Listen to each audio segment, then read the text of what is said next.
was growling loud.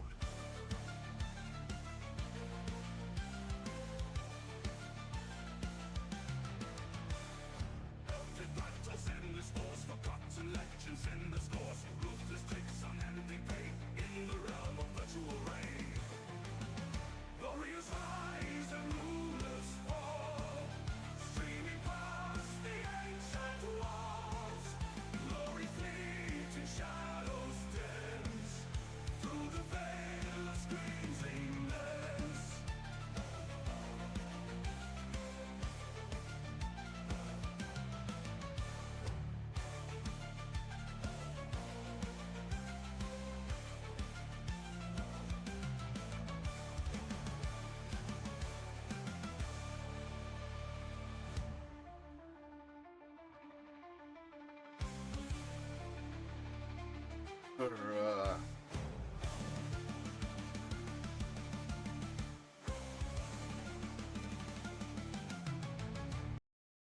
There it is.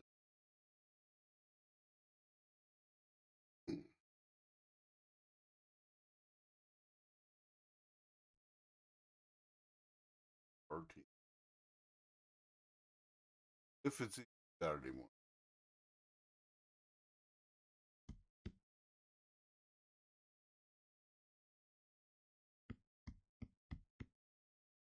Where's my map? Where's my map?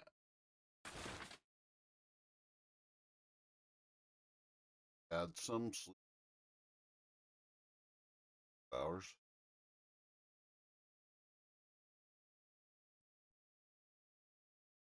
Playing for as long as I can today. I back on tomorrow morning all and try to go all day.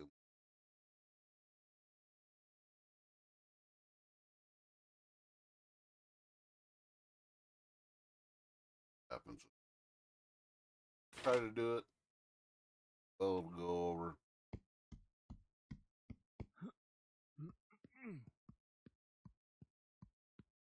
But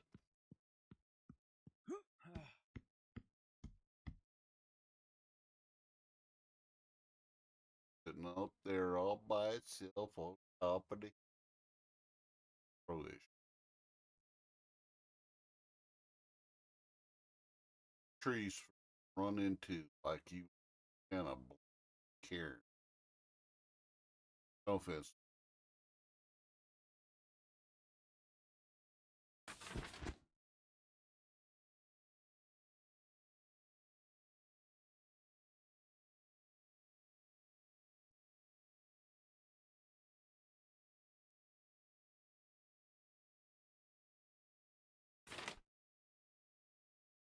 I would.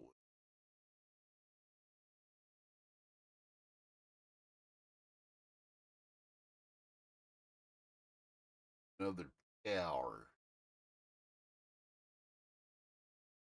Got to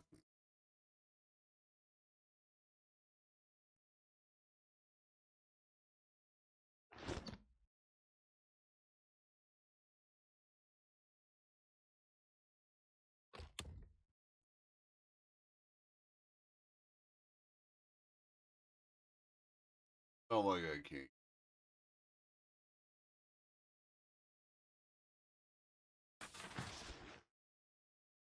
That's it.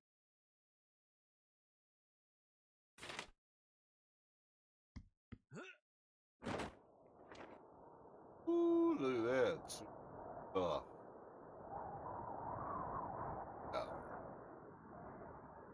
Pretty good at figuring out where stuff's.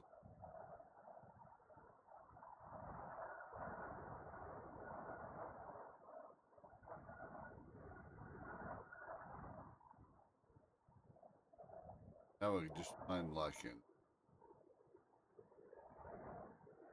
That would be 50.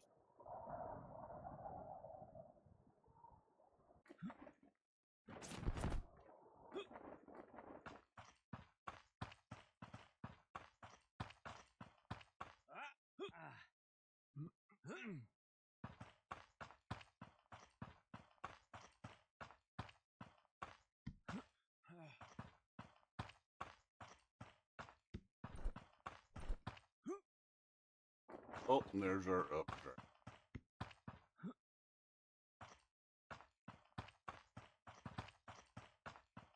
Recent.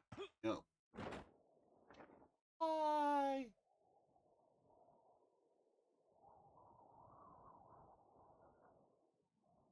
Sorta. Best we can.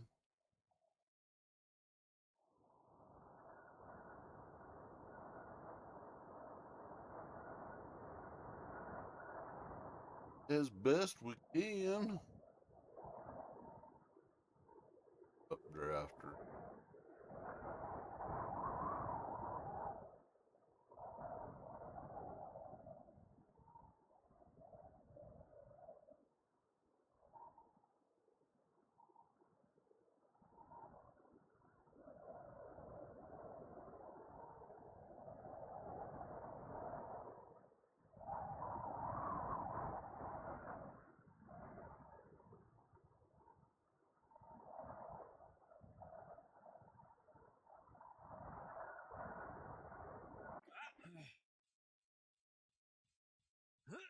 Gotta stay.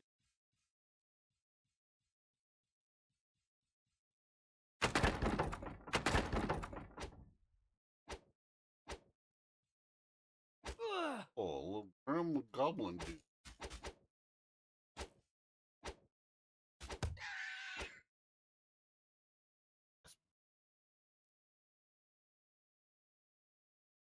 Yeah, his ass beat like some.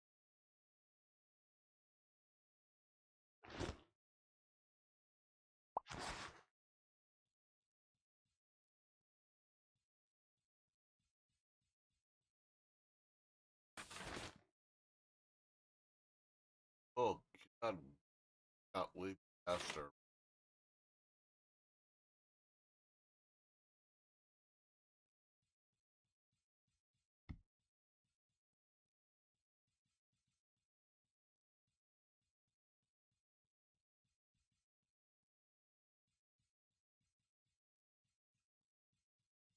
Good.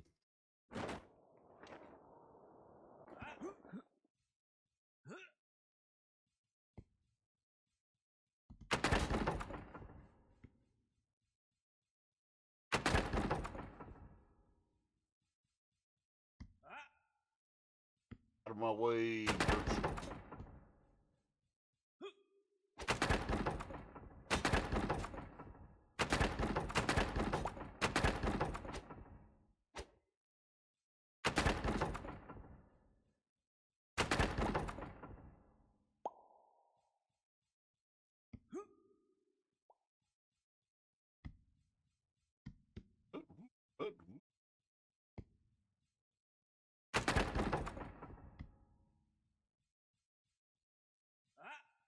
Black Owl.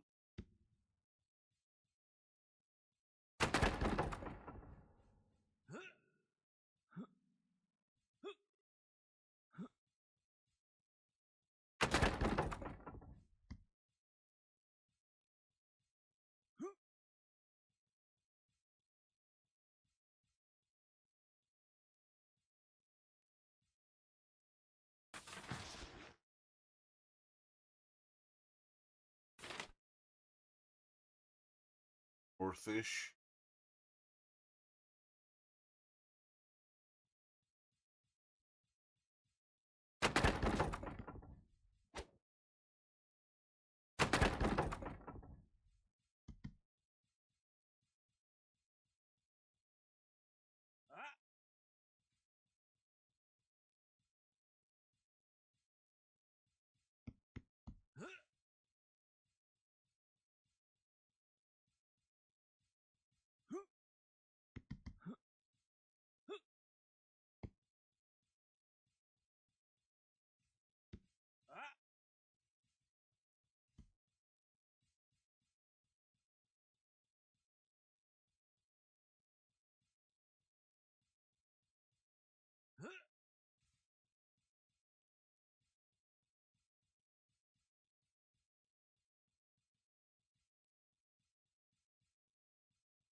He tricks upon my eye.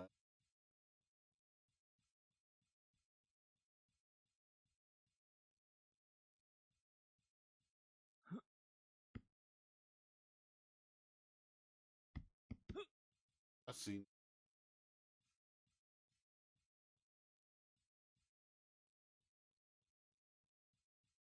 not the word, but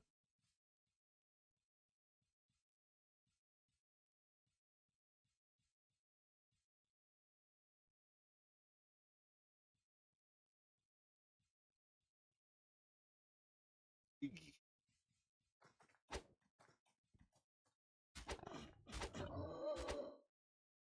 Sorry, Ziggy.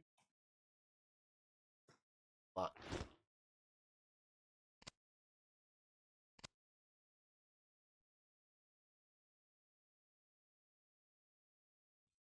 he's baking me for my breakfast.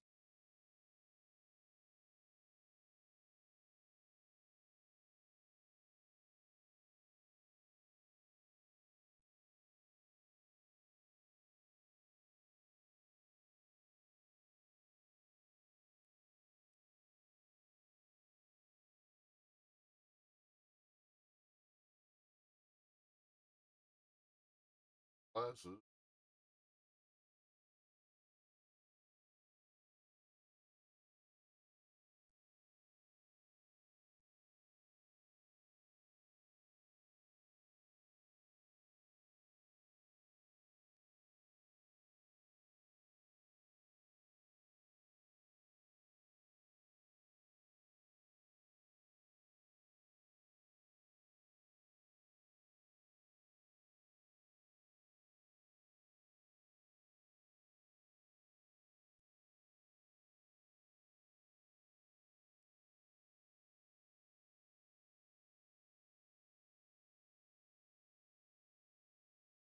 Wonderful. A wonderful Saturday.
Good towers. All the red.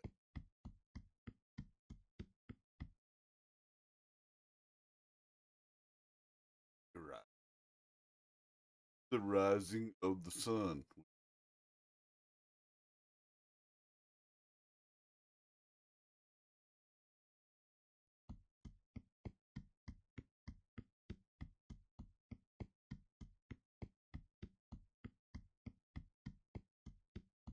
live in a very strange world on here. It's brighter as one shiny disc goes down.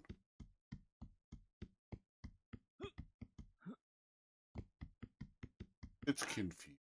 I know.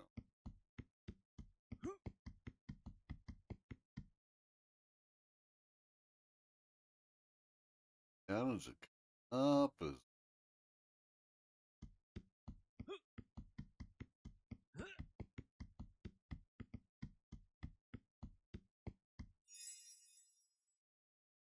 I don't know. It's weird. Weird. That's why I like this game.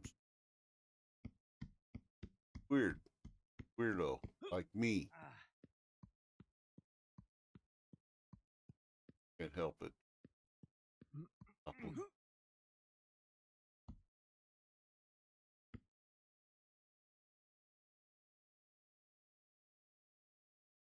Or there.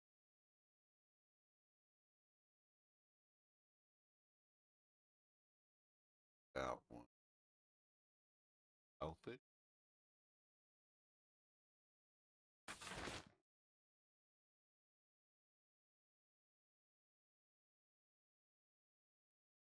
Ah. That one on the right.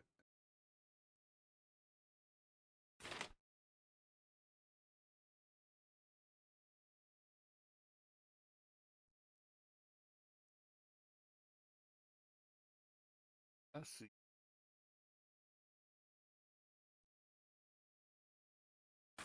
Bastard. Okay, so other one.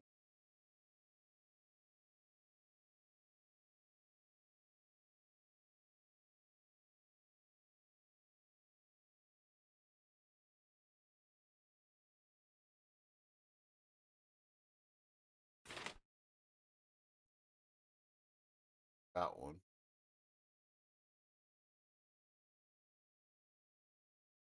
That one.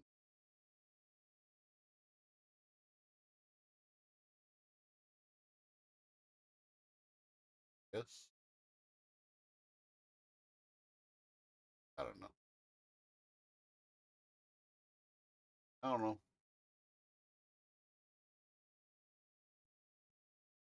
Figure it out when we get there, right?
Normal updraft.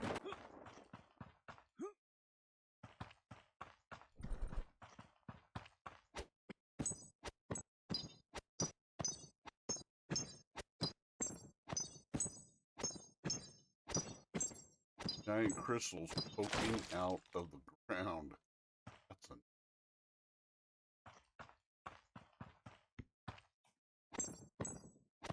don't see that every day.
Oh, I see bear over there. See bear over there.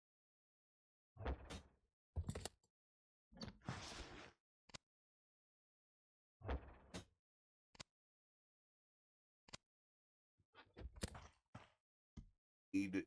No hat.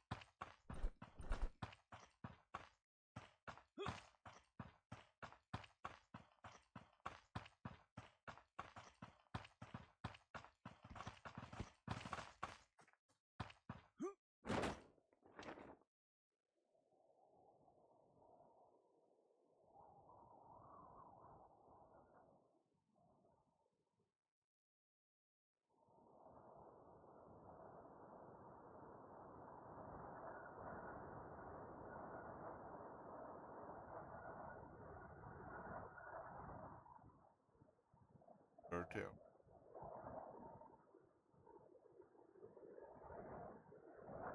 Good.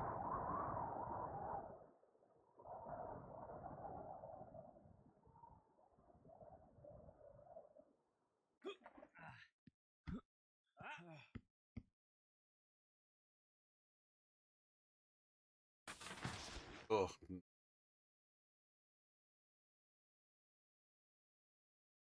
terrible at guiding myself on the court.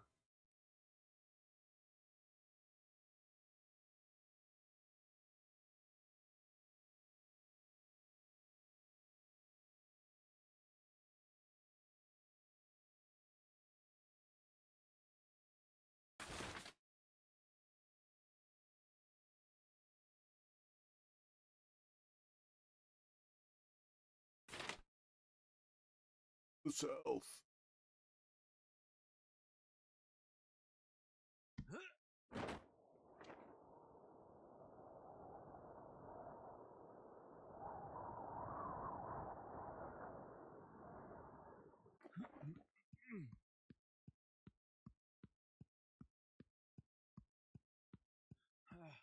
Well, I hope every wonderful Saturday loves watching Saturday RT.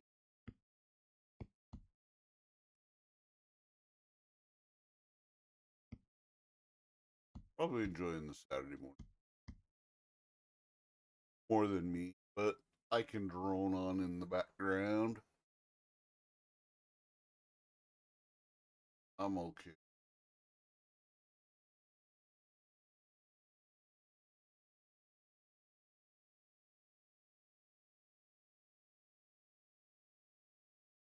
Park range.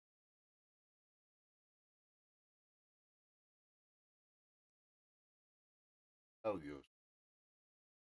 Among the most cherished paranormal witnesses are those whom researchers call trained observers. Now, these include individuals whose occupations require them to carefully take in all the details of a scene, from firefighters to police officers, aviators to military personnel. These are people whose livelihoods and often their very lives depend upon accurately assessing every detail of a given situation. Although we don't always think of them as such, this trained observer category applies equally to park rangers.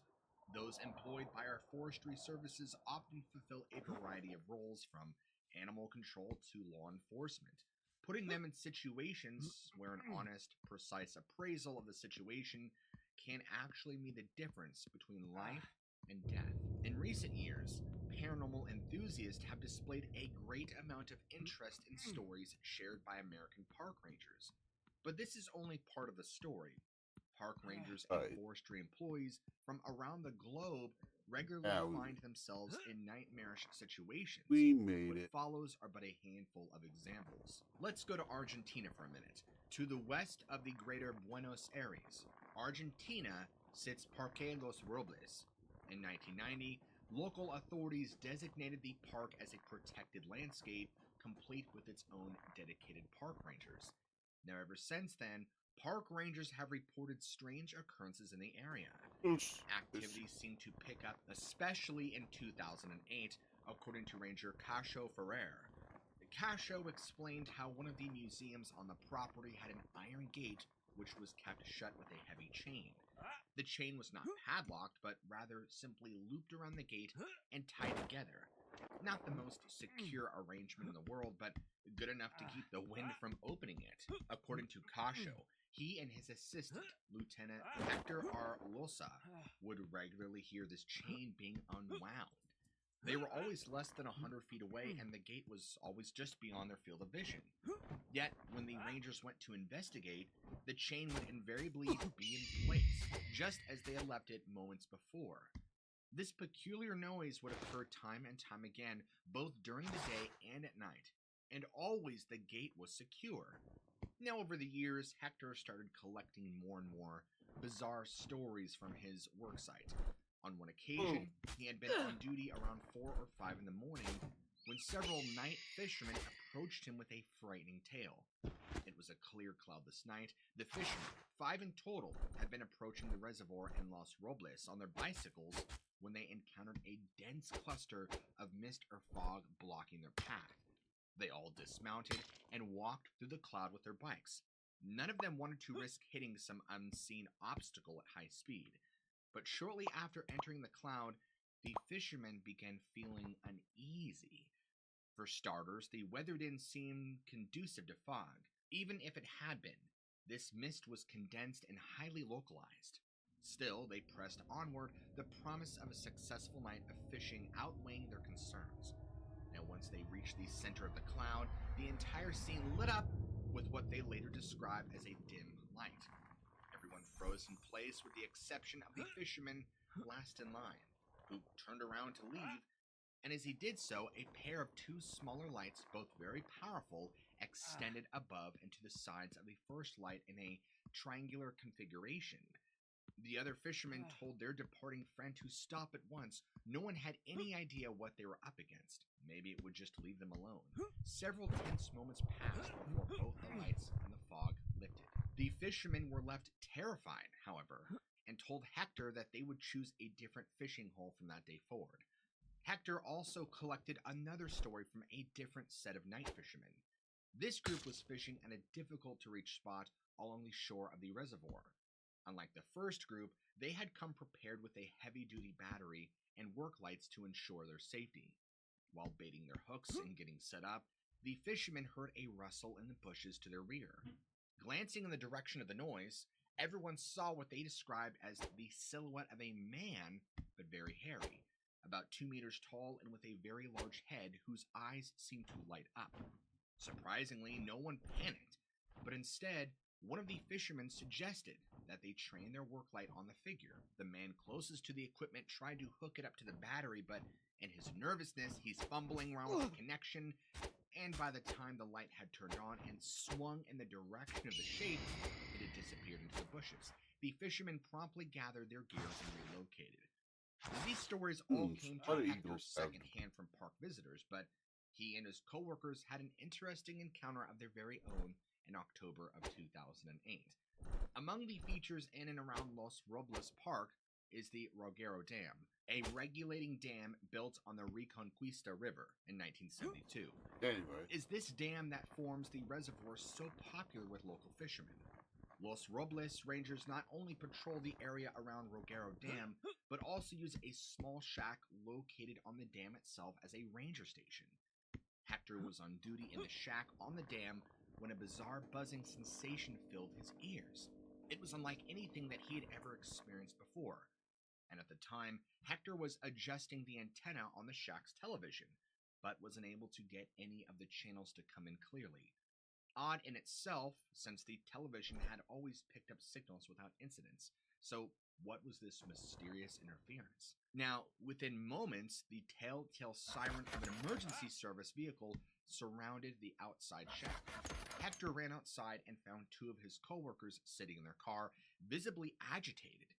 Right away, the other rangers had asked him if he had seen the light. Hector said he hadn't seen it, but the blinds in the shack had been closed. But he did tell them about the malfunctioning television and the buzz, which had persisted for roughly 10 minutes. The rangers in the car told Hector that they had been approaching the shack on the routine patrol when they had seen the odd light above the reservoir. It was incredibly bright, and from their vantage point, looked to be only a little smaller than the shack itself.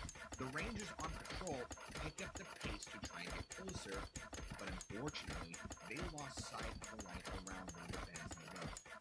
We all know what they saw, obviously. It was a damn UFO. No pun intended. Now, let's go to Chile. To the west in Chile, we find another fascinating account. Jose Benavides, a 54-year-old forestry technician, had worked nearly 25 years in the wilderness of southern Chile before finally seeing something that he simply couldn't explain. It was September 20th, 2004, and Jose was working in the area around Angol, capital city of Chile's Malleco province. The sun had just set, and Jose was returning to town after visiting some properties just to the town's southwest, a little distance between reaching a major junction. Jose stopped his pickup truck on his return home to step out and use the bathroom. What happened next would haunt him through the present day. Jose related his encounter to investigator Scott Corrales. Having completed this act, standing on the front right side of the vehicle, I realized that a very strange animal was heading my way from a distance of some 100 feet. I figured it to have a height of 5 feet, solidly built, seemingly very strong, sturdy, with a body completely covered in black or dark fur. It stood erect. Its arms were short and kept them always to its torso. Legs were strong and straight. I never saw it flex its knees. Its back was straight despite the erect gait. The head was smaller in proportion to the body. It had 2 ears, erect and pointed like those of a horse. It had a trunk or slender muzzle, measuring some 4 to 6 inches long. I couldn't make out any eyes, possibly due to the hairiness of its head, nor could I see a nose below the aforementioned protuberance. Its shoulders were normal, like those of a man, short neck. I couldn't make out fingers on its hands or toes in its feet. The short arms were gathered over its abdomen. I was able to see it clearly thanks to the light, its proximity, and because the terrain is scraggy with scattered pines and a lack of shrub vegetation. What struck me was its erect gait. Another strange thing was that when it walked sideways toward the pine. Some 33 feet, the ground under its feet resonated, as though its footsteps reverberated, showing it was quite heavy. The ground was dry. I began walking around the pickup along its rear, and later decided to walk toward the animal. Seeing my movements, it stopped, went back sideways without turning its back until it reached the pine tree, facing me, never taking its eyes off me. The animal remained beside the pine tree. At that moment, I boarded the pickup and returned to Angol. At no time did the animal, or whatever it was, make a show of aggression toward me. Rather, it was friendly, but shy, to tell the truth. It didn't frighten me at all. That was his account. Now let's head to England. The beast that Jose Benavides saw in 2004 bears a passing resemblance to another creature seen by a forestry worker in England in the summer of 1978. A forestry commission employee by the name of Kevin and Stephen, a student in training, were cutting inspection tracks through the trees in Repton Woods, Derbyshire. This is just a fancy name for cutting pathways through the brush so other park rangers can pass through the forest without getting caught on snags. Now, after a while, Kevin spotted something large and furry in the trees. It was his ex-wife. No, I'm just kidding. About 50 feet off the gravel pathway, it was standing in profile. A pair of short little hands held in front of it. I'm sorry, that was funny. The closest thing that it resembled was a brown fox, standing on its hind legs to a height of 4 feet. But it displayed a feature that foxes definitely don't have, according to Kevin. Its back was solid. It wasn't fur sloping down to the ground. It was almost like a locust folded in wings. The creature turned and looked straight at Kevin with a pair of dark eyes. It remained silent until he shouted, "Stephen, there's something coming your way." The pair watched as the foxhopper made its way through the thick maze of trees, yet didn't seem to interact with any of the branches in its way. It was very odd, Kevin later said. I ran back up to the inspection path towards Stephen, pointed to our right side, my right side, and it hadn't caught up with this as I had run across. Then we both saw it as it came on an angle toward us. It veered away slightly and started walking down into the ground, as if it was going down steps. The pair watched the creature's body seem to sink into the forest floor, following its head, then nothing. Now, Kevin's story comes with a curious postscript, perhaps unrelated, but fascinating to consider. About a year before encountering the strange creature in Repton Woods, he and two friends had actually seen a UFO in the same area. The three men had all watched as a large light manifested over the woods 2 miles to the south. Over the course of several minutes, it They'll be released a right trio back of in- smaller white lights that descended into the forest. The smaller lights remained in the woods while the larger light took off into the sky. One has to wonder if the creature Kevin saw a year later had been abandoned by this strange aerial light, left to roam the Repton Woods for the intervening year. Now let's go to Russia. Our next tale takes us to Karelia. No, not Han Solo's homeworld, but a Russian region just east of Finland. It was here that on October 23rd, 1980, two forest rangers came face to face with the unknown. It was Oh. a clear day without a cloud in the Oh, this- sky. 38-year-old Mauno Urko and 36-year-old Ari Sarvi were surveying wolf populations in the northern reaches of the region, crossing the frozen tundra using a reindeer sleigh, a common mode of wilderness transportation in this part of the world, that's believe it or good. not. Now, shortly into their day, both rangers spotted something peculiar in the sky. It appeared to be a glowing sphere flying no more than 200 feet in the air. Morrow and Ari were too shocked to say anything. Both had the unnerving sense, however, that whatever it was had noticed them and had begun its descent towards the frigid landscape below. Now, as it fell closer to the earth in a corkscrew pattern, the witness began to make out further details. The closer it got, the more it looked like a pulsating red cloud concealing something within. Finally, once it reached about 15 feet above the tundra, the object then extended a long metal pipe or beam that came near but did not quite touch the ground. Along this extension, a small glowing object resembling a street lamp began to descend. Now, according to Ari, this object cut a red ring in the snow, like a devil's circle of fire, which left both of them temporarily blind. Ari, who had been driving the reindeer sleigh, said that at this point he distinctly felt someone touched him from behind. He turned around and saw no one. Something then tugged on his belt. When he looked down, he saw a tiny person standing before him, barely 3 feet tall. The creature's skeletal body was covered in a form-fitting dark green jumpsuit with white gloves. Its head was covered by a helmet, underneath which appeared a face like that of a corpse. Ugh. Both rangers later agreed that the ears almost pointed like that of an elf. Around the visitor's neck dangled some sort of short black tube. The creature grabbed this tool and pointed it at Ari, releasing a dazzling flash of light, which again blinded both men. When their eyesight returned, the being was nowhere to be seen, and the craft was ascending once more into the cold sky, where it was later seen by residents in the nearby town of Kestinga. Both rangers were not sure what had happened, but they knew they had best return to civilization as quickly as possible. Now, a short way into their return trip, however, Ari realized he could not feel the entire right side of his body. He collapsed, unable to walk or stay upright on the sleigh. Eventually, the other ranger had to prop him up against a tree while he went for help. He took the reindeer sleigh back into town and fetched a horse, which his coworker rode back to safety.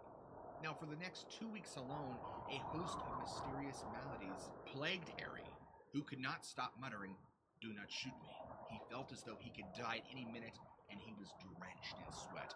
Pain filled every muscle. He could not stop vomiting, and his urine was black. Some said that this was obviously the result of radiation poisoning. Either that or he ate at Sabaros. Jokes aside, Ari eventually recovered and returned to the site of their encounter, where he was immediately I remember. overcome with nausea and collapsed. Now, in the meantime, the entire ordeal had given villagers the courage to step forward and share their own sightings, which happened regularly in the area. Now, as of 1992, the Kestinga UFO Watch was recording an average of 135 sightings each year. There's no way that all of those could be hoaxes, right? While the core authenticity of this encounter isn't really disputed among UFOologists, some believe that the story of these two rangers is actually a retelling of an earlier event from January 7th, 1970. In this case, two forest rangers from the Finnish side of the border encountered what they described as a troll who, as in the later version, left one of them with signs of radiation sickness. UFOologists believe that the story was appropriated by Soviet researchers who wished to lay claim to the case.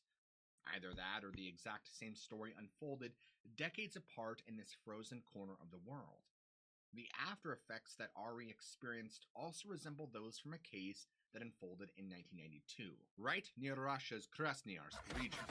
A 27-year-old man, we'll call him Vasily, had just been appointed as a game warden southwest of the capital city of Abakan, and immediately set out to familiarize himself with the surrounding area. One of these spots included in his patrols was an old abandoned mining operation. The mine had garnered a chilling reputation over the years among locals who called it the Dead Mires, a swampy place where inexplicable events were commonplace. Vasily, however, had no desire to succumb to regional superstition and instead set out to explore the Dead Mires. He was fully confident that the scariest thing he might encounter would be a bear, maybe some poachers.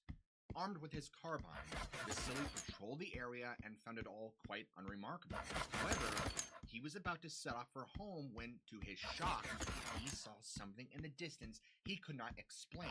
There, hovering no more than 2 feet above the bleak meadow, was an enormous, pink, sparkling object the size of a one-story building. Vasily had no idea whether this thing was friend or foe, and to test its disposition, he gently stepped out into the field. Immediately, the object swelled to twice its original size, changing from a light pink to a deep red.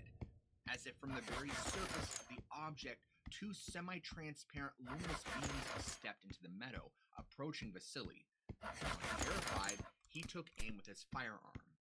This gesture prompted an aggressive response from these figures. They took out an object that he could only describe as a glowing net and tossed it in Vasily's direction, instantly binding him up in a luminous weapon. Panic surged through him as he struggled to escape, but he knew it was a useless gesture. He was a game warden after all. He knew when an animal was trapped. The vice-like grip of the device began to restrict, closing him in, causing darkness to creep in on his vision. Vasily passed out. When he awoke, he was alone in the meadow near the Dead Mires. The only thing that remained was a large patch of burned vegetation where the strange object had once been. Vasily made his way back home, but any rest he received was short-lived. His entire body itched, the result of dozens of pink spots all over his skin. When his condition refused to improve, Vasily made the long trek into Abakan to visit a dermatologist. Now, instead of relief, he received a death sentence. Following up appointments with ever more focused medical specialists confirmed that he was suffering from a rare and particularly aggressive form of cancer, likely brought about from intense radiation exposure. Despite being in good health before he entered the Dead Mires, Vasily died within 2 months' time, but not before sharing his tale with researchers. Now, we go on to China. One of the most recent international park ranger stories comes from us in China, specifically Xinjiang. Now, for centuries, villagers near the border of China, Russia, Kazakhstan, and Mongolia have reported a strange creature prowling the depths of Canis Lake. Whenever it grows hungry, it is said to take the shores and drag horses underwater. The first official sighting in the modern era took place in 1980, when a witness saw an odd shadow accompanied by a large wake appear on the surface of the lake. Monster fever swept through the region, reaching its peak in 1985, in a study carried out by the Xinjiang University. Scientists failed to find the monster, but did report fish of spectacular size, perhaps as long as 50 feet. Since then, this has been the official explanation for the Canis Lake monster.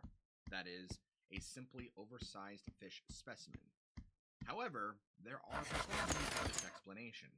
The candidates cited most often the Siberian giant trout, never exceeds 6 feet, far short of the size held by the Canis Lake monster. Such dismissals have not stopped sightings of the creature either, which notably occurred publicly in 2009, 2011, 14, 16, and 2017. There's also a 2018 sighting with video evidence to prove it from Wang Shenong, a park worker from Canis Lake. He began filming with his phone after seeing 4 strange objects jumping out of the water. Wang is convinced that the sighting was something more than an optical illusion, as the waves moved against the current, suggesting at least one large animate body was swimming through the lake. Wang's footage came on the heels of additional evidence provided by tourists earlier that same year, including a group who filmed peculiar waves on the water. And in 2012, another ranger recorded similar footage showing an inexplicable wake in Canis Lake. I compared it to the size of a speedboat and a wild duck. The size of the mysterious object should be between the two, the worker said. Admittedly, not a helpful description. My weight is somewhere between that of an elephant and that of a small dog. Another encounter between Chinese park rangers and the unknown unfolded far to the southeast, where reports of the Chinese wild man, also known as the Yeren, proliferate through the Hubei province. Several forestry employees, including Chen Liangsheng, made contact with Western cryptozoologist in autumn of 1989 to share their experience from May of 1976. Chen and 5 fellow forestry workers were returning to Songbai after a day full of agricultural meetings. Because of their outstanding commitments, the following day, the men decided to drive home that evening, a trip which could take them 7 hours to the mountains of Shenanjia. Chen, who was 29 years old at the time, had fallen asleep in the car. Now, sometime around 5 in the morning, he was startled awake when the driver exclaimed, "There's something up ahead." Their Jeep ground to a halt, and there, cornered in the headlights between the road and the embankment, stood a gigantic ape. Having spent so much time in the field and encouraged by their safety in numbers, the forestry workers leapt from the vehicle to confront the beast, hoping that they might be able to capture the specimen. Even after all those years later, Chen still remembered its appearance clearly. Despite the fact that the sighting occurred at night, all present were able to get a good look at the Yeren in the headlights, coming within 6 feet of the creature. A layer of reddish hair covered its entire body, including its slight potbelly. Because of its coloration and the way it predominantly moved on all 4s, it most closely resembled an orangutan. Yet, it was much more robust than an orangutan and was as tall as a human being. Even if it was an orangutan, it was grossly out of place. The apes have not existed in China since the Pleistocene era. Ow. This early morning face-off continued for a few brief moments until the wild man, looking panicked, reared up onto its hind legs and tried to scramble up the embankment. When this failed, it grabbed the branches overhanging the road and pulled itself over the shoulder and into the ditch, where it scurried off through the brush. Now, Chang and the 4 other forestry employees didn't know what to do. They still had miles to go before they reached home, and where they had once been the scientific find of a century, there was nothing but an empty, lonesome road in the Chinese forest. They simply climbed back into the Jeep and continued home in a stunned silence. Like the lake monster sightings, this encounter with the Yeren resulted in an official inquiry from academic officials. Shortly after his sighting, Chen sent a report describing the creature to the Chinese Academy of Science, or CAS. It was important that the eyewitnesses were all high-ranking officials, Chen remembered later, as party members wouldn't have lied. His report prompted the CAS to sponsor an expedition into the Shenanjia region the following year, hoping to find indisputable evidence for the creature's existence. Now, unfortunately, and obviously, they did not. Despite this shortcoming, Chen never lapsed into bitterness. Instead, he viewed his sighting as a gift. "I have told the story to my grandkids, and I also told my son when he was little," Chen told reporters. He was amazed. It can be a difficult thing, coming forward to say that you have seen something that shouldn't exist and that most people believe doesn't exist. Coworkers disown you. Family members might ridicule you. Even those that care might downplay the reality of what you experienced. Ooh, At best, how's claiming that that you peak were over mistaken. there? At worst, telling you that you've gone insane. The scenario is no different for rangers and forestry workers. In fact, as employees of the state, the risk they take by sharing their stories is far greater. However, park rangers who see strange things in America should take heart. They are not alone. Indeed, their comrades in other countries experience strange things just as often as they do from every corner of the map. You just don't hear about it as much because that's in a different part of the world. But more importantly, I want to know what you guys think. Please be sure to let me know your thoughts and opinions on today's episode down in the comments below. And if you enjoyed this type of content, be sure to go ahead and slap that big ol' red subscribe and like button for more content just like this. And as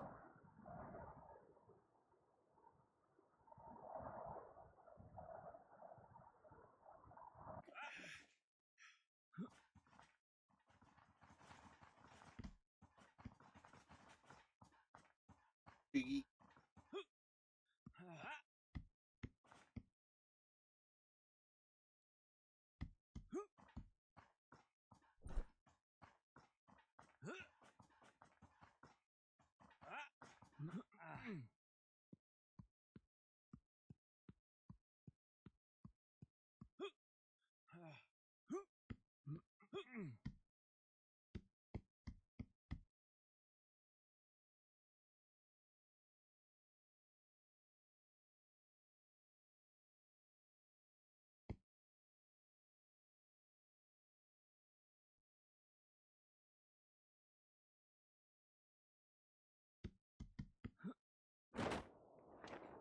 Of it. There it is.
Party soup.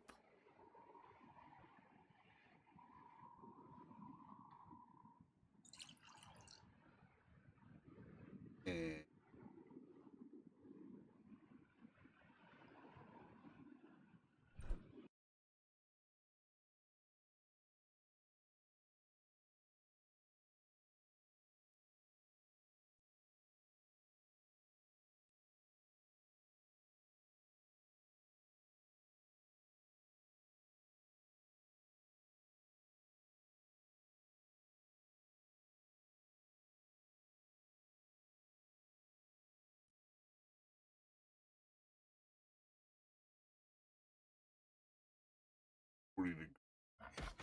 ready to go.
Gross.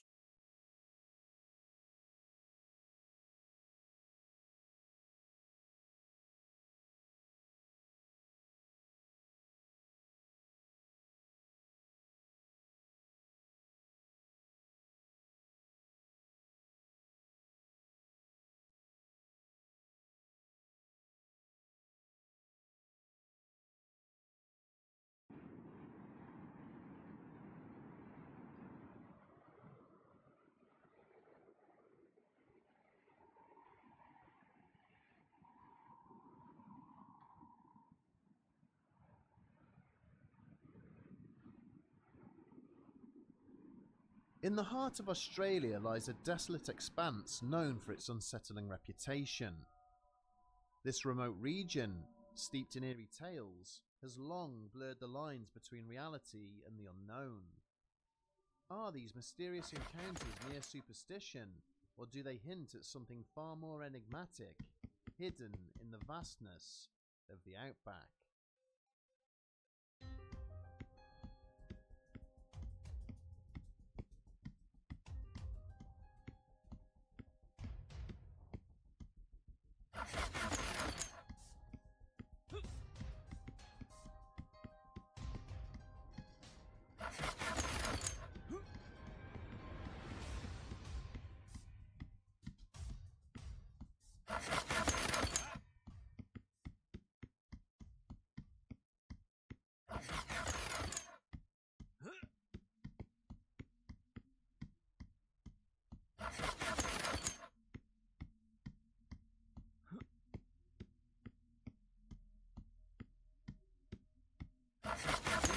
Previously dedicated 2 full episodes to tales of high strangeness from highways and byways around the world, in which motorists relate their encounters with mysterious entities, extraterrestrial beings, and various creatures of local folklore. Australia, with its rich and vibrant culture, stands out as a place of peculiar wonders. When European settlers arrived in the late 1700s, they were both fascinated and terrified by the region's bizarre native animals. As they began communicating with the Aboriginal peoples, they learned about even more unsettling creatures lurking within its interior. Locals warned of beasts like the bunyip, a massive seal dog lurking in waterholes, and the yowie, a Bigfoot-like creature up to 12 feet tall, sometimes shy, but often violently aggressive. They also spoke of the Yaramayahu, a red, frog-like man that drinks the blood of passers-by with suckers on its hands and feet. Initially, colonial settlers dismissed these stories as mere fiction, but as towns grew and travel through the outback increased, Europeans began sharing their own strange encounters, suggesting that these legends might hold some truth. But then there are other tales, which venture beyond cryptozoology into the realms of the supernatural and extraterrestrial. Hearing such stories, it's no wonder the Aborigines warned us to steer clear of the outback. In the late 1990s, a retired police constable going only by the name of Terence reported having an otherworldly encounter whilst patrolling a remote stretch of outback highway on his motorcycle. He was a traffic officer, and he had been midway through his shift when he pulled off to the side of the road to clean his visor. This was something he had to do several times a day due to the amount of dust kicked up by the desert winds. After switching off the engine, the veteran officer was suddenly startled by a deep roaring sound coming from somewhere nearby. At first, the noise sounded completely foreign to him. However, after listening for a moment or two, he realized that it was the sound of an engine, revving as if engaged in a high-speed race. Looking down the highway in both directions, Terence could clearly see there were no cars or trucks in the area. Then, as his eyes met the horizon behind a hill to his Other left, side. he saw a trail of dust rising from the desert beyond. His curiosity getting the better of him, he walked up the hilly patch of land towards the dust cloud. Upon cresting the small Kind of want rise, to climb them. he was met with a very peculiar sight. A black 1953 Chevrolet driving in tight circles at high speeds. At first, he thought he might be witnessing some sort of mechanical failure or medical emergency. Perhaps the car's brakes had failed and its steering had locked. Maybe the driver was slumped over, passed out from a heart attack with his foot still on the accelerator. Reasoning that either of these scenarios could be true, Terence frantically tried to attract the driver's attention. As he did so, he noticed that the car contained not one but two occupants, and that neither seemed interested in heeding his calls. Believing they had not yet seen him, he began to approach the out-of-control vehicle. To his shock, the Chevy then changed course towards him. Before he had chance to react, the car came to a sudden stop about 30 feet in front of him. He could only just make out the shapes of the two figures inside, when simultaneously, both doors opened and bathed the car's occupants in sunlight. Something about this action struck Terence as odd, and he felt a cold chill run down his spine, despite having no obvious reason to feel threatened. This chill turned into a full-on shudder as he got his first look at the driver and passenger. Both were male of the same height and build, with shoulder-length hair and thick black sunglasses. But the similarities didn't end there. Beard brothers. The two were, minus- as Terence would later put it, exact copies of one another. Both were wearing the same dishevelled shirt that tucked into a mud-stained pair of jeans, held up at their waistlines by a leather belt. However, they weren't merely the same brand or style, but identical in every way. The mudstains corresponded exactly. The rips and tears in their shirts matched down to the slightest detail. Most unsettling of all was that the two men were moving in unison, walking towards Terence from either side. Step by identical step, the pair gradually started to increase the distance between themselves, effectively flanking the waiting police officer, whom neither of them had even acknowledged. To Terence's relief, Whoa. they walked right by him and were now side by side again, heading back to the main road. Finding his voice, Oh, yeah. the officer yelled at the two men to stop as he began to walk after them. Surprisingly, the men began to turn their heads, but as their heads turned, their bodies remained facing the road. Terence could only watch in horror as their necks rotated in perfect unison. 45 degrees, 90 degrees, then 180 degrees, finally completing a full 360-degree rotation to face ahead of them once again. Without a word, they continued to walk over the bluff Terence had traversed minutes earlier. Oh. Consumed by fear and confusion, the officer finally summoned the courage to draw his sidearm and follow them, only to mount the incline and find absolutely nothing. No men, no footprints, no dust trail, nothing. It was impossible considering the area. There was no natural cover for miles. Feeling his nerves beginning to fray, Terence turned to look back at the Chevy, only to find that that too had vanished. The shock of what he had just witnessed was so upsetting that he immediately became ill, stumbling back across the empty highway to his motorcycle before pitching forward and vomiting. Sinking to his knees, he covered his face with his hands. Recalling the story years later, he said the next thing he remembers is opening his eyes to find himself kneeling by the roadside in complete darkness. What had felt like only a moment had apparently been hours.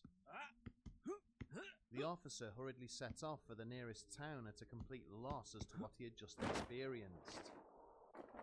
It was there that he encountered his colleagues, several of whom had been sent out to try and locate him after he had failed to respond to any radio messages. Terence would spend the next few months desperately trawling through police reports and intelligence bulletins, hoping to find some clarification on what had taken place. But he would find nothing, with subsequent internet searches through the years having provided no additional explanation or closure beyond cementing the idea in his mind that the persons he had witnessed were not human, and most likely not of this world. On the subject of nefarious impersonations, today's video is sponsored by Aura, and it's a really important time to be talking about them because hackers may have stolen the social security numbers of every single American. Over 2.8 delay meant they would have to travel at night. Their route would take them from stories to try 2 weeks for free. Several years after Terence began telling his story, an Australian student named David was being given a lift home by a friend, having finished a term of study at the university they attended. Their route would take them from Victoria's southern coast up to a rural part of New South Wales. A long ride, even in the best of conditions. There it is. Unfortunately, an unexpected delay meant they would have to travel at night. As the hours progressed, the two friends quickly exhausted all topics of conversation. They were soon travelling in silence along the most desolate stretches of the A79, only passing other vehicles once or twice an hour. They're really good. They were roughly 2/3 of the way to their destination when David glanced down at his watch to check how much of their journey remained. At that exact moment, his friend stamped on the brakes, causing the car to screech to a sudden halt. The force of this maneuver propelled David forward into the dashboard. Upon opening his eyes, he noticed a large crack in the windscreen and assumed that he must have struck his head on it. But when he raised a hand to his forehead, he felt no sign of injury. Realizing he was okay, he turned his attention to the driver and was stunned to see his friend staring straight ahead, eyes wide open in fear, hands gripping tightly around the steering wheel. Clearly, something had struck the car and cracked the windscreen, but despite David's repeated attempts to get answers, the terrified driver remained ominously silent. Deciding to take matters into his own hands, he stepped out of the vehicle and walked around to the front, where he saw some minor impact damage to the bonnet. Still, there was no sign of blood or tracks to indicate that the car had hit. Then, David heard it. A low rustling sound, which gradually began to increase in volume and intensity. Ooh. Peering out beyond the cone of light produced by the car's headlights, the young student followed the noise until his eyes focused on some movement in a patch of nearby undergrowth, where he was shocked to see a tall, imposing shadow. The towering figure was easily 7 feet tall, with a powerful and muscular profile, yet it seemed trapped in the brush, frantically trying to make its way back to the road. As terrifying a sight as it was, David soon found himself focused entirely on the figure's face, or rather, its lack of one. The creature was hairless, with skin that appeared to be tinged a deep shade of green. There were almost no features, no nose or lips. Instead, there was a ragged hole where the mouth should have been, from which a low moaning sound could be detected. Instead of eyes, It had 2 deep hollow voids, which seemed to tunnel into its skull. But despite having no apparent means of vision, David was acutely aware that the creature was staring directly at him as it continued to struggle its way out of the scrub. It wasn't until the beast finally freed itself and took one heavy step towards the car that David's paralysis was broken, the blare of the car horn and frantic screams of his friend pulling him from his trance. He had barely closed the door behind him as his friend sped away from the scene. Turning to look behind them, David saw the outline of the giant figure fading into the distance, dimly illuminated by the receding glow of the car's rear lights. The 2 students did not stop again during the rest of their journey, and rather than report the matter to the police, decided instead to quietly get the car repaired at a local garage. During the years that followed, David would find himself scouring the internet for similar stories and wondering whether some of the accidents that occurred on the remote parts of the A79 were the results of an encounter with this mysterious, faceless creature. As a long-distance haulier, Kyle Weston had spent much of his working life travelling alone across the outback. During those years, he had seen plenty of things that seemed to defy explanation. Other lorry drivers would share similar stories of the unexplained and bizarre, which served to create a sort of mystique around the region as well as their profession. Yet as varied as these tales were, the one constant thread was that the drivers who experienced them were careful never to risk their personal safety to find out exactly what they might be witnessing. However, during a 2008 encounter in the Northern Territory, Kyle would go on to break this unwritten rule in a very big way. At the time, he was transporting a large consignment of fertilizer up to Darwin. It was a long haul, and at some point in the trip, he was travelling along the A87 in the middle of the night. It had only been a short while since he passed through the town of Tennant Creek, a sleepy community located in the very centre of the territory, when he found his attention drawn to a patch of land not far from the highway. Despite being firmly in the middle of nowhere, Kyle could see a distinct red glow, which was intense enough to be seen several miles away. For some reason, he began to slow his vehicle, staring more intently at it. Thinking it might be a fire or distress signal, he made the decision to stop and investigate. Pulling off to the side of the road, he grabbed a torch from the console and set off on foot into the bushland which lay between him and the mysterious light source. Can't get out. Walking for around 5 minutes, the trees around him had become gradually denser, whilst the light in the distance had only grown stronger. Suddenly, it disappeared. It was so rapid that Kyle thought someone had flicked a switch or pulled a plug. Now alone in the dark, with nothing but his torch, he began to regret his impulsive decision to investigate. Turning to head back to his truck, the red light suddenly returned. This time it was much closer, bathing him in a blinding glow that forced him to raise a hand to shield his eyes. Peering between his fingers, he noticed a shape moving towards him. It was the outline of a human being, bathed in light just like him. But as the figure drew closer, Kyle quickly realised that the person was not simply standing in front of the light. Instead, it was made of light, with no distinguishing features whatsoever.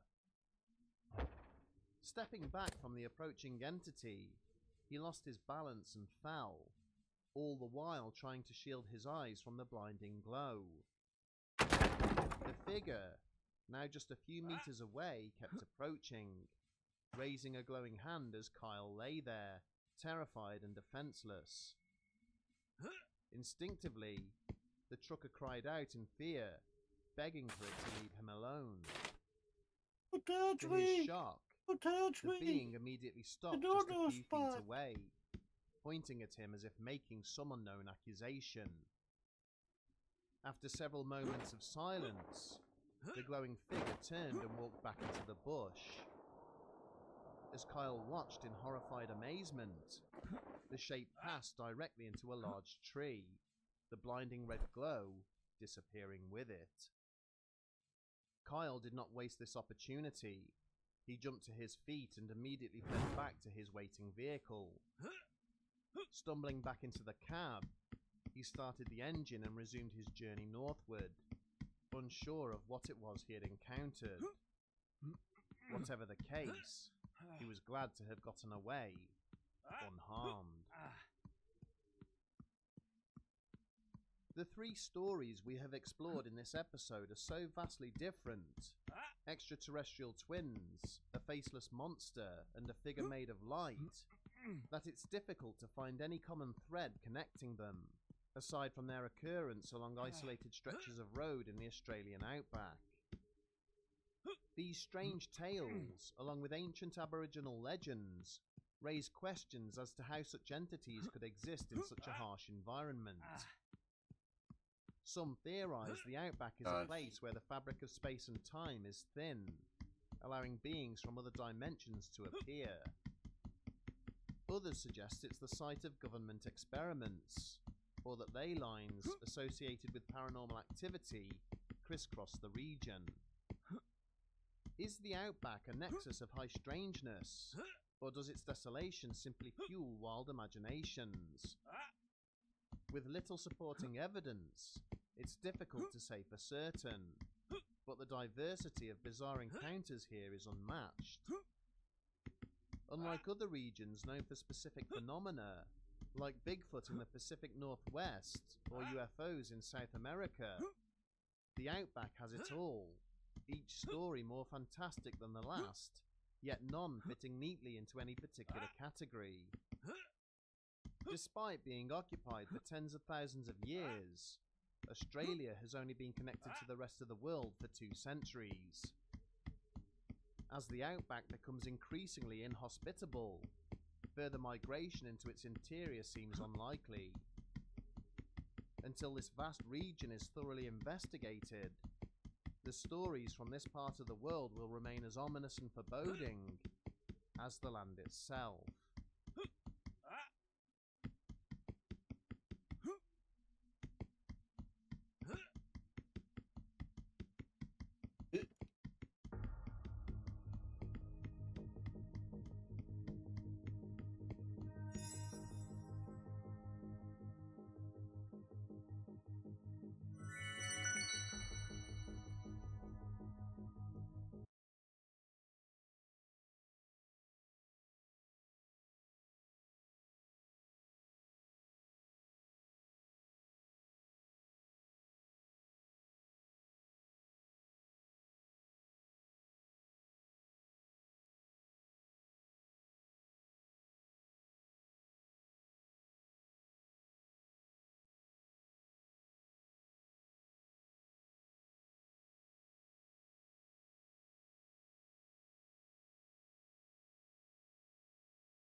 At r/Very Strange Encounters.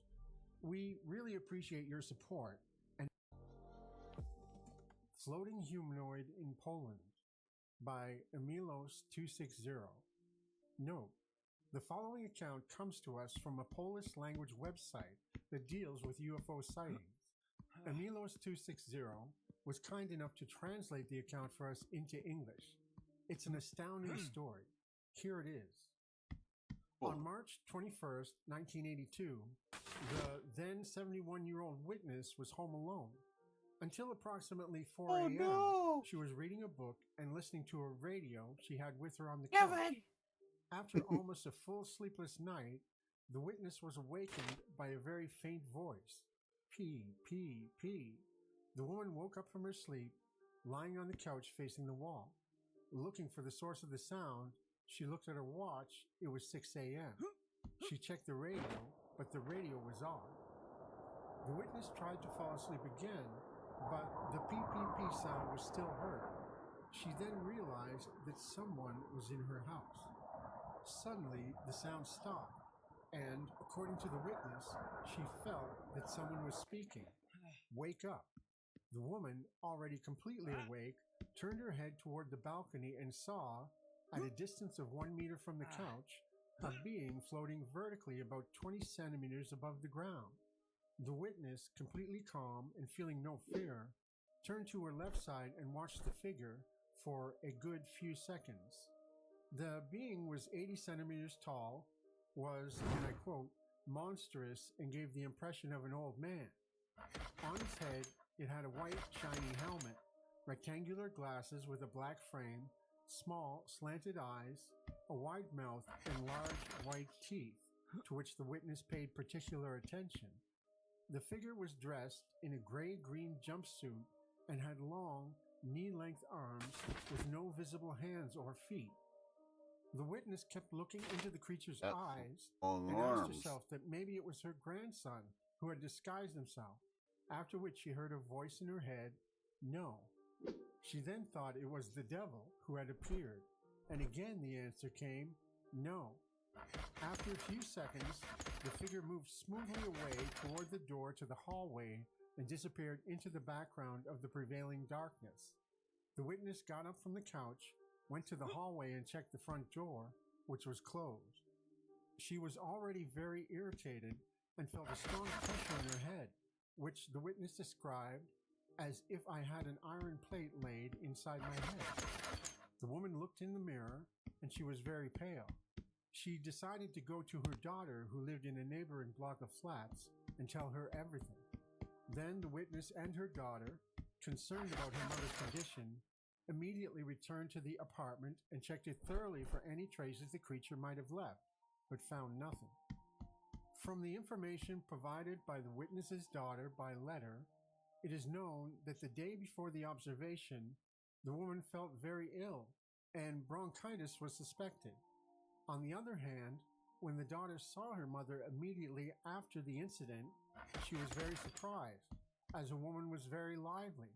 Her mother's health had improved a lot. She was feeling very well.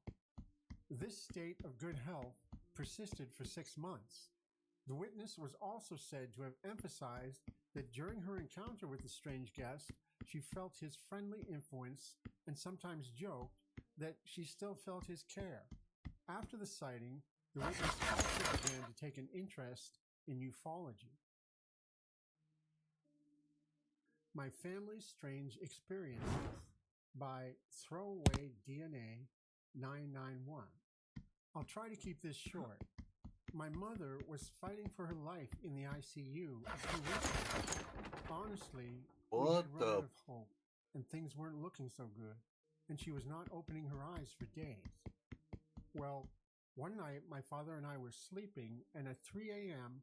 I woke up and I noticed the hallway lights were going on and off, and I heard the light switch being turned on and off physically. This happened almost 40 times.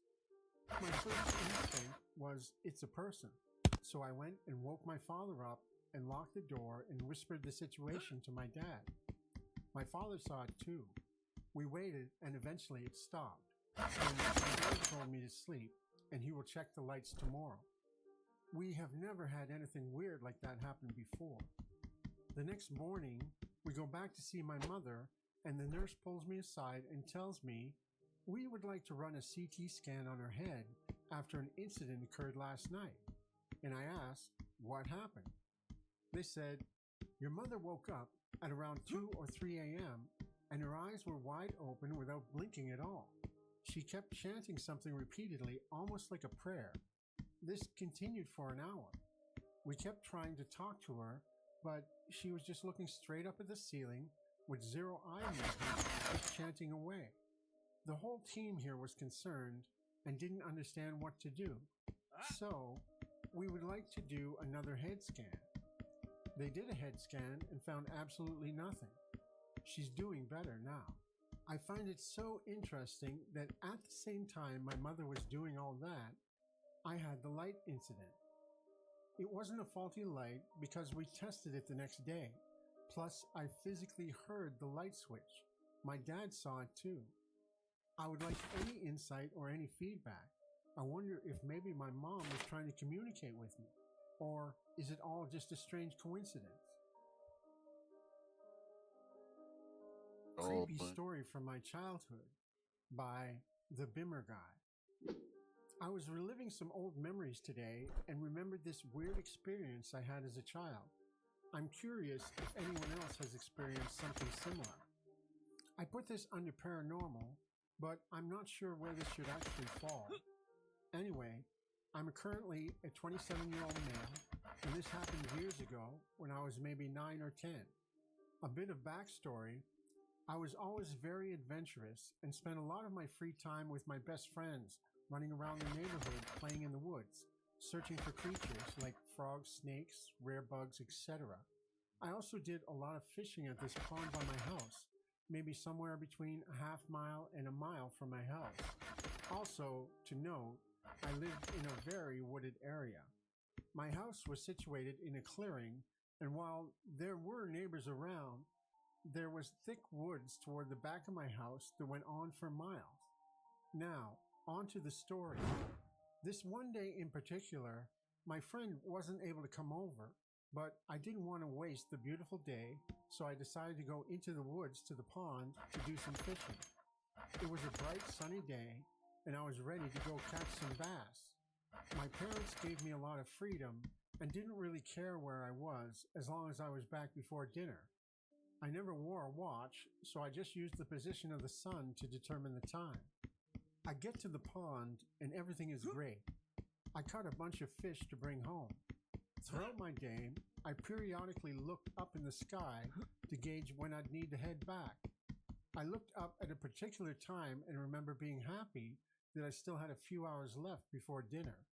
I decided to sit down on the side of the pond and fish while sitting and relaxing a bit. This is when things got strange.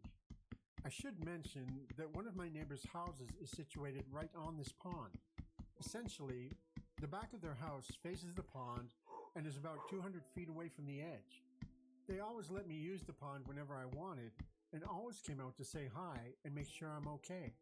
Well, I found it odd that after being there for so long, they didn't come out. Maybe they weren't home? Anyway, I began to realize that I was out in the woods all alone with no one around. This didn't alarm me, but I was now aware of the fact. I dismissed it and kept fishing. About an hour later, I noticed that a breeze started. These weren't strong gusts, but enough to ruffle the trees and suppress sound. I started to get the feeling that I was being watched, even though I knew I was alone. I wasn't scared at this point, but started to get a bit weirded out. As these gusts came and went, I began to hear a faint voice that sounded like my mom's coming from the direction of my house. It sounded annoyed, and I was like, crap, I better get home. I was kind of relieved since I was starting to get a bit freaked. I quickly packed my gear and headed out. Since the voice sounded annoyed, me still thinking it was my mom, I decided to take a shortcut home, rather than my usual route through the woods. This shortcut involved a dirt road with numerous houses on it, but this road directly connected to my street and brought me home in a more direct way. The breeze blew, and I started to rush toward the exit of the woods to the dirt road. I felt much safer once I could see other houses and no longer felt that I was being watched. I rushed home. I could still hear the voice calling to me, getting louder as I grew closer to my house. Once I got there, I left my gear outside and walked in the door, expecting my parents to be mad at me for something. My mom was right in the kitchen and smiled and said, "Wow, home early today?" To which I responded, "Weren't you calling me to come home?" She looked puzzled for a second and said I was probably just hearing things. I remember being weirded out for a second, but didn't really give it that much thought. I went back outside, gutted the fish, and brought the flesh into the house to clean and grill. That was the end of that, or so I thought.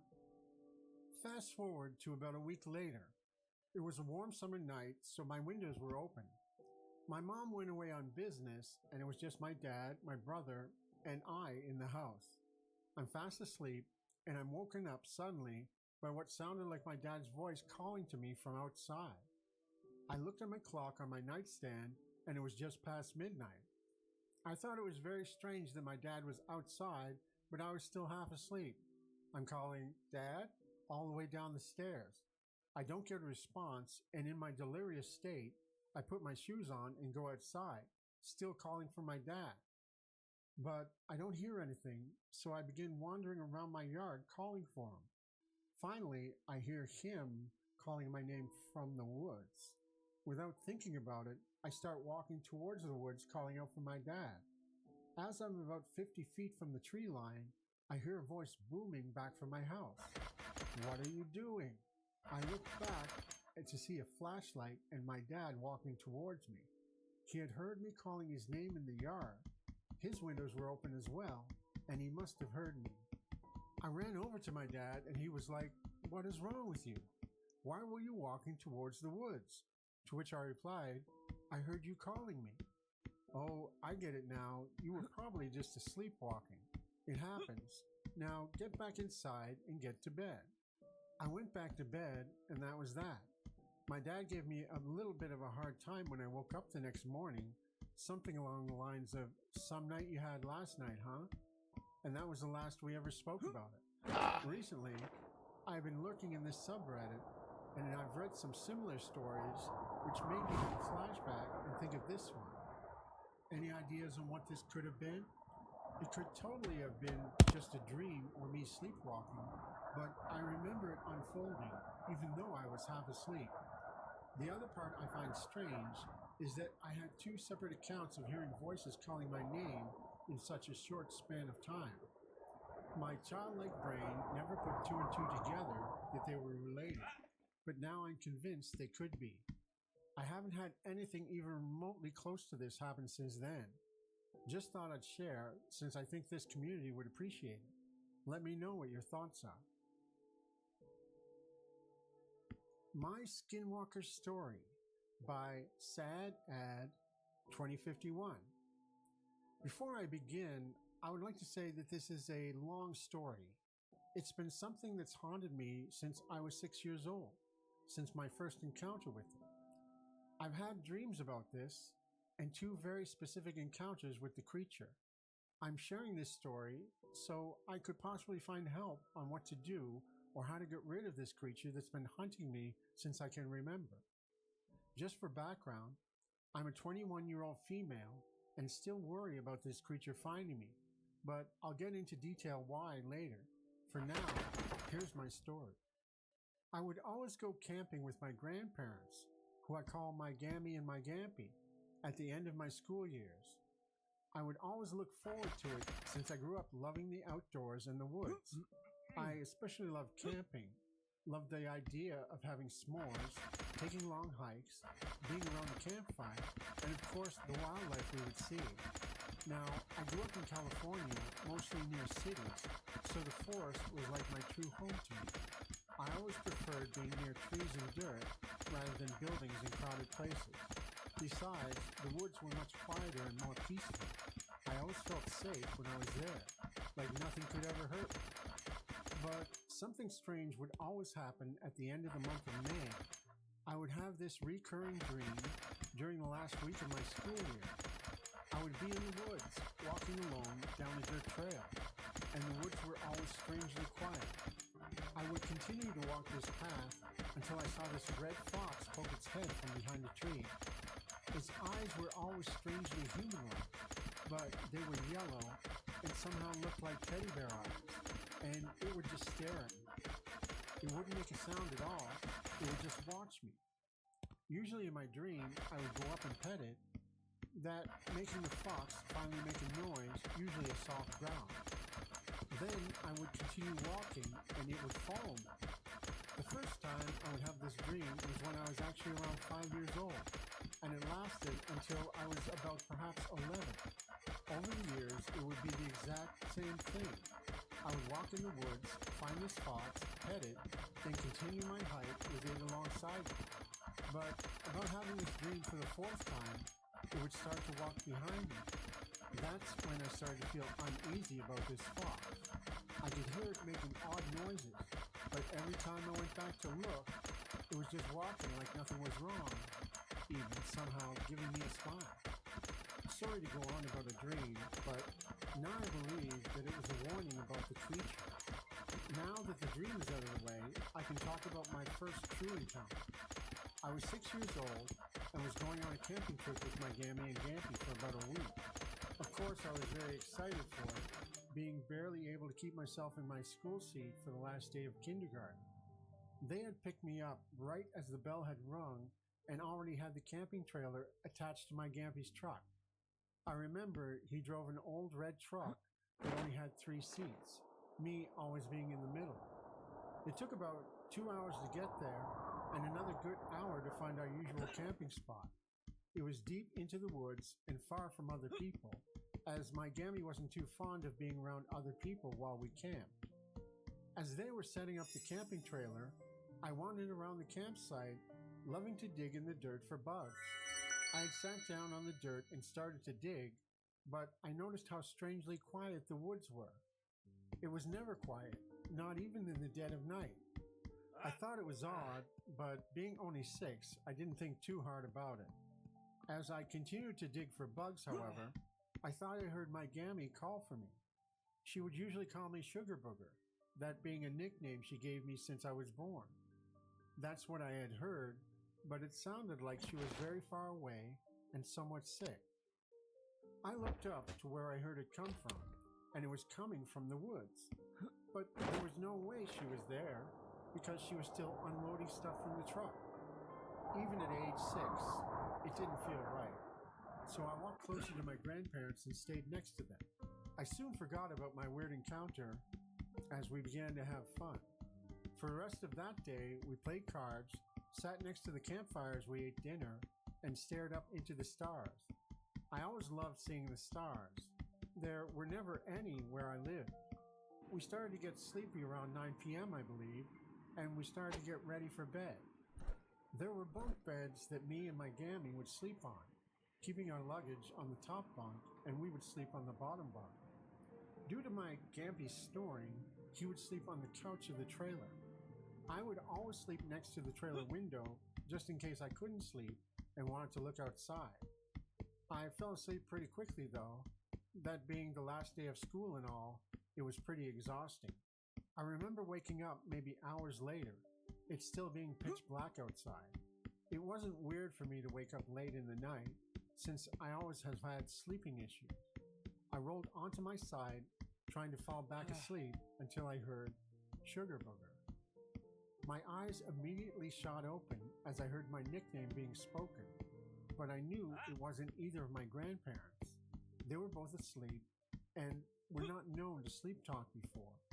I started to feel this horrible feeling in my gut, like whatever I was hearing wanted to really hurt me. Even at the age of 6, I knew this wasn't normal. Then I started to hear tapping at the trailer window. It was soft, but loud enough for me to hear it. Tap, tap, tap. I just sat there, frozen in fear. I was trying to just brush it off as tree branches are raining, but I just knew that it wasn't. I could tell that it was really someone or something tapping on the window. Then I decided to be brave and look.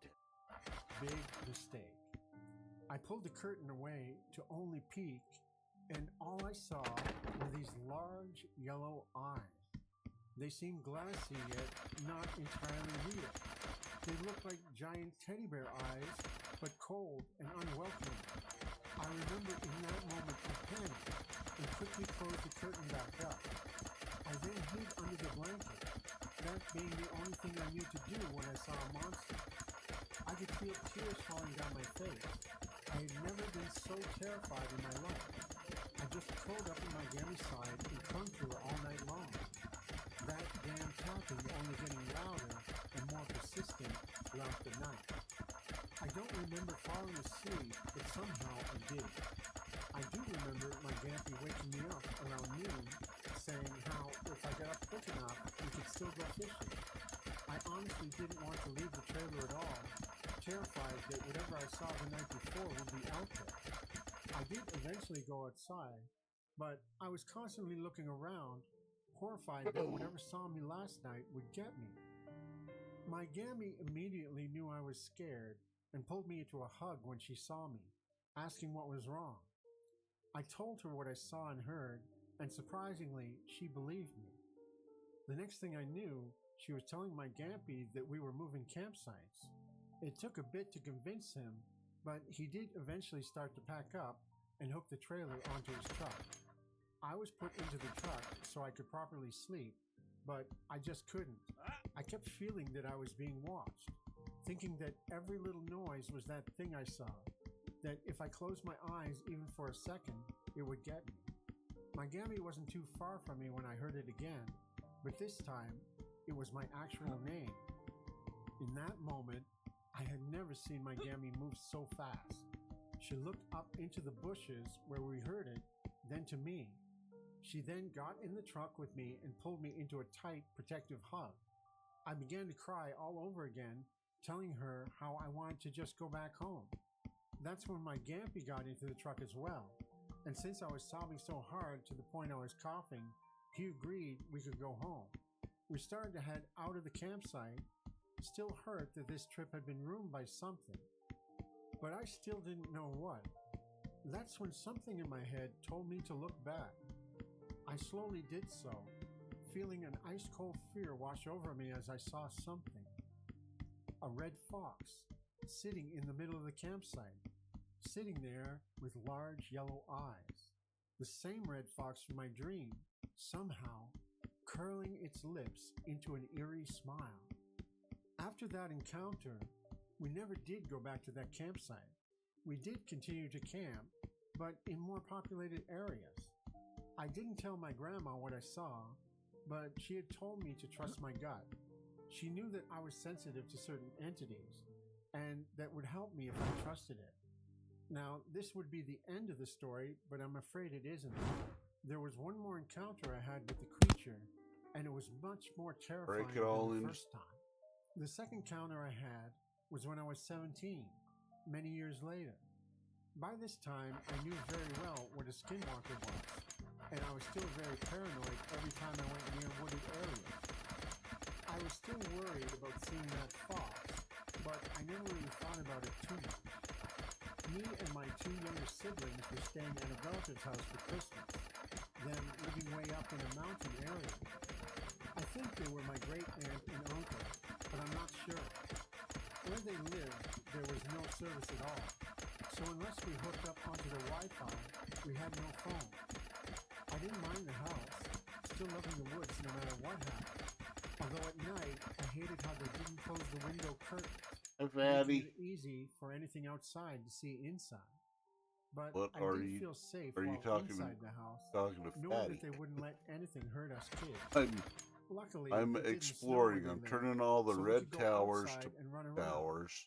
They also had this beautiful Did somebody say waffles? No. Foggy areas on the She map. normally wouldn't listen to anyone but my uncle. Although she was easily excitable, she was a good puppy. One of the days we were there, my little sister and our aunt went out to the store for a nice girls' day. Although I'm But a yeah, girl, that's what I I'm wanted to doing. go We're hiking with my uncle and my little brother. on a We Saturday. left pretty early since the hike we were doing was 4 hours of walking into town. I'm doing a It was a really daytime chilly stream morning, today but since because we were I have doing so much family coming walking, it over felt great. We also decided to tonight take Pam. for my It being birthday. a good way for her to get exercise Insist and have on fun. celebrating it About maybe more an for hour them into than our walk, me. I So started to slow down a bit. Plus wanting I to get enjoy free the beautiful cake. forest. It was so So peaceful. win-win out I of could that. have honestly stayed there.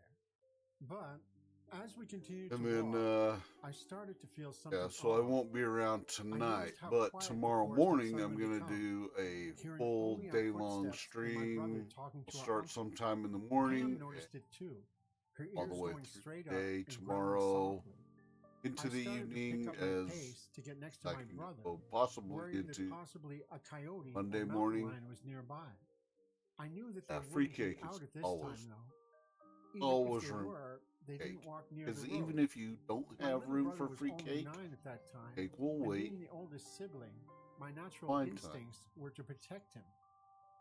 My uncle noticed the silence as well, telling us to stay close to him My and mom's Pam, who was my now mom next to made me and me still a growling. spice cake thing. I began to feel She's that really good horrible at baking. feeling again, that I ice-cold always fear I always once know felt that when I was moms 6. purple. I tried so hard to not think of the creature, They get but it lots was and all I lots of could worry practice. about. So I was scared. I felt like I was back to being having that scared spice. little 6-year-old girl again. I had to stop for a moment, though, seeing my shoelace came undone. I Daddy. quickly kneeled down to tie it back up, trying to hurry and just get out of there. That's when I heard it. Aliyah. In that moment, my heart You're just a dropped fat into kid. my stomach. Sorry about that, My eyes fatty, were fat, widened, fatty. and I Dumb, could he's just a feel fat myself kid. start to Aren't you, shake fatty? from fear. You're just a big old fat It was kid. right next Here's some to chocolate, me. fatso. I heard it clear as day. I slowly turned my head, and there I it was. love the fact. That same red fox, still having those horrid yellow eyes, and that same demented smile. Only this time I saw it much more clearly. Its fur looked so matted and disgusting. The smell it had was like rotten, decaying flesh mixed with garbage. Its limbs were much too long for a normal fox, the back legs bending completely the wrong way. Those eyes were Welcome still in, the everybody. worst thing about it, but Not now this they looked Saturday morning. emptier than I had remembered. I wanted to scream, to run, to cry, but I just couldn't. I was frozen as I Balloon was, Sky Bridge. too scared to even blink. Then I Opening heard up it the speak map again. more. This time, however, it had mimicked my little brother's voice. Found you. Before anything else could happen, Pam suddenly jumped in front of me and started to bark like mad, snapping and growling so aggressively that it scared me out of my frozen trance. When I looked back, it was gone. I used that moment to run over to my brother and uncle, who didn't see what I saw as they were too far ahead now. But I heard my uncle start to pray and sing a song under his breath, keeping my brother and myself close to him. I was just too scared to even look back, so I just kept my eyes on the ground and refused to stop walking. Pam had stopped barking, but she was still Run the loudly express growling and elevator never left my down. side as we continued our hike. My little brother was a bit worried, but Yeah. he just thought it was a coyote. Well, When you're we also finally made allowed it to into do it. town, my uncle had called our sky-based aunt and told her to castle, pick us up, saying build something whatever about you how it wasn't imagine. safe for us to walk back.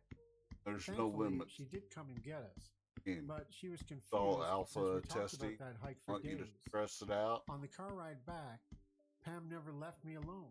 She was right with me the entire time. She knew that thing was after So me, there's all and kinds she of protected me. stuff that's I was built very in. grateful that she was with us. Who knows what would have happened if she wasn't.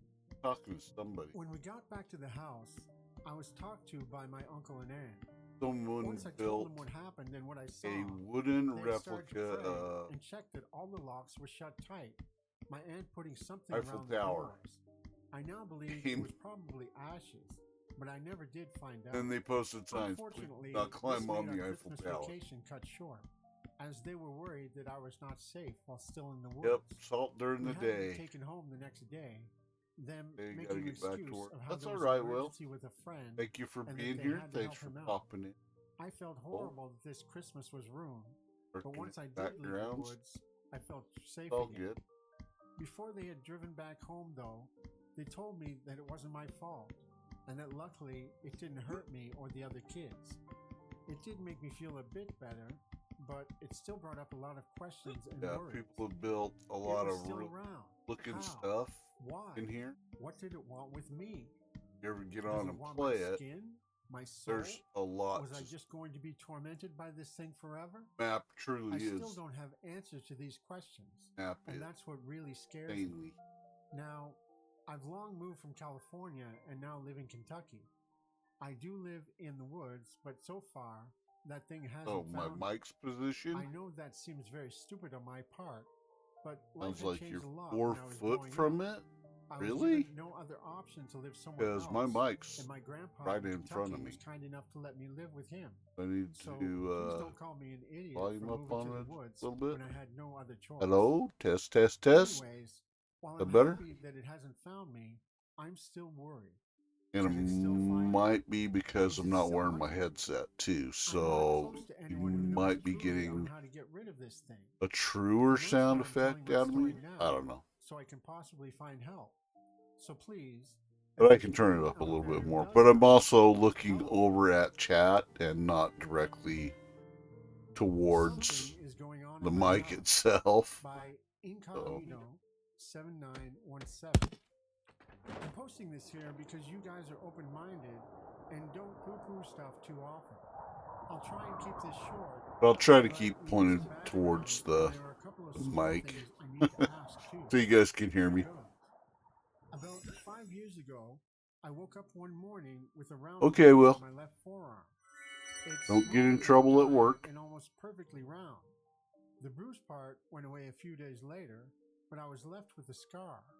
A few days ago, I woke up with another bruise right on that spot. Nowhere else, right on that scar. I don't know if that has anything to do with the main part of this, but I'm including it just in case anyone else has had this happen or can relate it to something. About a year and a half ago, my husband and I were getting ready for bed. It was about 10 p.m., and he's doing something in the bathroom, and I'm on the bed playing with the two He little was dogs that pooping sleep in the with us. bathroom. I notice a red light, and I look up to see this scene on one of the bedroom walls. It's three men standing in front of a bank of knobs and switches that reminded me Yep. of those movies. Will where does they it show all the things time. He like the pops Kung into Fu my Fighting chat, Dance. says hello, The goes to men sleep, were all wearing white doctor-like pops back jackets, in when he and wakes there's up this red LED type before red he light goes back to surrounding the work console. They're again. them, but I can see them He very works clearly. more than I hear anybody one I of ever them seen. say, "I think she's heard us." To which I replied, "Yes, I heard you, and I can see you, and I want you out of my house and don't come back." Hadn't seen any sign of them since until a few days ago. I woke up one day last week with a new bruise in that scar, perfectly round and no other bruising around it. This was around Wednesday. On Thursday night, I laid down to take a nap. I sleep weird hours, so it was about 10 p.m. when I laid down. My tiniest dog, who is about 6 pounds, would wake me up about every 4 hours to go out, and he was in bed with me. All of a sudden, I come full awake, and there's this same red LED type light covering the door from the bedroom. I thought at first that I had had a hemorrhage and my eyes were bleeding. Then I noticed the red light was only on the bedroom door. It started fading out, and within just a couple of seconds, it was gone. I laid back down and went to sleep. When I woke up, I asked my husband if he'd been playing around with a new light or something on his new phone. Told him what I saw, but he said he'd been napping too. I have to throw in here, the wall where I saw the men and the console thing is sort of, well, I can't describe it other than icky feeling. I have lost my tiny dog in that area a couple of times. He was trained to go to a certain spot to be picked up and put on the bed. He would go there and wait for me. Twice I've had to search the house over for him because he just disappeared from there. When going back to the bedroom, Mowing first thing, through. I see this place. If you're still thanks for if you have any theories or incidents, please share. I just don't know what to think, and I'm pretty sure whatever is going on is Welcome to Encounters.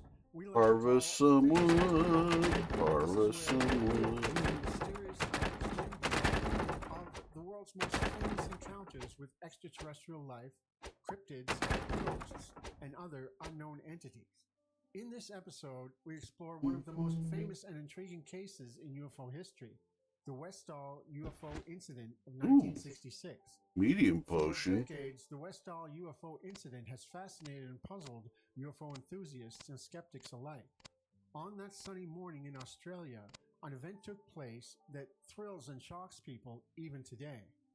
We take a closer look at the Westall UFO incident, examining the evidence and trying to separate fact from fiction. Join us as we explore one of the most famous and controversial UFO encounters of all time in this special segment of Strange Encounters, Famous Encounters. On April 6, 1966, in Clayton, a suburb of Melbourne, Australia, a UFO sighting occurred that has become one of the most notorious incidents in UFO Oh, history. you're At definitely around not 11 pointing in the a.m. right direction. On that sunny morning, a strange aircraft appeared in the sky. It was a massive, metallic, disc-shaped craft that hovered above the pine trees about a quarter of a mile behind Westall High School, where the students were engaged in outdoor fitness activities. The craft was estimated to be about the size of two large cars and was unlike anything anyone had ever seen before. Over 200 witnesses, including students, teachers, and other school staff, watched in fascination as the craft hovered above the trees. Suddenly, the craft flew across the field behind the school, then returned to its stationary position above the pine trees before descending out of sight behind the trees. Shortly after, 4 or 5 private aircraft appeared and began chasing the craft. The disc-shaped Damn craft goblins. rose to meet the private aircraft, and the two seemed to face off. The foreign vessel quickly took off, leaving the other aircraft far behind in pursuit. Many of the witnesses reported seeing strange details about the craft, such as the metallic, silvery sheen of its exterior and its lack of visible seams or openings. Others reported that the craft made no sound and moved with extraordinary speed and agility. One of the most interesting accounts of the Westall UFO incident comes from Andrew Greenwood, a teacher at Westall High School who was one of the only staff members said to have witnessed the disc. Greenwood initially relayed his story to local newspapers, reporting that he saw the object flash above the pine trees in a stunning beam of light. Later in life, Greenwood revealed There that he it was is. visited at his home by men who told him to keep quiet about what he had seen, citing the official Hey, you little secret service of bastard. Australia. They Get off threatened to me. get him fired from the school and spread rumors that he was an unstable alcoholic if he did not comply. One of Greenwood's students also saw the craft and reported that it was a huge silver vessel that was pursued by a group of Cessna planes as it floated over the pine trees. When the craft rose to the height of the Cessnas, the student said it was a similar length, but much thinner. The student, along with two friends, investigated the field behind the pine Thank trees. you to where the everyone craft had who's descended before coming the in to Cessnas arrived. hang out, by the They way. found a hefty, flattened circle that had no discernible track marks nearby. No ordinary animal or machinery Well, seemed to have to made it. bypass this It had to have heavy come duty from above. forest we got going Other on, witness accounts provide a more vivid picture of two smaller disc-shaped crafts that sat near the front let's of do Westall High. this. But these accounts are scattered and few in number. Some witnesses also reported that the girl was Well, found unconscious 30 near the area degrees. where the craft had hovered. Students said that the girl, a trained runner, had rushed to the area and arrived well before anyone else could. After the silver craft took off, they found the girl collapsed and dazed. An ambulance was rushed to the scene and supposedly Building taken with the girl to the hospital. birchwood. However, the girl never returned to Westall High, and when a friend went to check on her, she was met with a woman who claimed that the girl had never even lived there. Everybody else doing today? Anything special planned for the weekend? Shopping, wrapping Christmas tree gifts, just 3 days after the sighting. Birthdays, Personnel scoured the area anniversaries, with devices that resembled metal detectors and took precise measurements weddings. of the depression made by the craft before burning the evidence. However, there are discrepancies in these reports. all the above, and some none of feel the there above. is no official report filed, Playing with which the could have kids, been required if there hadn't been evidence of military presence. To this scaring your day, kids. the West Isle UFO incident remains one of Spooky the stories. most mysterious and puzzling UFO encounters ever reported. And that concludes this episode of Strange Encounters. Thank you for Playing tuning in Fortnite with and listening to these grandkids. strange tales of the unknown and unexplained. We hope you enjoyed listening to these stories as much as we enjoyed sharing them with you. Remember, if you have your own strange encounter to share, please send them to Oh, us dang, I at thought I had more. verystrangeencounters@gmail.com Fixing that. or join our subreddit and post your stories to r/verystrangeencounters. Don't forget to like and subscribe to our channel and turn on notifications so you never miss an episode. Oh, Baby Fat. Wait, how old is Baby Fat? He's not very old, is he? So thanks to everyone who has 4, subscribed 3, to 4? help our channel grow. If you would like to Doing donate to help us Christmas continue shopping to now. bring you new stories Ah. of the strange and unknown, you can find a link to our Patreon site in the Baby description Fat's not below. very old, I know that. Until next time, keep your eyes and ears open and your senses sharp. You never know what Just eerie a little adventures one. you may have in the future. Thanks again for listening, and we'll see you Me? soon on the Strange Encounters channel. I'm just gaming today because I won't be able to do it tonight. So,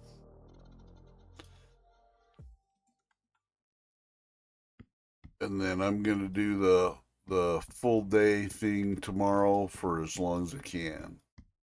So, yeah, 3, yeah.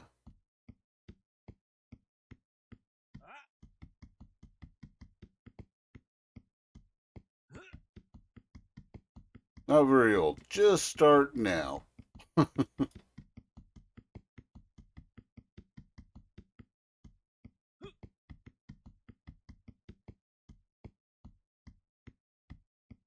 Probably a little too young to start teasing with scary stories.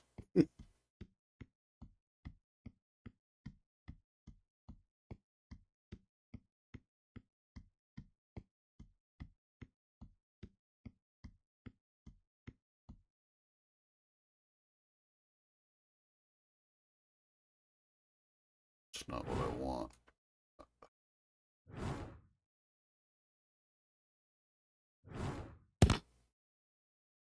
Get up and move it. Oh, you worthless turd. I didn't get any sticks back from that? What?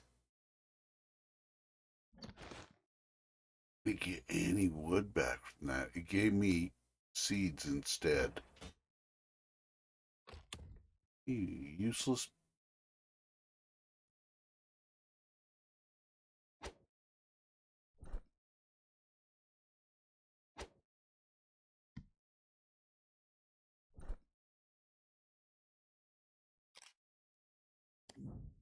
That is not what I want to do.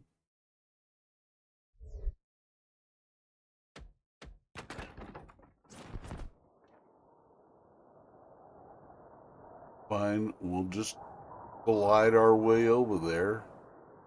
Maybe we will find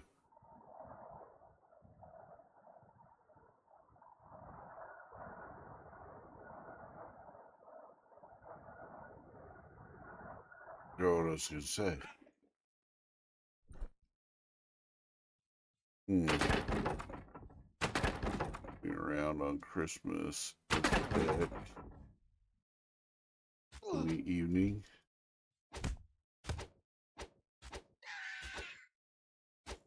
Run. I won't be able to. I have family coming over this evening, so yeah. That's why I'm gaming and streaming this today. Is I won't have time tonight. I'll be spending time with my family, so They celebrate my birthday. I don't. I let them celebrate it because they want to celebrate it. I've never really celebrated my birthday. I don't really give a rat's ass about it, but they like to celebrate it, so I tolerate it. But they want to celebrate it this year and have cake and ice cream and hang out and stuff. And tomorrow I'll be streaming all day long. I don't really plan this out. I just kind of been winging it.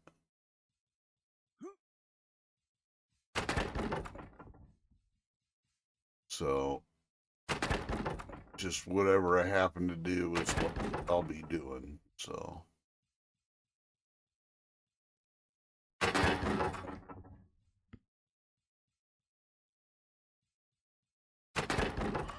oh, sorry, chicken. Going for the log,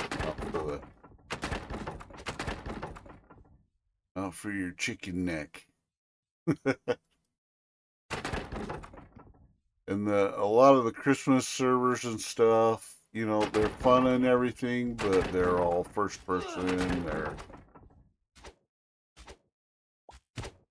They're done in a way that seems counterintuitive.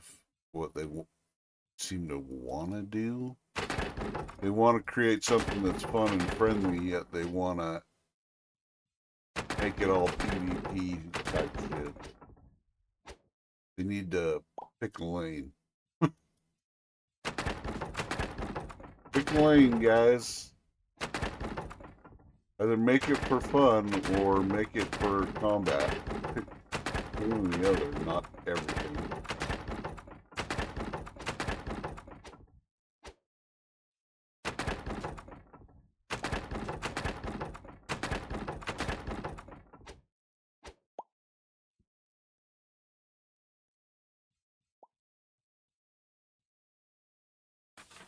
Oh god, facing totally the wrong direction. You go that way. We need to go this way.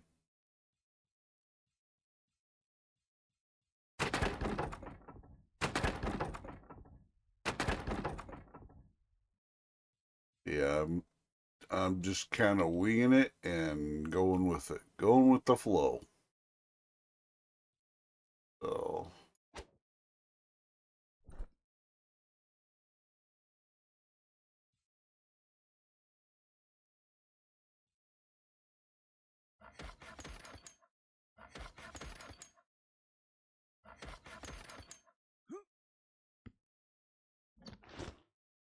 Oh, I don't have much in the way of what to use, but this might get us up high enough that we can soar above the treetops. Yeah, I'm just winging it. Wing it.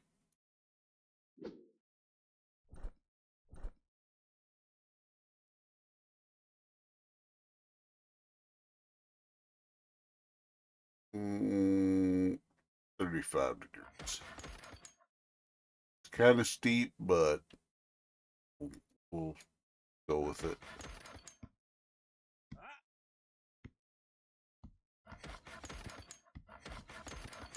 We'll get up above the treetops so we can see where we're headed.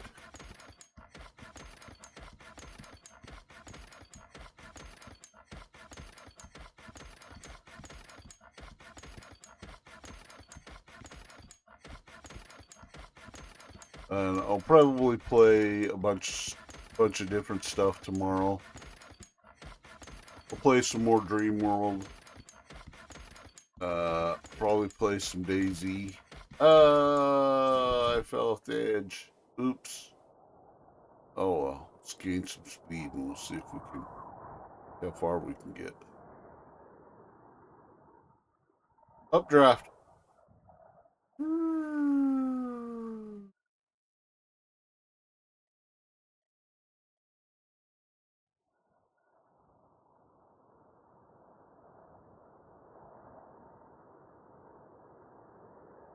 There it is. There it is. I see it. I see it. I see it in the distance.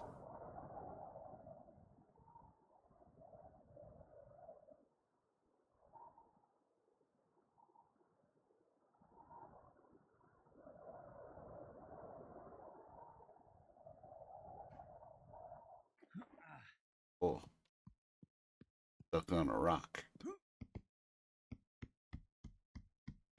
Yeah. And I may look around, see if there's any more demos to play or stuff like that. I mean, I can go play on Christmas Is Tech. Not really one of my favorite maps. I'm not a huge fan of Christmas either, so. But I've seen people playing on it. It looks funny. I could play on it for a little bit, but not for too long. Just not today. But I can do it tomorrow. Whenever.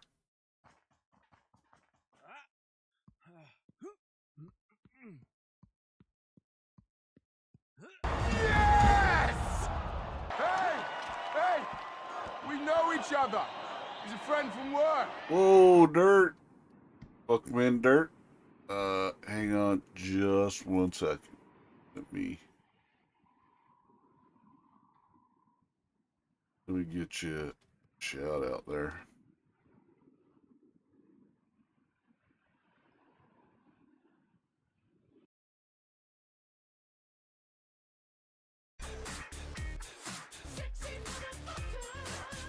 You guys don't know who Dirtbag is, give him a follow.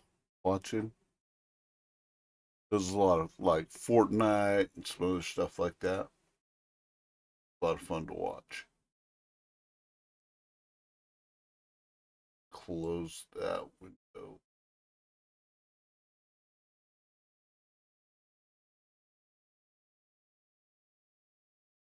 There we go. How was your stream? How was the racing this morning? Seen you win a few races there. Or not win, but at least decently placed.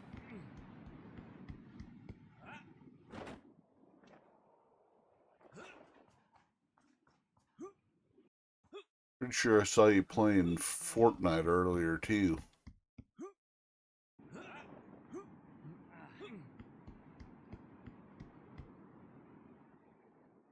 How you doing this morning? How's your day going? It's just not even morning for you.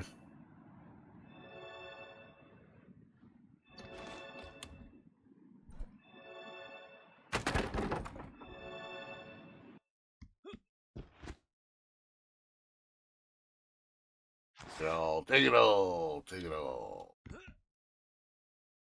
Couple of wins. Nice. Very nice, very nice. Wins are good, right?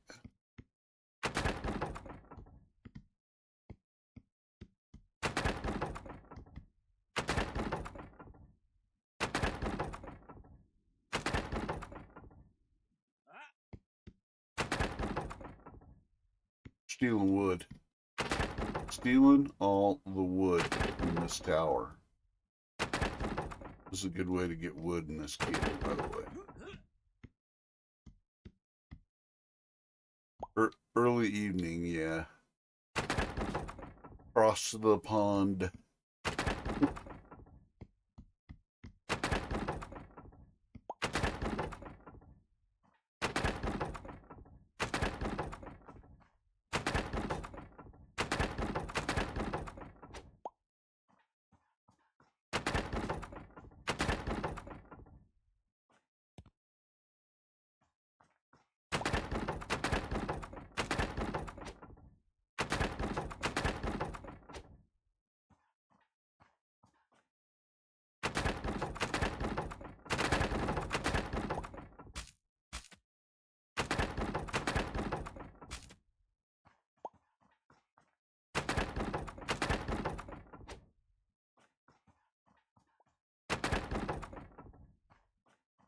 Need the wood to build with. Can't build me no Fortnite bridges. In Dream World.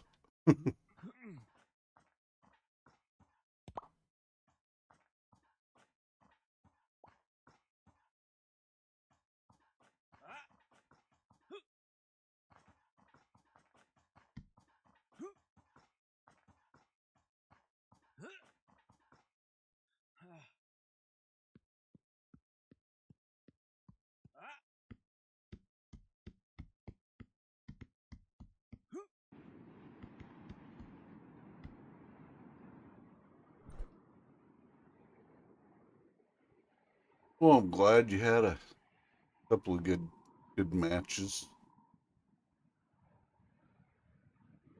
We'll go 30 degrees.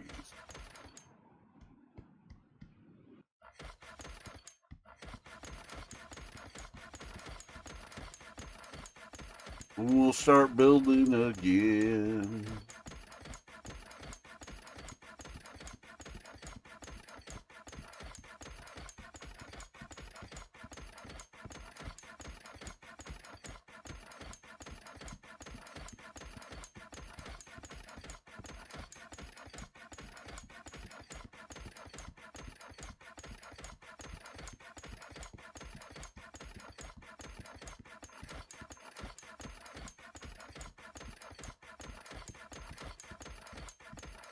This is much easier to get up to the top of the towers than climbing the towers themselves. You just build a bridge up to it.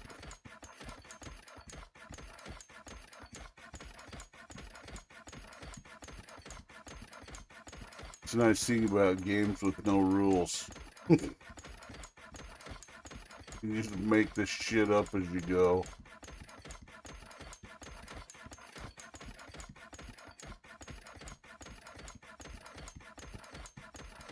Like most of my life. No plan, just wing it. Screw it.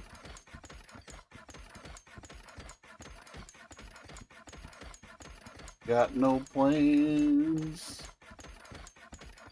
Got Pinocchio song. Got no strings.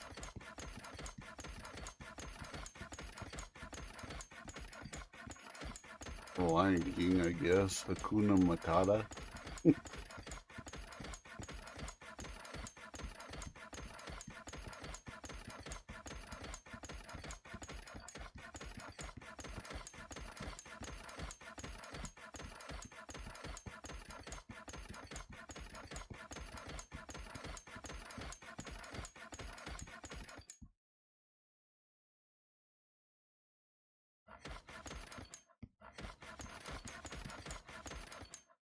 Okay, and there's another tower right there.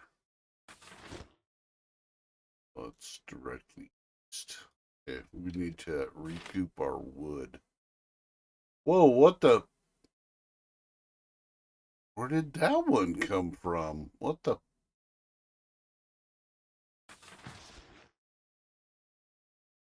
Oh my god, I walked right past it.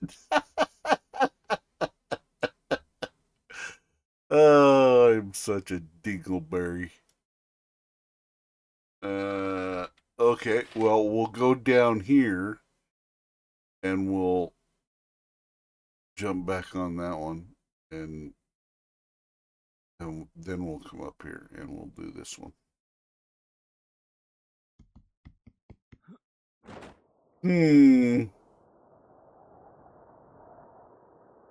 You ever do stuff and then you feel like a complete dumbass?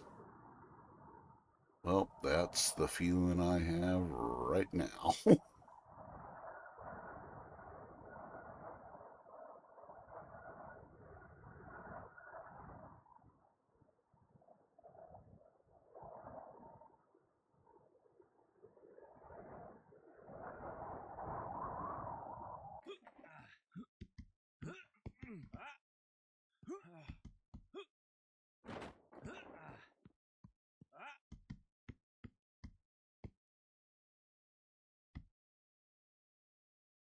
Hmm. Now would be the time for the waffles comment.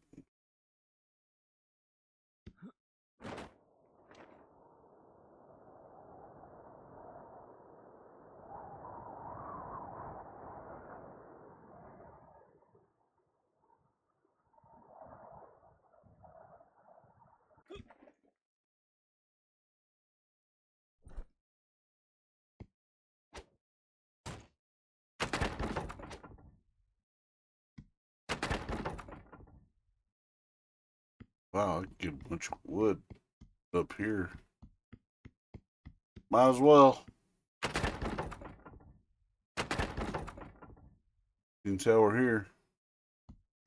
And it's just poking up through the... Oh, that's not really there. We'll get some free wood while we're over here. Yeah, whoops. Whoops indeed. Burp. Captured live on stream.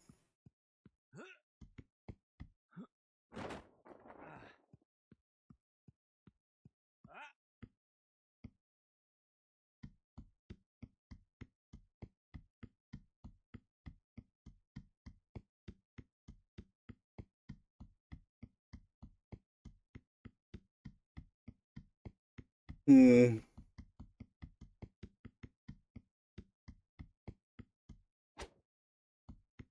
Oh, it's not real. It's not real. This one real? Not even close. It's an illusion.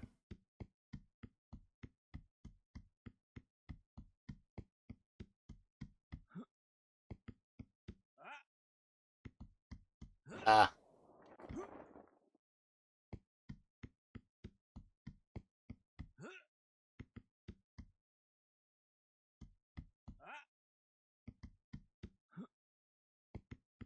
See, this is why I build ramps. That way I don't have to do this thing. Which is a pain in the ass.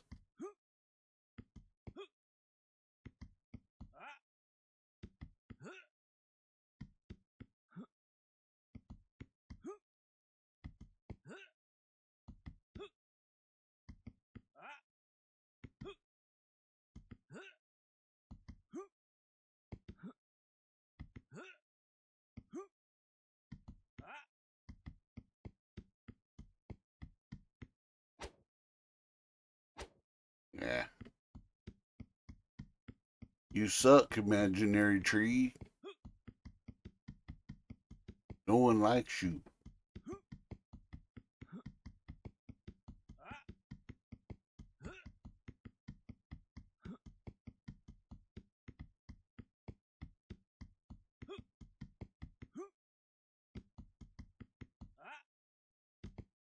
You get in the way and you block my view.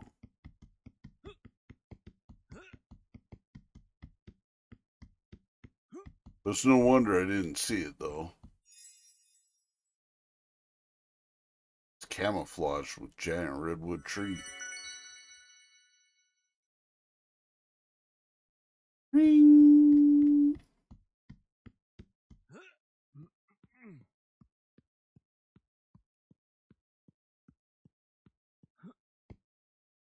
While we're standing here, let's do this. Let's get rid of this. Get rid of this. Get rid of this. Throw this shit out of my inventory because we don't want it. Nor do we need it. I got one stick. One lonely stick. I'm just going to throw that. That's garbage. One lonely stick does us no good. Now,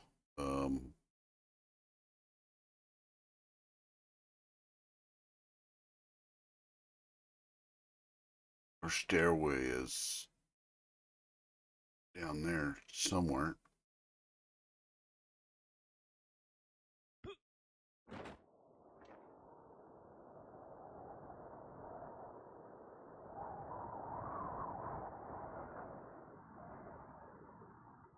Right?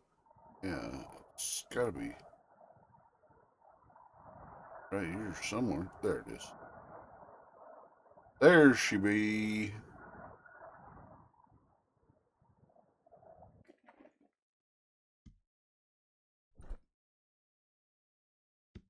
Okay, and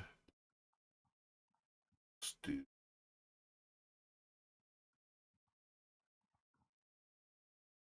some more weird, creepy, cryptid whatevers.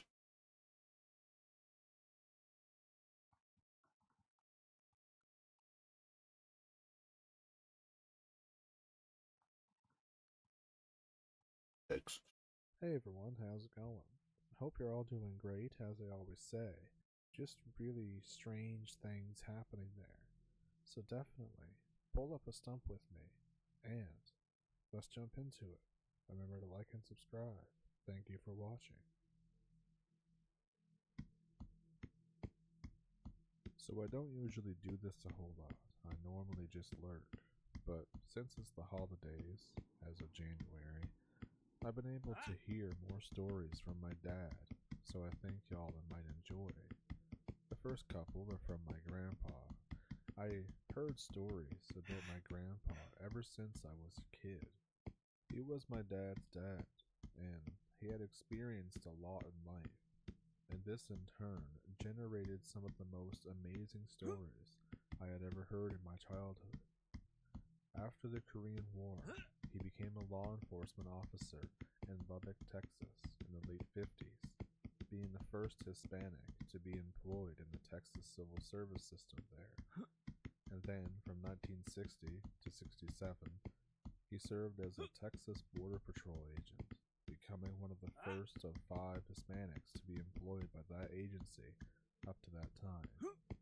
He later worked for the U.S. Customs Agency Service and the DEA in the 70s. My dad always told me some amazing stories, and not all of them fit here, and some are not fit for me to share. But he has two, Right. although did not happen to him, have been told to my dad, who later told them to me, in pretty good detail. So, the next 2 stories take place between 1960 and 1967. My dad's family was living in the southwest Texas town of Eagle Pass, which is a border town that borders the Mexican city of Piedras Negras. My grandpa was doing border patrol work there and in the nearby border towns that are scattered along the Rio Grande River. So, I'll call this first one the Sand Trap. Now, before I get into this first story, I have to explain what a sand trap is. It's not necessarily a trap exactly. There are some spots along the Rio Grande that are low enough to cross over without much effort. These areas are patrolled, but can't be monitored 24/7, especially back then. So sometimes, immigrants pass through without detection. In places where the brush wasn't too thick, they would throw down layers of Make sand a and slip landing away. pit. This allowed them to monitor and count footprints and track who or how many people were crossing the river and into Oh, the U.S. My grandpa worked the morning shift and arrived at the station to supposedly catch up on paperwork and get some coffee. That's when he found the late night officer, who I'll refer to as Mr. L, at the station, back from his post, earlier than he should have been. He was pale and looking very distraught. Grandpa asked Mr. L what his deal was, and he was told the following story. Mr. L had been hearing rumors of some creepy post out in Del Rio, a town about half an hour north of Eagle Pass.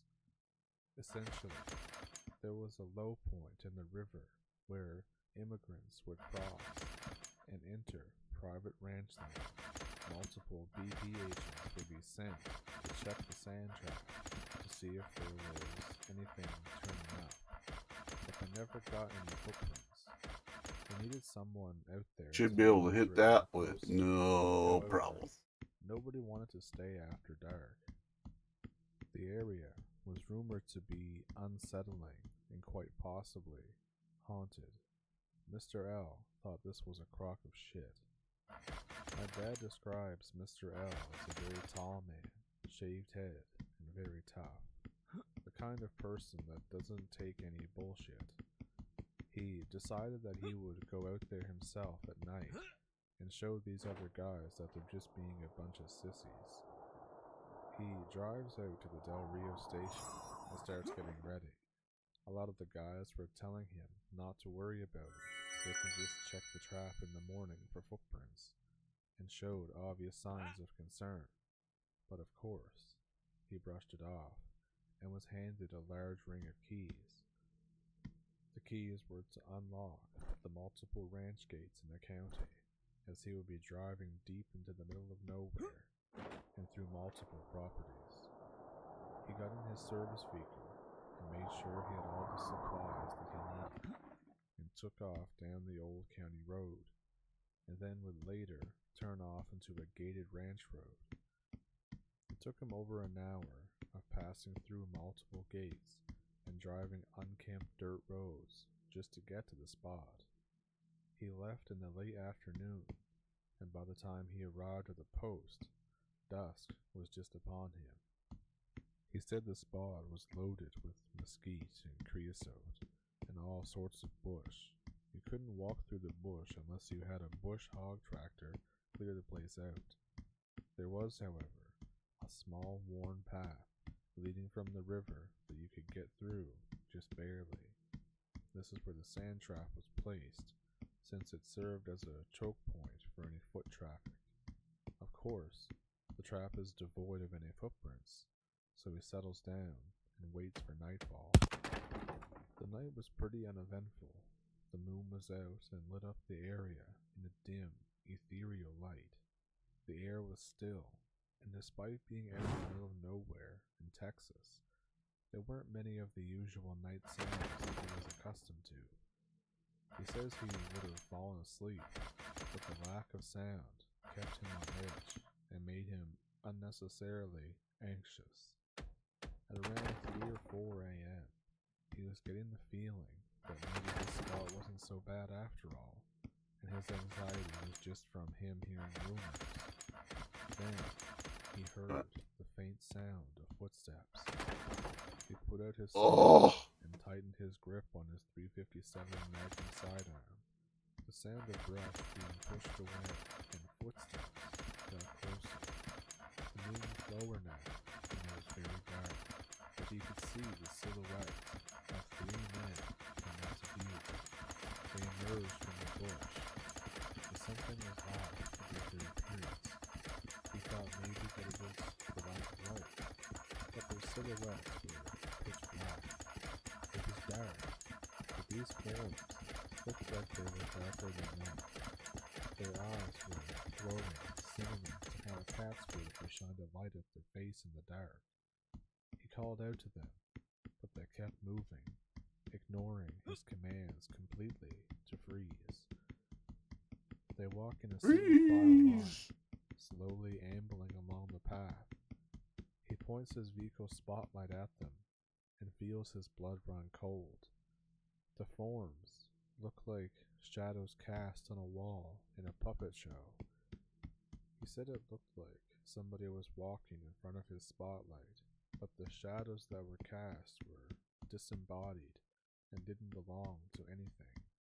He stood there in awe and fear for probably 45 minutes. The forms were gone, and there was no longer any sound coming from the brush. He went down to check the sand trap and found that it was still smooth, and it was like that there was never anybody that had crossed that area. He suddenly felt dreadful, as though something was watching him. The feeling wouldn't go away, and he started to feel fearful. He got in his vehicle and left, He drove straight to Eagle Pass, and since my grandpa came in early, he heard everything from the now shaken Mr. L. My grandpa didn't have a fun time, as Mr. L didn't bother to lock the numerous ranch gates behind him.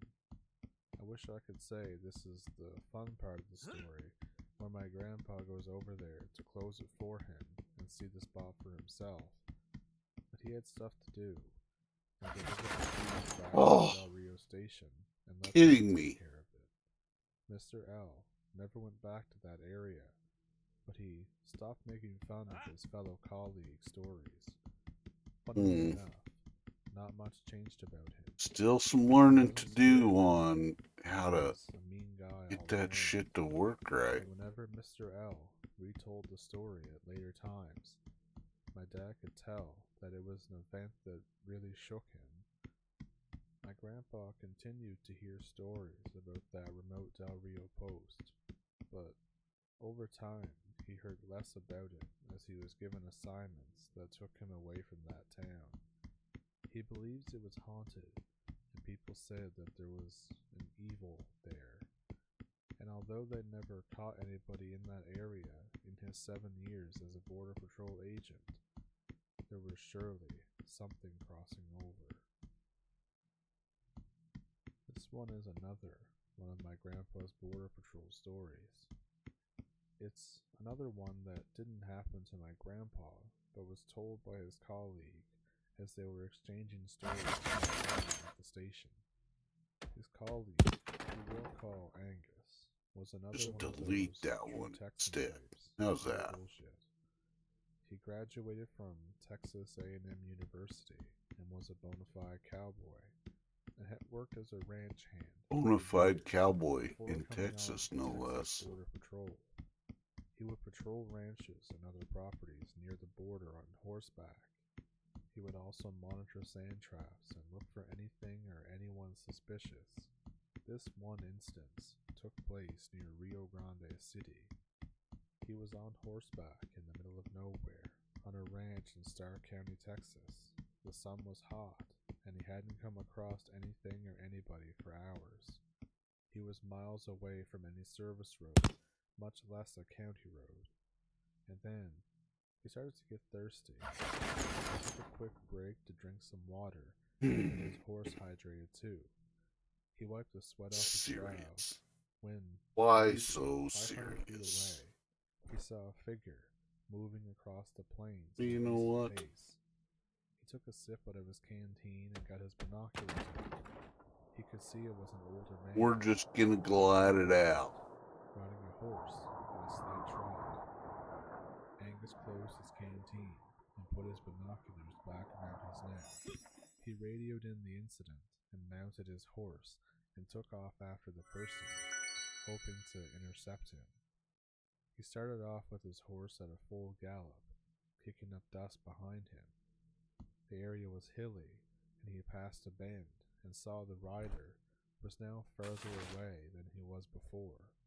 Confused, but determined, Angus drove his spurs into the side of his horse to goad it into going faster. They started to gain ground on the other rider. He disappeared around another bend, but Angus was close behind. When Angus came around the bend, he saw the rider was even further away. Angus started to get pissed off. He felt that obviously this guy was screwing with him, and he was ready to apprehend him. He gets his horse to go even faster. His hat was barely hanging on, and everything was shaking and starting to come loose from their holsters and bags. He gained on the figure yet again, but after another bend, the figure came even farther away. He had never made his horse go this fast. Its grunts were harsh and labored.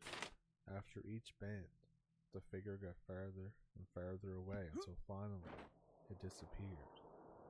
For fear of his horse's safety, he called off the pursuit and radioed in that the suspect had got away. He dismounted and gave his horse some water. They probably traveled about 5 to 10 miles from where they originally spotted the lone horseback rider. He decided to double back. He started to notice that the only tracks were his own. No other tracks but the ones from his horse were found the whole way back. He told everyone at the McAllen horseback yard about it, and asked them if they had ever experienced anything like it, but not one of them believed him. They all said it was a mirage or a heat stroke. Angus assured them that he knew the signs for years after all. He wouldn't have Out of the continued way, if he was not well enough to do so. He let it go for a little while, but told my grandpa Oh, killed the eventually chicken that was that he hiding was in a so tree. really confused and perplexed. He continued working in that area of Starr County, but he never experienced anything like that again.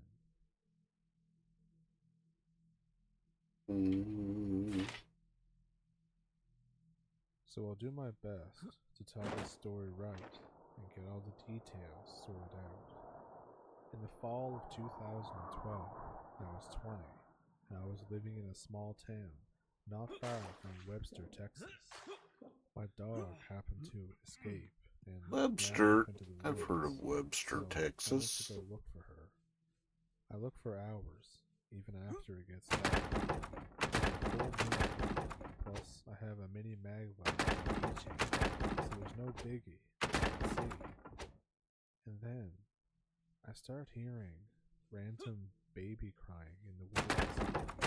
This is the middle of nowhere, but I assume it's just bad people dumping it.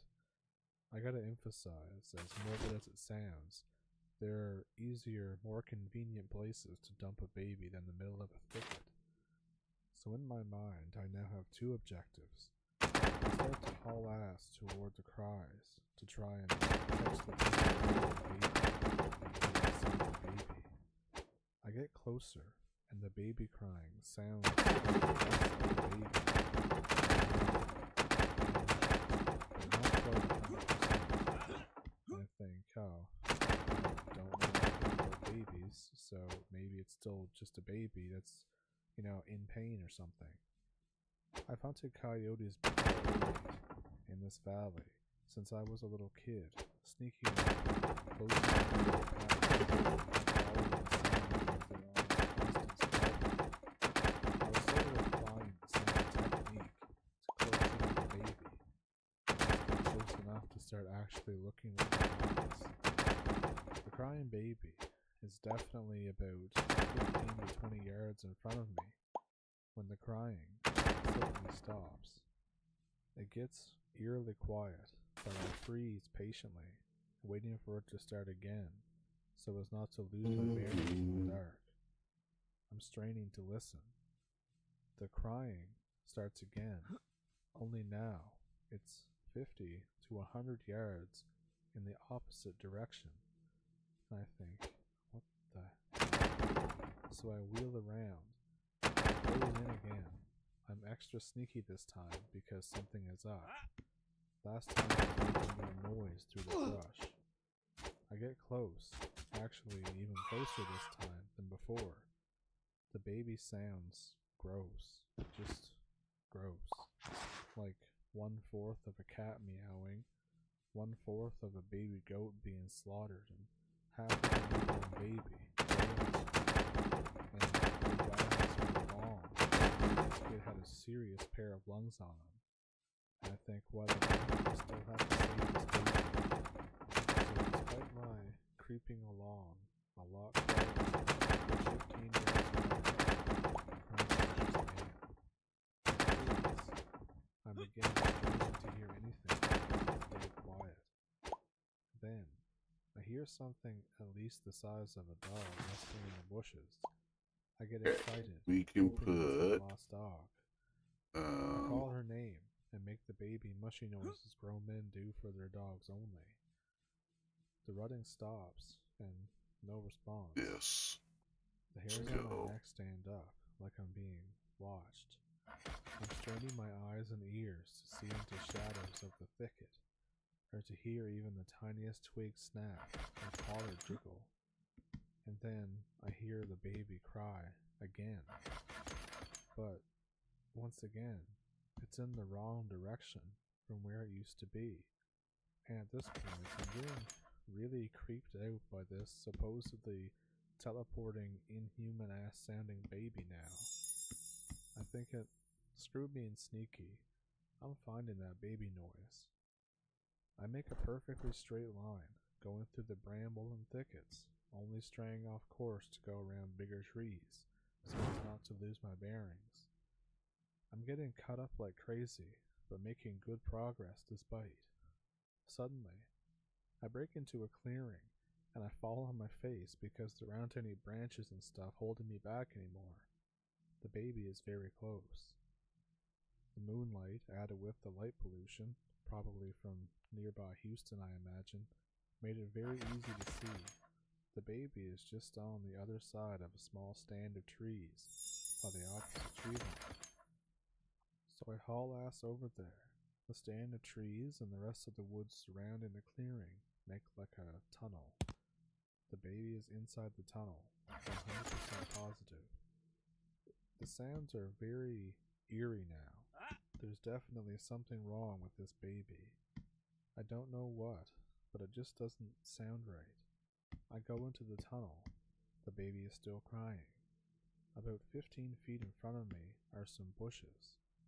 The crying stops, but I don't care because I already know where it is and I just have to keep looking with the flashlight. I look some more. I keep looking. I think, okay, where the hell is that damn baby? There's nothing in this tunnel but weird scraps of trash and other things. Nothing crazy, just the inescapable litter that gets blown in by the wind that you can find anywhere in the woods when not in a pristine park or a preserve. I keep looking for this baby because this time I was positive that it was there. But then a piece of trash catches my eye. It's a candle. There's several of them. I think, oh, that's weird. So I picked it up, and it was still warm and soft to the touch. Not quite melted still, but it had definitely been used recently. I freak out a little bit, but I write it off as goth kids being goth kids or whatever. The hairs on the back of my neck stand up again, and that feeling of being watched returns.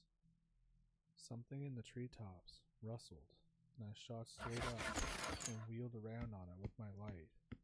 I'm looking through the branches, but I don't see anything. This flashlight that I had was now giving me a major tunnel vision, making me feel vulnerable in that tunnel. I look around for the baby one last time before switching the light off. I'm walking off, telling Baby myself it's laughter. because I'm stressed out about my dog missing. So I'm walking along the tree line in the clearing back to where I busted through to retrace my steps and get out of there using the trail that I had made in my adrenaline-fueled Let's see now. Map. This time, Pointed the I wrong see way. a shape out of the corner of my eye.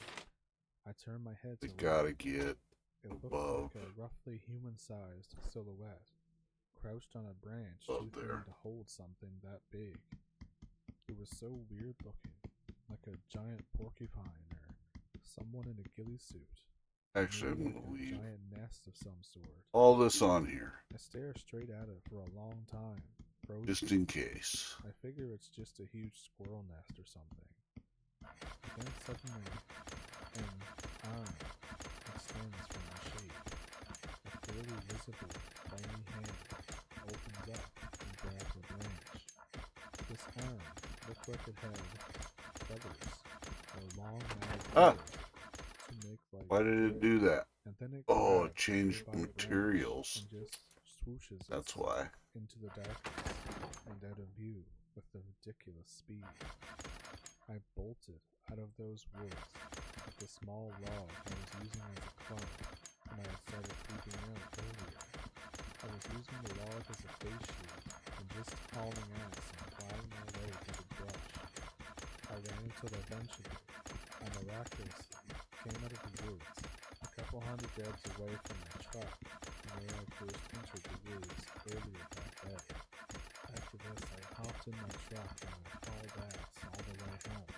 I never went back to those woods, or even down the road that runs by me. And I recently told my girlfriend about this. And being Hispanic, she said it was the lechuza, a witch bird I've only heard of because of my Hispanic buddies joke about it whenever we go camping in the woods. I just shrugged it off because I figured it couldn't be that, right? But then I got reading about them more, and it turns out that they do indeed mimic the sound of pine impact to draw people out into the woods and do godly sweat with them. You rotten And if you're wondering, bird. I did eventually find my dog. She came back in one piece, thankfully.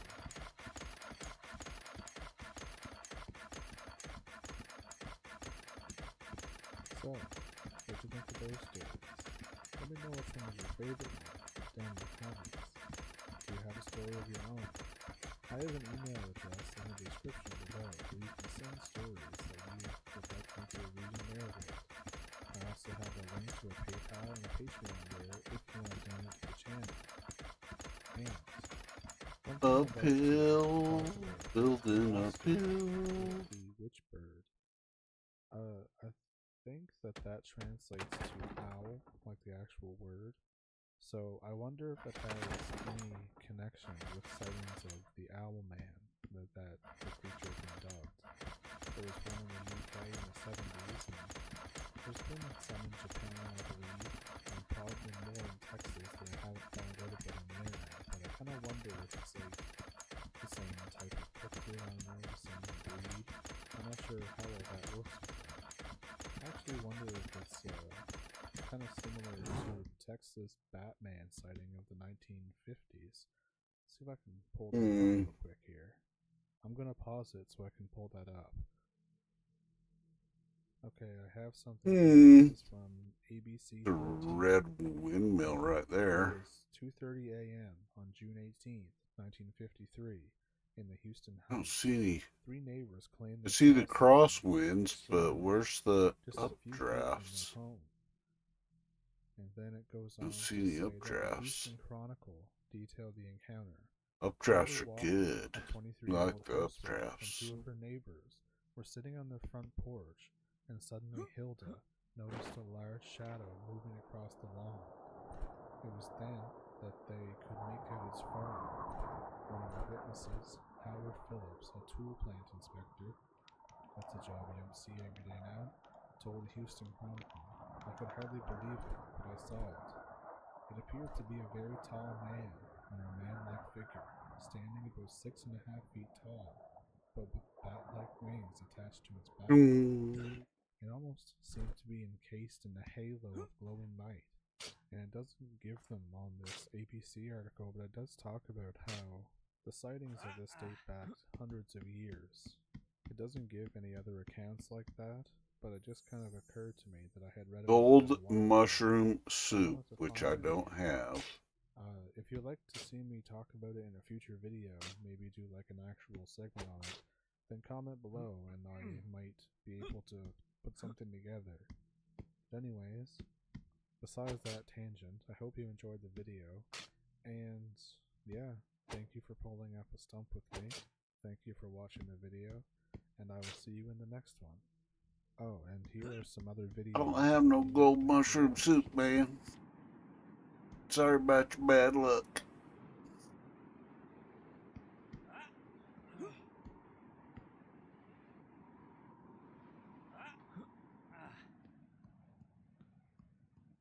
Where's my tower at?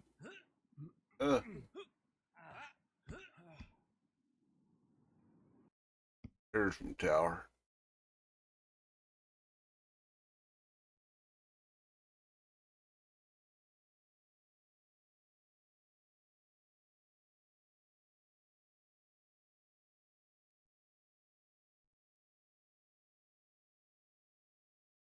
Gonna need to harvest some wood.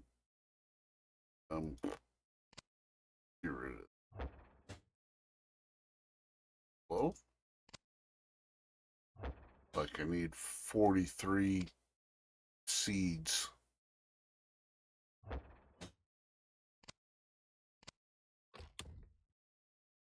I don't need 43 seeds.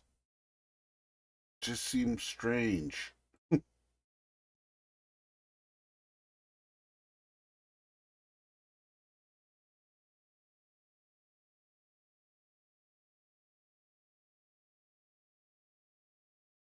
Ooh, Men in Black cases.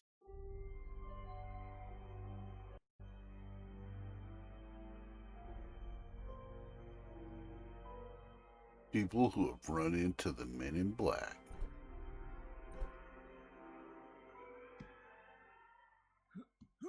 In 1966, student Mike Lonzo wrote a 58-page report on UFOs as an assignment for his high school English class, and he received an A grade. So impressed by his effort, the teachers asked him to read it to an entire convocation of students, and was even given an award for creative writing. As well, it was placed on display in the school for a brief period. While the teachers treated it as merely a work of science fiction, the cases presented in the report, including some images, were all very real, pulled from newspaper clippings and whatever books related to the subject matter that Lonzo could get access to via the school's library. Mrs. Lonzo, Mike's mother, celebrated her son's success, as she too very much enjoyed writing, and had even signed up for a correspondence course on writing sponsored by an outfit known as Famous Writers. Sadly, the volume of work required by the outfit proved too much for the struggling housewife, as she had other priorities that ate up the vast majority of her time. She ultimately became discouraged, but this freed her up to help her son with his writing. Man, those little boars are just on the door of the Lonzo home. a pain in the Inside ass. him was wearing an olive green They shark skin suit, constantly having dark just wavy hair and the facial structure of a Filipino or Pakistani man. At the door, the man extended a business card and introduced himself as Mr. Marks, a sales representative for the Famous Writers Group. Mrs. Lonzo where did invited my him tower inside. go? She was concerned it's that right he had there. been sent there to chide her. Right for there, her right where you left it. Curiously, that's not what happened. Mr. Marks seemed to be more interested in something else. UFOs. Upon sitting down, he proceeded to ask if either Mike or Mrs. Lonzo had seen any strange aerial objects in the area. Mike promptly volunteered that he had only recently completed an award-winning report on the subject. This seemed to pique Mr. Marks's interest, and he went on to tell Mike that Wright-Patterson Air Force Base had a museum in which captured saucers were, quote, on exhibit there. Like with so many of these cases involving the visitors or the Men in Black, they always seem to speak in riddle. Like you kind of have to try to decipher what they're saying. They're never really straightforward. So he said that they had at this Wright-Patterson museum that they had crash saucer on exhibit, or pieces from it at least. And when I heard that, when I read What do you that, think he's doing in here? he's lying, because of course that's not true. But then I thought about it, and I thought, is he lying? You know, did somebody high up in the government or something surreptitiously kind of place a piece in the museum in an exhibit, and like nobody knows about it except for, you know, the visitors? And he was just sort of kind of like telling him that because it's a really kind of a really strange thing to say to some kid. So I thought, you know, maybe there is some truth to it. Maybe he was telling him something that nobody else knew at that time, or they still don't, I guess. After chatting some more about UFOs, the man offered to take Mike's report to his superiors for possible publication as a pamphlet. Mike nor any of the teachers had ever made a photo duplicate of his report. As far as Mike knew, he was in possession of the only copy, but he handed it off to Mr. Marks anyway. He told Mike and Mrs. Lonzo that he would soon get back to them with more information.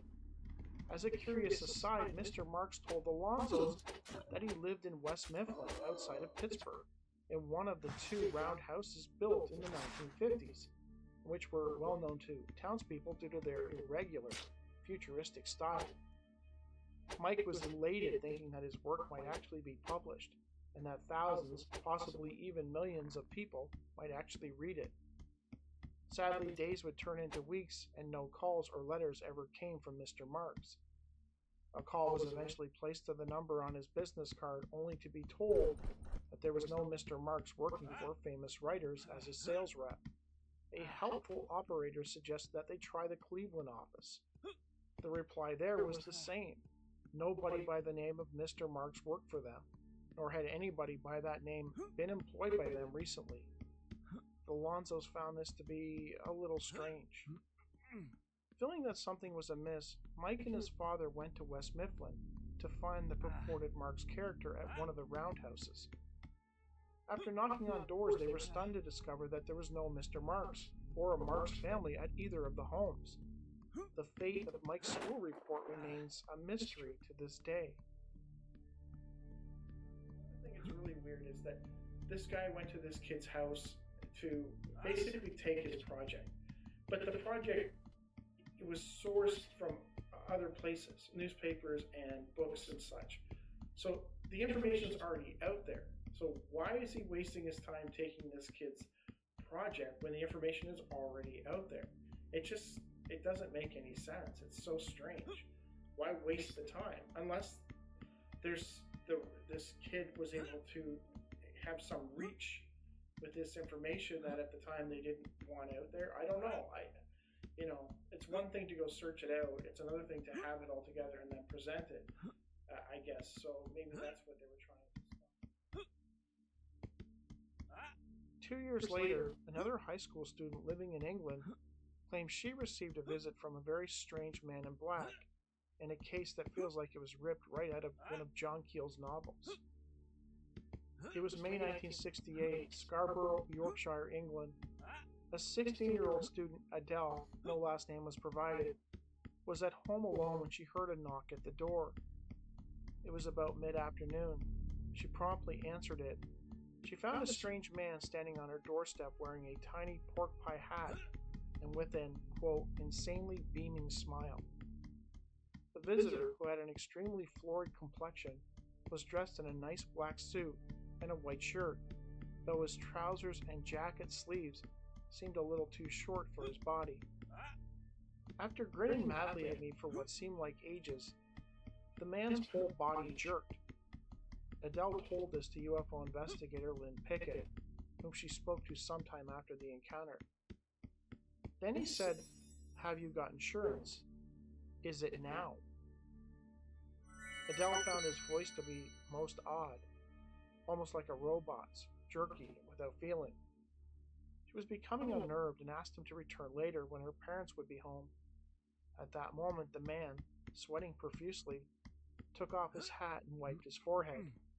A thick layer of carelessly applied stage makeup came off on the back of his hand. He was completely bald, and beneath the smeared makeup, his skin looked unnaturally white and, quote, dead. "Can I see a glass Creepy. of water?" he asked, still grinning at Adele fixedly. She noted that he looked ill, and she became concerned that he might actually faint right there on the doorstep. So she invited him inside and sat him down in the lounge.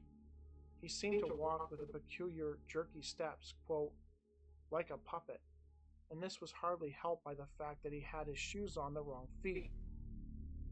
Adele promptly left for the kitchen to retrieve a glass of water for him. When she So he's a returned, she found mentally him standing by the challenged fireplace, insurance staring salesman. up at the carriage clock on the mantelpiece. No reason to be He made me rude. so nervous I started to blather, Adele told Pickett. I told him that the clock was my father's retirement present, which seemed to be some huge revelation to him. He stared at me, still smiling, and said, "It is your father's time. Is it here and now?" Then he took the glass of water and just looked at it. I realized that he had asked if he could see a glass, and that is what he was doing. After scrutinizing it in a sort of polite way, he handed it back, having not taken even the smallest sip. Adele noted that the man seemed mesmerized by the carriage clock. He stood tapping it repeatedly, musing, your father, his time, his time. Finally he spun around and snapped, watch the lights. And giving the clock an affectionate pat, he hobbled out the door without saying another word. Adele actually had to rush past him to open the front door, as it seemed as though he was about to walk straight into it. Once he had left, she ran to the window to see who he visited next, but the salesman appeared to have vanished into thin air. Not long afterwards, a cluster of tiny lights appeared and danced around the living room for several minutes before vanishing. Adele had no idea what to make of any of it. The strange man, his behavior, the things he said, and the lights. Curiously, the clock that so enthralled the weird salesman suddenly stopped working in the hours after his visit. This final case I'll be discussing also comes from England, and it too involves an encounter with a man in black, this time of the flying variety. It was July 19, 1999, 1 p.m. The witness, Evan, a pseudonym, and his friend, both in their 20s, were enjoying a game of football at Colwick Park in Nottingham, England, when they spotted something strange in the sky above. At the time, Evan claims they were playing in the front of the big house in the park known as Colwick Hall. It was a beautiful, clear, hot summer day. The sun was out and it shone brightly.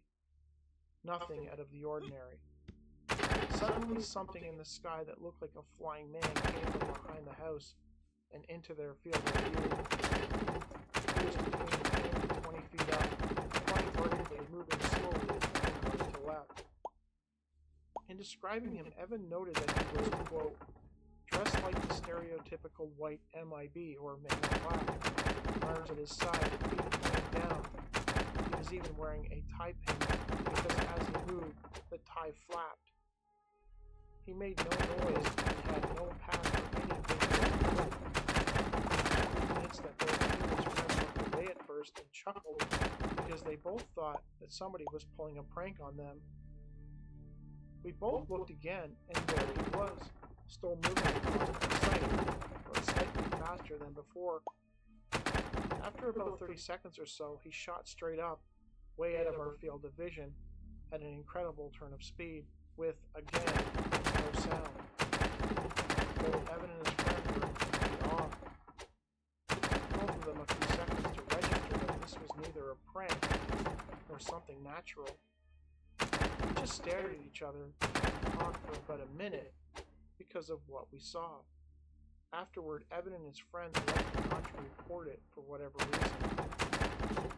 Evan and his friend lost touch over the years, but when they eventually reconnected, the first thing they wanted to discuss was the flying man they saw over Colwick Park. Now I've heard of flying men and whatnot, but after searching all over the net, I've not seen anything like what we witnessed. We were both 20, stone cold sober, beautiful clear summer day. This dude was not a helium balloon or a plastic bag or kite of any kind. I actually covered a case from Turkey a few years ago. I think it was a 1979 case.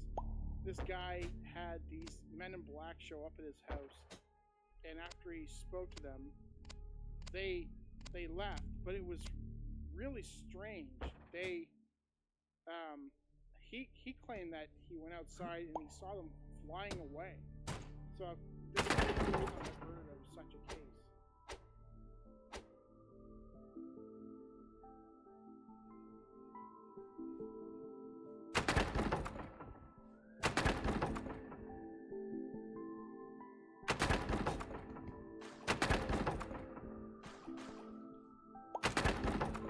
Need wood, I need wood. Gotta harvest all the wood.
Boy. Got away.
That's not a stump.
Mhm.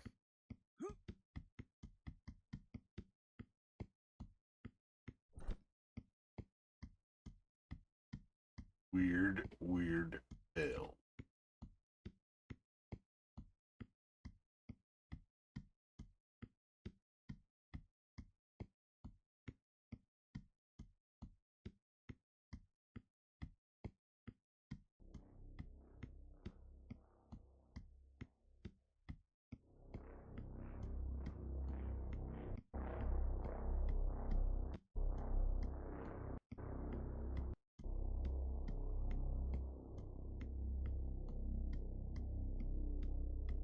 Almost Strange everybody's met someone in their people. life that they found to be, I don't know, there's something about them that's unsettling. There's just something about them that you can't really put your finger on it, but you just know there's something wrong about them. In this video, I'm gonna talk about some cases in which people claim that they encountered people that were just disturbed, while others they were of the exact date, but she did recall that it happened sometime in the mid of the exact date. The witness was a flight attendant, kind of feeling disturbed, while others they were downright terrified. In the first case, the witness was a flight attendant. She wasn't exactly sure of the exact date, but she did recall that it happened sometime in the mid to late 1980s. The incident happened while on board a flight from Palm Springs, California to Portland, Oregon. The attendant, who had been employed by the airline for 29 years, requested UFOs Northwest, who took the report, not to disclose the name of the airline. She feared repercussions if the name got out. She recalled that on this occasion, the flight had made a non-stop in San Francisco, in which 3 passengers boarded the plane. One was a man estimated to be about 30, the other a boy of about 8 years old, and another a middle-aged man. There was something strange about them, especially the 30-year-old. He had piercing eyes and an unusual forehead. Almost right away, the attendant as well as other crew members were unsettled by them. Another odd thing she noticed, the 3 boarded without any carry-on luggage and were dressed in what she took to be Sears Roebuck work clothing. Not long after the flight took off, the 30-year-old man seated in 23D asked the attendant the mass and velocity of the aircraft. She found this to be quite bizarre. Later, while ordering food and drinks, the man seemed to not understand what she was talking about, as if he didn't know what food was. He eventually picked the food he wanted after the attendant ran down a list of available items. As the flight carried on, the 30-year-old struck up a conversation with another passenger who was seated ahead of him. Desperate to hear what was being said, the flight attendant sat by someone whom she knew and didn't really like. She recalled that the man asked unusual questions, and seemingly everything that was said to him, he said to the other 2 passengers seated beside him, the 8-year-old and the middle-aged man. It should be noted that at no point in the flight did the 2 other passengers ever utter a word. At some point, the man in 23D left to use the bathroom. When he returned, the attendant approached him and asked him how old he was. He did not respond to that question, but he told her that he had been to other planets. His bizarre response would leave the flight attendant baffled. Once the flight landed in Portland, the flight attendant deplaned along with the other passengers. The man from 23D approached her. What he asked her would leave her deeply disturbed. "Why did you sit by someone that you hated?" he asked. It was at this moment the attendant got the sense that the strange man had been inside her head, reading her thoughts. Before departing, the man told her one more thing. "You asked how old I am. I am light years old." As strange as this statement was, the attendant was quite convinced that it was not a joke and that he was completely serious. She watched as this man, along with his 2 associates, climbed into a limousine with darkened windows and left. Given how they were dressed, she found it odd that they would be leaving in a limousine. Speaking to other crew members, she discovered that they too were deeply disturbed by these 3. The attendant concluded that she had never experienced anything similar to this incident, not before or since. In St. Paul, Minnesota, a man named Mason, his last name was not disclosed, claimed that he encountered some very strange people one night while hitchhiking. He recalled that he was out and his girlfriend was supposed to pick him up, but she had not arrived. He decided to walk home. He guessed it would be a good 4 to 5 hour walk. As he was heavily involved in cross-country running at the time, he was regularly doing 3-hour walks, so he assumed a couple hours would not make much of a difference. After walking for several hours, he realized that he had made a bad decision. I was completely lost, and I wasn't prepared for it. I was wearing Converse, so I was not in the right state of mind. So I start walking, and I don't know where the hell I am, and it gets really dark. So at this point, my feet hurt so bad where I can't, I just stopped walking. Mason decided to hitchhike the rest of the way. He was surprised when the first car that passed him actually stopped. He found this odd, but was happy to take the ride. There was a couple in the car, a man and a woman. He immediately gave directions, and that's when it started to get weird. So I told them this way, that way, whatever, but they refused to talk. They just sort of nodded their head, you know what I mean? So I was talking to them and I said, you guys are like angels. Thank you so much. But then they turned their head like synchronized at the same time. You know what I mean? It was synchronized, like exact. Kind of like a fast, kind of like you ever see a bird, how it turns its head really quick? But they looked at each other right away, and then I realized they looked the exact same. Like they looked exactly the same. I can only see the side of their faces at this point, but then they look forward again. I would say one was like a female version of the same thing. It was like creepy to me, but in my mind I refused to believe what I was seeing. When they eventually arrived at their destination, Mason found himself overcome with fear. When I got out of the car, I didn't even look. I was like in a panic because I didn't want to. It was the most bizarre thing I had ever... It was almost like they didn't have a face. And they were super pale, you know what I mean? It was really messed up, and usually I'm not one to believe in the paranormal before that. Mason claims that at no point did these people ever speak to him. They wouldn't talk at all. But it was weird because as soon as I said angels, they looked at each other really quick, almost like a bird would, really fast. I could tell where their eyes should have been. When you see somebody from the side of the face, you can at least see like an eyelash or whatever, but it didn't look like they had anything. They were dressed the same too. I got out and I was really, really creeped out. I have read other cases in which hitchhikers were picked up by individuals who behaved strangely and who seemed to be anything but human. As well, Mason seemed bothered by the fact that they appear to have no faces. In a later video, I will run down some more cases in which people claim to have encountered these faceless entities, sometimes driving. For now, I want to finish off with a case that first appeared on Lon Strickler's site, Phantoms and Monsters blog, in 2010. The event happened in 2005 in Washington, D.C. The witness, a former postal delivery worker, was left terrified after having a run-in with some very strange men. He recalled how one day he was standing outside of one of the buildings he was to make a delivery at.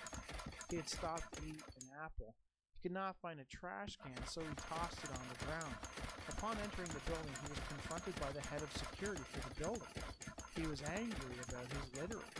When asked how he knew about the apple, the security officer informed him that the premises was under total video surveillance, including not only all sides of the building, but even the grassy areas around it. It was then that I suddenly realized this building had really unusually tight security. Even when I went inside to deposit the mail room was open to me, but the rest of the building was inaccessible. I could only go into the mail room, deposit the mail, and leave. I had to ring a buzzer to be let into the building each time I delivered. A few weeks later, the witness was making his usual delivery to the building. That's when he observed something absolutely bizarre. As I was nearing the building, I saw 3 figures crossing the street on their way towards the building. At first glance, I thought they were normal, but as I looked closer, I was shocked at how strange they were. They were extremely thin, and they didn't walk by putting one leg in front of the other, but sort of waddled by moving their whole bodies from side to side, lifting one foot off the ground, then the other foot, and a sort of whole body side to side waddle. The witness claims that they did not walk like a normal person. It was as if the joints in their legs were unmovable, completely stiff, not unlike a pair of scissors. Interestingly, their odd walk wasn't the only thing he found to be disturbing. But as strange as this was not what frightened me. What frightened me was that they were absolutely thin. It was like they were as flat as a set of clothes that had been ironed. Their faces and bodies were entirely flat, no contours. The nose did not jut out, nothing. And they were also extremely thin. The best I could describe it is if you saw a suit hanging from a clothes hanger. That would be about the same thickness. It was like no thickness at all, just clothes hanging from a hanger. All three were dressed in black suits. They all had black sunglasses. The witness watched as the three men walked up to the building and pressed the buzzer. After a few seconds, they entered the building. I was absolutely scared shitless, as I had just been about to enter that very same building. I really wasn't sure what to do, but I kind of steeled myself and slowly forced myself to ring the buzzer and enter the building, figuring, hey, I might have imagined this. In any case, I should force myself to go through my routine until I can think this thing out. Upon entering the building, things would go from weird to downright terrifying for the witness. When I entered the mailroom, there were like 10 normal men standing there just looking at me. It was really intimidating. They asked me if I had seen anything. I was kind of speechless for a second, not knowing how to respond. And then one of them walked right up to me from the side and from slightly behind me. I could tell it was one of the same types that I had seen crossing the street.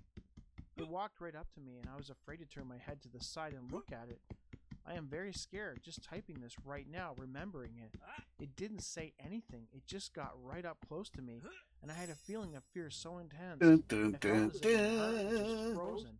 It was going to fall out of my body onto the ground. Again, they asked me, did you see anything? What did you see? I just shook my head and stammered. No, I didn't see anything. The man admits that he was beyond frightened, and there was no way that they could not have known that he was terrified. I thought they might hold me and not let me go, but finally they said, okay, leave now. The MIB that was to my side and a little behind me kind of took a step back to make way, and I had to steel myself to actually walk past it on my way to the door, and I was out of the building. It was the bravest thing I've ever done in my life. Upon returning home, the witness began to run through what exactly happened and what the men he encountered possibly were. At the time, I had never heard of the MIB. I had no idea what this thing was or what the government was doing. All I knew was that I was dealing with something far more powerful than me. I thought maybe it was some type of robot and the government was doing test runs on them. But why that would have been in broad daylight, I could not and still do not understand. The witness admitted that he was frightened by the experience. To give you an understanding of how frightening it was, the first thought that came to my mind was that I needed to leave the country, to find some way to get the hell out of the country and go somewhere else. But then it occurred to me that if I started to act strangely, they might get suspicious and kill me or something. I realized the best thing I could do was act as normally as possible and pretend nothing happened. Later that week, the man's supervisor at the post office informed him that he had been reassigned to a new route. He found this odd. Apparently, even the supervisor did too, as he asked him if he had encountered any problems on the route. Certainly, the decision to reassign this witness came from someone higher up the chain. The man stayed on for a little while longer, but eventually quit. He found work in an airport. He remains deeply disturbed by that day. I've never seen any sort of alien or had any sort of unusual life event of any other kind, nor do I believe that there is such a thing as a devil or demons or anything.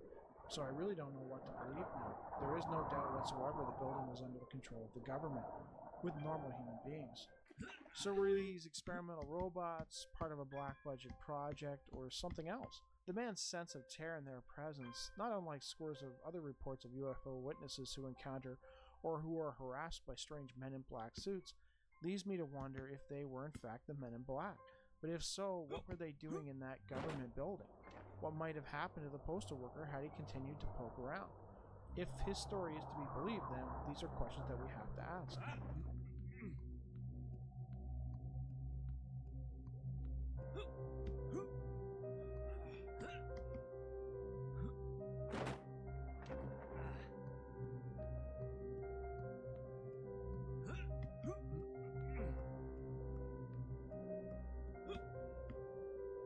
Weird.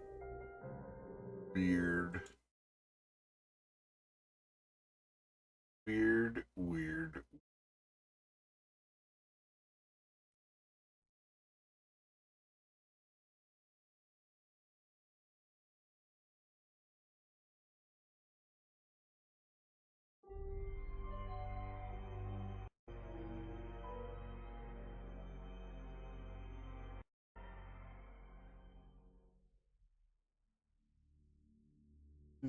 With this channel, I've tried to stick to a hard rule of no politics and no religion.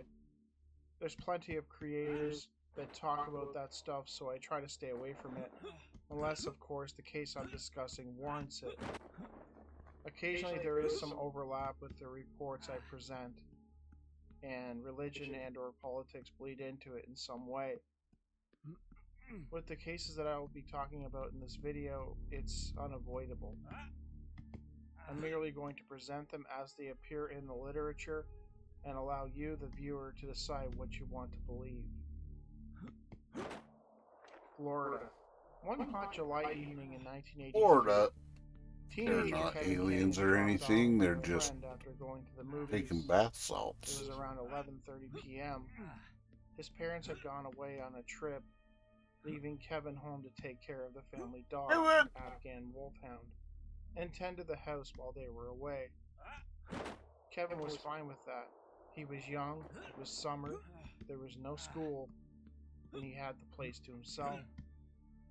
After staying up for a while watching TV, he eventually headed off to bed. His trusty Afghan followed him into the room, laying down beside him. As I lay in bed, I had this strange thought enter my head. I wondered how Satan might look, and my mind was conjuring several mental impressions of such. At that point, Kevin was at the tipping point of dropping off to sleep. Suddenly, a sound caught his attention. He opened his eyes and listened. It sounded like animal claws scraping on something, and it was coming from the kitchen. He listened intensely. The scraping sound continued. It was unnerving. It was Satan Kevin making slowly a climbed out of sandwich. his bed and began walking into the hallway. He admits that he wasn't feeling brave. His dog was following close behind him, and that fact gave him some level of comfort. As he approached the darkened kitchen, Kevin, for reasons unknown to him, did not flip on the light switch. Instead, he merely stepped into the blackness and walked towards the refrigerator. He found it odd that there seemed to be a glowing light emitting from around the refrigerator, and he could not understand what could be causing it. He admits that he felt drawn to it, though he was not quite sure why. He continued to move closer and closer. In his mind, he kept imagining that it was nothing more than a rat or a field mouse scurrying about in the darkness. The dog suddenly began to whine in fear, and for the first time, Kevin felt a chill go up his back. Something was wrong, and his dog was, in its own way, No trying to Dana, warn him. only Kevin Soul. tried to hold his composure. It was some critter that had snuck into the house and nothing more, he thought to himself. At that moment, a figure stepped out of the darkness. Kevin was horrified. He could see it quite clearly despite the room being poorly lit. It was dark, hooded, and wearing a long robe. It had no facial features that he could see, nor did it seem to have hands or feet. It began to move towards him. It did not walk in so much that it glided or hovered. Kevin, in a state of shock, could only stare at its face, Was or the death. place where a face should have been. Kevin did a double take. A fiery projection came from what should have been eyes. Kevin began to notice that there was a glowing light that seemed to intensify under its robe as it moved closer to him. The figure got to about 3 feet from him when Kevin's fight or flight instinct kicked in, and he ran for his bedroom, his whimpering dog following close behind. He locked and bolted the door. The thing seemed to follow me to my room as I ran. It breathed loudly like a horse or cattle when they run, Kevin recalled. He remained awake, sitting on his bed until morning. The dog stayed at his side. The animal was clearly frightened, Kevin Good could dog. tell. and it would occasionally growl at the door as if to indicate that the entity was still lingering outside it. This was one of the most terrifying experiences I have ever encountered. The whole incident has been forever etched in my mind. In 1993, Kevin reached out to Mark Travinsky, who published his account in issue 11 of Strange Magazine. Curiously, Kevin seemed to suspect that his encounter with this entity might have been an omen. I talked about omens in my previous video. According to him, about 6 to 8 months later, he was involved in a very serious industrial accident, which resulted in him severing his right brachial artery. On the way to the emergency room, he nearly died. They told me that they lost all blood pressure and heart rate momentarily until they revived me. Travinsky, who passed away in 2005, was fascinated by Grim Reaper reports and portents and spent years collecting Ooh, those CL was cases. right. It was the Reaper. Did Kevin's imaginings of what Satan might look like conjure forth this entity? Or was its appearance just a coincidence? Hang tight. I'm gonna go use the restroom real quick, and I'll be right back. On July 5th, 2000, in Banda de Varel, Argentina, Corporal Miguel Aguirre was alone doing paperwork at the police station. At around 1 a.m., to break the monotony, he got up to do a routine walkthrough of the vacant cell blocks at the back of the station. As expected, everything was quiet. He had just returned to his office when he heard something come through the double doors behind him. He immediately turned around and was confronted by a terrifying being. It looked like something straight out of a horror movie. Almost in shock, he asked the entity what it wanted, for which he received the following reply: "I have come for thee on Satan's behalf." With that, Aguirre fainted. He was found sometime later unresponsive, where he was rushed to the local hospital. When he regained consciousness, Aguirre was asked to describe what had happened. He claimed that when he turned around, he observed a short creature with red glowing eyes. Its face was deformed and it appeared to be covered in warts. It was wearing, quote, filthy black pants and a green shirt. Its eyes, red, bulging, and glowing, were what terrified Aguirre the most. After hearing it speak, the corporal claims that he blacked out, possibly due to sheer fright. He did not see how the creature departed, nor were any of the police security cameras made available to the public. Pennsylvania. It was 1957, 4 p.m. 8-year-old Edward Penn, a pseudonym, was living in a rural suburb of Pittsburgh with his parents. Behind their home was an undeveloped lot. It had lots of forest, brush, and berry bushes. It was about 1 block by 2 blocks long, with a dirt gravel road going all the way around its perimeter. Further past the dirt road, there was an even deeper and larger wooded area. After school one day, Edward thought he heard a voice sounding like his older brother's, or maybe a neighbor friend calling him from the wooded area. His parents had told him many times not to go into the woods without either his brother or a friend present, but on that day, Edward elected to go That's alone. better. Since he assumed one of them was already in the woods calling him, everything would be okay. As he walked through the thick berry bushes, and after the first 20 or 25 feet or so, he came face to face with a somewhat taller, maybe a little older kid, or so he thought at first. This kid was gray or pale in color, kind of translucent, and completely naked. No clothing of any kind. Curiously, despite being nude, it had no sexual organs. Edward examined this kid, noting that it had a big head and a skinny body. He could see the opaque density of its bones. Its eyes were huge and dark. Edward assumed that it was some kind of deformed kid. When he tried to step back, he realized that he was frozen in place. No matter how hard he tried, he could not move. Unsure of what was happening, Edward spoke, asking the figure, "Who are you?" To which it conveyed, without moving its lips, a name. To this day, Edward cannot recall the name, only that he assumed it was its name. To Edward, it was not like it was speaking to him in his mind, rather it was conveying thoughts to him. thoughts that were quite clear. Oh, that's Edward desert realized mud. himself I that he need had only to to think about save something, that. and the creature would convey I back need to to him its save that. thoughts. Suddenly, the entity pointed towards the moon, which at the time was about 2/3 full in the blue afternoon sky. Edward conveyed, "The moon?" The stranger called it another name, but conveyed, "Yes, moon." It told him that it was from the other side of the moon. Edward looked into the being's dark eyes, which wrinkled somewhat underneath when it showed approval. Next, with what he thought was a skinny stick in its hand, the stranger conveyed, "Can I touch you?" Edward wanted only to get Hell away. no, you can't Close your touch eyes, me, the you entity conveyed. creepy weirdo. Edward complied. He then felt the stick being inserted into his nose. It felt like a feather going up inside his right nostril. It was deep enough that it caused his eyes to water. The stranger then conveyed, "Open your eyes and look at the moon."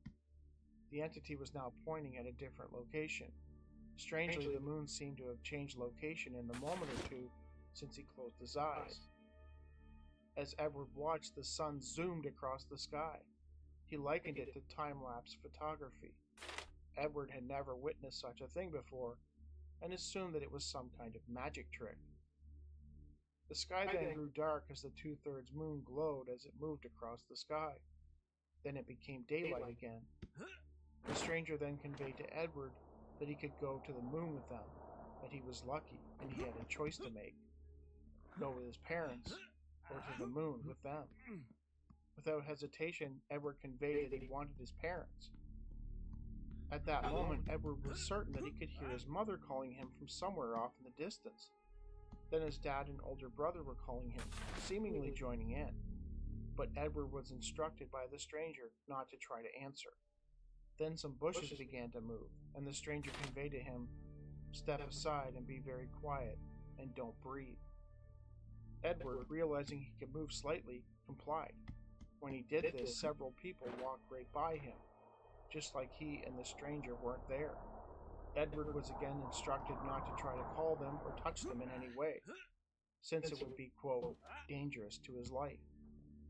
The entity then conveyed further information, including that the sun would burn out in his lifetime, or burn up the planet Earth, but that its kind would be watching over him at all times. Edward conveyed that he was tired and needed to sit down. The entity conveyed back to him, "No, you have strong legs. Use them." It also told Edward that its leader, Superior, was in the woods beyond the second dirt road. And it was at this point the entity asked Edward if he had ever heard of, quote, Lucifer. Edward did not recognize the name. It then conveyed, quote, "Have you ever heard of Satan?" Edward recognized the name and Did replied it in be his mind, "Yes." The Satan? entity's large dark eyes crinkled a little, and he again asked the witness if he wanted to go with them. But again Edward said No. After a bit of time, and when the sky was bright again, the creature turned and walked away, conveying to Edward that he was free, but he would be a lonely person and different from others for the rest of his life. Edward watched as the creature seemed to glide or float down a hill, eventually disappearing out of sight behind some trees. Edward ran home to tell his family of what had happened. His mother greeted him with open arms. She was crying. She asked him, "Where have you been all this time?" Surprised at her emotional state, Edward told his mother that he'd only been in the woods for 20 minutes. He told her that he needed to sit down as his legs were hurting. Visibly upset, his father informed him that he had been missing for 2 days and that people were out looking for him. In the years since, Edward sensed that the strange movement of the sun and the moon, the way they zipped across the sky, was him watching as time sped up. How the stranger managed to do this, he had no idea. A few years after this experience, while blowing his nose, a metal slug came out with a little blood. Edward thought nothing of it at the time and threw it away. It wasn't until some time later that he understood its possible significance. Once again, we have entities speaking of the end of the world. The entity told Edward that the sun would either burn out or burn up the planet in his lifetime. This was followed by an offer to get a lick Yeah, it's which not gonna Edward happen. ultimately declined. Not unless he It's lives unclear for by a the very, stranger. His very description long sounded time. very much like a Gray had asked him if he was aware of Lucifer or Satan. Was it implying that the Dark Angel was its leader, or was it merely trying to gauge Edward's knowledge of such things? Either way, it's very strange and a little bit creepy.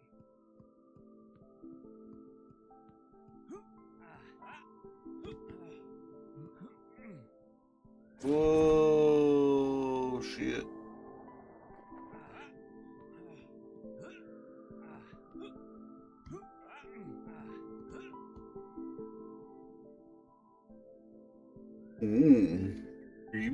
Creepy aliens hanging out with the devil.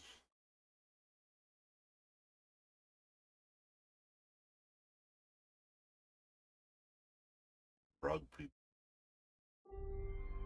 Reptoids.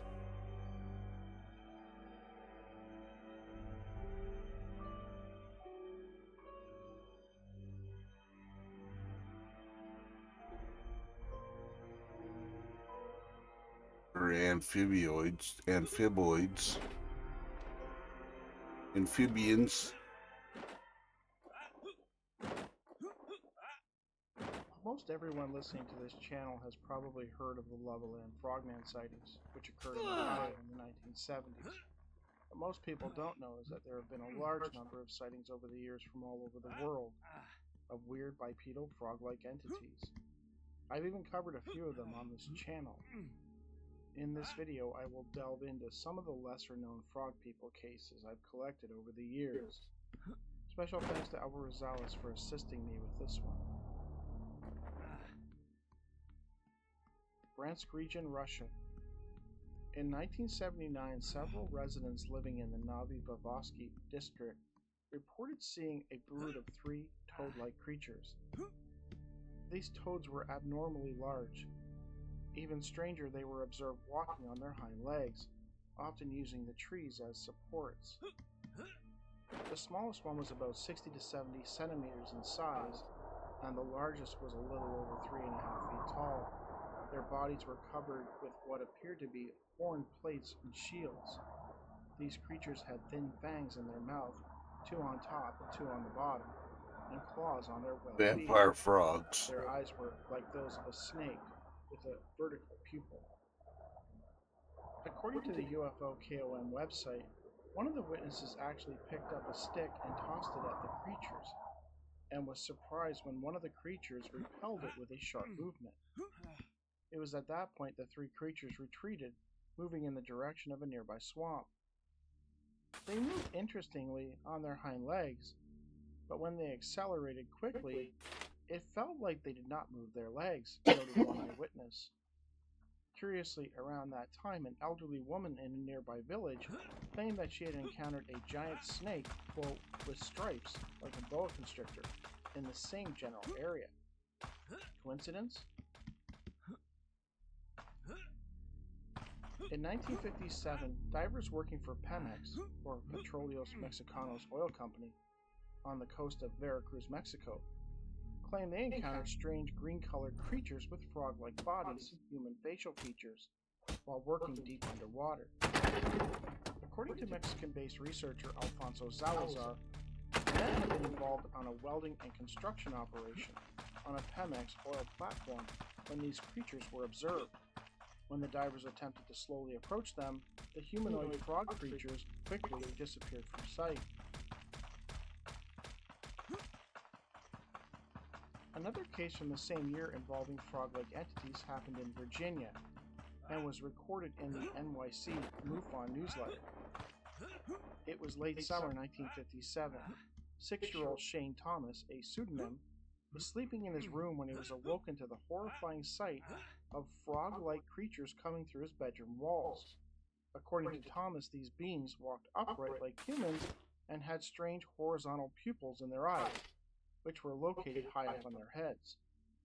Similar to frogs, they had pads or suction cups at the tips of their long, thin fingers. They also had big mouths, but Thomas never saw them opening them. Others were apparently visible through the window of the bedroom. On the roof of the porch, 3 larger frog-like entities were standing there. They were about 3 to 4 feet tall, and for some reason, they absolutely terrified Thomas. Thomas remembers seeing the smaller entities everywhere, and could still see more coming in through the walls when he eventually blacked out. While most skeptics might explain this away as a hypnagogic hallucination and nothing more, it should be noted that his 2 brothers, Chuck and Ralph, for whom he shared a room with, also observed these frog-like entities. In 1955 in Euclid, South Australia, Cut down 3 men this watched in tree. disbelief as a shiny, unidentified object fell to the ground 5 kilometers away in a deserted area. They quickly drove out to the spot and began looking for the downed object. After searching for an hour, they came upon some jagged, shiny wreckage and saw a figure moving around in the foliage nearby. As the figure foliage. approached, they could see that it was semi-human in form and somewhat frog-like. It wore a loose-fitting green cloak that hung down below its knees. It had a curved horn on each side of the head, and its hands and feet were armor-plated. The creature then began swaying and wriggling back and forth, and then it, quote, disintegrated right in front of their eyes. Australian-based researcher Mark Moravec wrote of this in his PSI UFO Phenomena pamphlet. In 1982 in Phoenix, Arizona, 20-year-old Teresa Anderson, a pseudonym, was crossing the street in order to visit some neighbors, when she looked up into the sky and observed an orange globe-shaped object with a dark center. It was parked right between the horizon and 12 high. Thinking it was a reflection from behind, Teresa wears glasses. She looked back and could not see anything that might be reflected off the lenses. She looked up again, and there was this round orange globe with the dark center. The dark center had opened larger, like an iris. She looked in her mother's direction, across the street at the neighbors, and was going to tell her to look at the object when she heard a voice in her head saying, quote, "Don't tell." She looked back at the globe, and this time the iris had opened up wider, and she could see something that resembled a frog or reptile in front of a console or table inside the crowd. Its hands were holding 2 control levers, and it would move them back and forth with its arms. Its feet appeared to be operating pedals. Teresa then decided to tell her mother what she was seeing, but she again heard the voice in her mind advising her not to tell anyone. She looked back up again, and the object and its occupant had vanished. Later, she could not remember what she had seen when her mother asked her. Teresa reported this encounter to author Stephen Wagner, formerly of ParanormalAbout.com. As reported on the Brazilian website Phenomena, in the summer of 1981, a biology student named Fernando was staying with some friends at a local beach house in Joinville, Santa Catarina, Brazil. One evening at around 8 p.m., Fernando decided that he wanted to go for an evening swim at the beach by himself. On his way there, while crossing a small bridge that led to his favorite beach spot, he noticed a light reflecting on the water. Fernando then suddenly lost consciousness and collapsed. Regaining his senses later, he noticed that it was now dark. He was laying at the edge of the bridge. He slowly picked himself up and returned to the beach house. Upon arriving there, he discovered that his roommates were quite upset and desperate to know where he had been. Fernando was surprised to discover that it was after 1 a.m. His friends had apparently looked for him at the beach, but were unable to locate him. They had become concerned that he might have drowned. Fernando sadly was not able to explain his disappearance, only that he must have passed out on the bridge. His friends pointed out that they crossed the bridge on several occasions while looking for him and did not see him anywhere. Intrigued by the mysterious time gap, and after several sleepless nights, Fernando spoke to a dentist friend of his who had some experience with regressive hypnosis. The dentist agreed to assist Fernando, and a session was scheduled. Fernando was adamant that the entire event be recorded. During the session, it was revealed that after seeing the light in the water, Fernando blacked out. When he came to, he was being taken into some type of crab. He was surrounded by amphibian-type beings, resembling something of a cross between a frog and a reptile. They had an offensive odor and were very aggressive. Once on board the object, the creatures removed his clothing in an aggressive manner. then threw him on some kind of table and introduced several needles into his body. According to Fernando, the procedure was very painful and he screamed everything for them to stop, but they simply ignored him. Fernando also remembered that their terrible odor made him feel nauseous. Before being released, Fernando was warned that they were not done with him. They then dressed him and then dropped him off at the same location on the bridge where he had been originally taken. Fernando was not able to consciously remember the experience, though after hearing the tape, he begged the dentist to not reveal its contents under any circumstances. Feeling that the truth should be known, the dentist would eventually release the tape. He wanted others to be aware of the incident.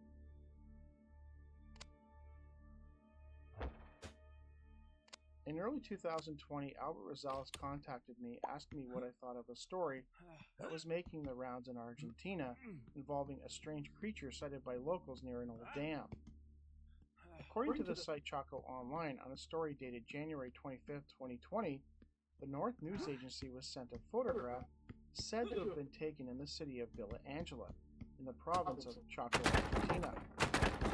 According to the story accompanying the photo, in early January 2020, residents living around the dam known as Gachigalupi had begun hearing strange noises. Several of them had gone out with flashlights and cell phones to investigate, no doubt expecting to find troublemakers or pranksters. Instead, they encountered something straight out of a nightmare. In the photo, a bipedal human-sized frog can be seen running towards the camera. It is assumed that the person taking the photograph immediately ran away in fright, as there are no reports of any deaths accompanying the story and photo. Chaco Online further noted that near the dam where the creature was sighted and photographed were several brickyards and family homes. The site received no further information pertaining to the event, only that several of the people involved had contacted them indicating that it was true. So is this picture of a frogman, or was it just some elaborate prank, or possibly a hoax? I'll leave that for you to decide.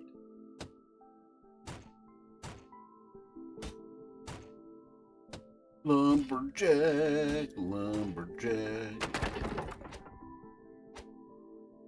Yeah. Chopping up all the wood.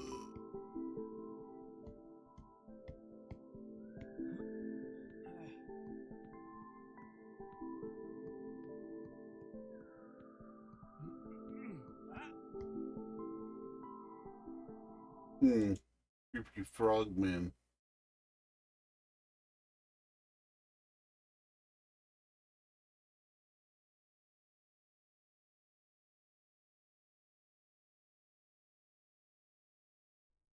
Weird shit I've seen as a Marine.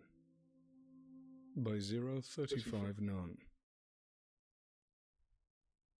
Growing up playing video games and watching war movies, I didn't think twice about joining the Marines, so I could be in the infantry. I went through all the training and unwelcome hardship that makes you really reconsider your decision. Anyway, I got stationed to a desert base known as 29 Palms, the largest piece of military-controlled land in the US. It covers approximately 930 square miles in total. It's fucking huge, in Southern Carolina and a few hours from Mexico. When you're out that far, you start to see some shit. Fast forward to my first field up and me losing my shit. To put things in perspective as to how far away we were from civilization, the closest man-made object is a 3-hour ride away. This day was particularly hot because it broke 130 degrees as if the sun said, "I told you I could." So we spent all day hiding under camouflage netting, getting classes about various military tactics. Once the sun set, we set off into the night to get some hard, realistic training done. At night we practice using our night vision optic to do some shit like downloading and reading maps. It produces an image off of ambient infrared light, so you can actually see a lot more shit than the naked eye. The sky is absolutely cluttered with stars. I can see a shooting star every few seconds. The Milky Way. It's pretty damn cool. Finally, after roaming around aimlessly for what felt like forever, we head back and were granted a few hours of sleep. I lay down and start to drift off. I'm suddenly woken up after what felt like 10 minutes, and I get up instantly. Get up, bitch. You're on watch. God damn it. I get dressed and stand my post dutifully like I'm told at the checkpoint. I'm given a radio and told only to lift the barbed wire after it gets approved over the radio. It's maybe around 2 a.m. and everyone else in my company is dead asleep, except for myself and an officer in the comm truck. All I can hear are the coyotes. I decide to start looking at the stars with my night vision. I hear a coyote yelp off in the distance, and I think nothing of it. A few minutes later, another Marine comes over a small hill in front of me. Nothing crazy, probably taking a dump. He walks towards me, but his eyes don't really reflect the light. Rationally, one of us is probably dehydrated, so I think nothing of it. He approaches me, and after a few seconds of staring at me, he simply says, "Can I come in?" His voice didn't sound right. No inflection or questioning tone. Weird. I asked him what his name was and why he was out so far taking a dump. He tells me his name, Sergeant Wright, and he ignores my dump question. Same weird voice. Granted, I'm new to the unit, so I don't know anyone named Sergeant Wright, but I still had to verify it. Maine, this is Road Guard 1. There is a Sergeant Wright requesting entry, over. Road Guard 1, this is Maine. There is no Sergeant Wright in this company, and the closest unit is 25 miles away. Make sure... Shit. Get the fuck back here right now. Don't let him in, and don't look at him. Just run. As the weird dude started to hear this, his face changed to severely angry, like he wanted to rip my throat out and drink my blood. By the time I got back, everyone is awake. All of the vehicle lights are turned on and everyone's packing up, scrambling into the trucks. We leave a lot of shit behind, like tents, water and food, and drive the entire 3 hours back. I never got an explanation from anyone but my squad leader, who was a simple backwoods kind of guy, who bluntly said that whatever I saw wasn't asking to get through the gate. I never really understood what he meant by that until I discovered creepypasta no sleep. More to come. Trying to do these in chronological order as fast as I can. As you can guess, they get crazier as they go. Okay, so these are all in chronological order, starting with my first day out in the desert, which I've already said. And now for the mountain edition. After my most recent creepy experience with weird-looking people scaring the fuck out of me, I went somewhere much more terrifying. A remote little marine corps base called Bridgeport. There. It's a national forest just You north put a of your forest one down. It was built to train Marines in the art of mountain warfare. There's a lot of mountains. It's cold, it's windy, and if you ever go there, you'll hate your life too. Anyway, when we first get there, we stay in these creepy concrete huts with bunk beds in them. There's a bathroom and some showers, and that's about it. You fight all your outlets to charge your electronics, and there's not really any heat besides a bunch of Marines cramped into one area. The first few days are miserable. Your body has to adjust to the new altitude. The air has less oxygen, so physical work and exercise plays out in slow motion. Oh, and you're constantly tired, and all you want to do is sleep. There isn't much in terms of fresh food, and things can get pretty bleak if you have the wrong mindset. You wouldn't believe me if I told you that these were the better times. Suck it, bear. Eventually, we march into the mountains carrying our ridiculously heavy packs, stuffed to the brim with warming layers, food, water, and nicotine. The first few days were easy. We would hike all day and stop to rest and learn a few things on survival and such. There was some snow in the lower parts, but not a ton, thankfully. Around the fourth night, someone had the awesome idea of making us practice our nighttime navigation skills. I am a pretty decent navigator myself, so I was up for the challenge. No big deal. They hand out the compasses, maps, and protractors, and set up an elaborate system of how to get to the finish line. It was staggered so people weren't walking all over each other. This is where things get interesting. I'm in the woods. It's dark and cold. I hate my life, so I'm stumbling through the trees and brush loud as hell without a care in the world. I just want to finish this dumb training so I can go to sleep. I get to the first point easily because there was some moonlight shining through the trees. The second one was a place in a fucking river, and I still remember how livid I was standing in the river, looking down the word "don't" etched into an anchor on the top of the rock. In a freezing cold. Wet boots will drive a man insane. I stop to squeeze out the moisture from my socks, and I get this primal feeling that I'm being watched. I stand completely still, and all I can hear is my heart beating. No wind or wildlife, just me. My first thought is that it's me trying to piggyback off my success. I put my soggy boots back on and do what anyone would do. I crest the next hill and stop so I could listen. Nothing. Maybe I'm just freaking the fuck out. Screw this. I keep walking. 10 minutes later, and I get the same feeling. Any rookie stalker knows that you have to match the person's steps so they don't hear you. So I start to randomly stop or change my step. After a few wholehearted tries, I don't hear any footsteps. But I do hear breathing. If it's a mountain lion or something crazy, I have no choice but to keep walking and hope I can pull out my dull girdle knife out in time. About this time, I get to the third point and plot my final point. It's near a road, so I cut straight east and literally book it up the road. I still felt like I was being followed the entire time, but I felt safer because I could hear the low roar of a Humvee engine up the road. Looking back, I let whatever it was right to the rest of us. That was a dumb mistake. Nothing else happened that night. Everyone else gives up and just uses the roads to make it back to camp. Those who don't make it back are told to walk towards the sound of the beeping horn. Funny. I finally get to sleep in the safety of numbers. We use the next day to remediate our nighttime land nav skills and refuel our bodies with food. Once the sun sets, we march off into the mountains in a file. Unfortunately, since I carry a rocket launcher, my natural position is in the back. But not the very best, so that's a positive. We spend the night hiking. We're moving very fast and probably 20 meters spaced apart. At times, it was coming to lose sight of each other. All of us was getting exhausted. Suddenly, she just gets dark.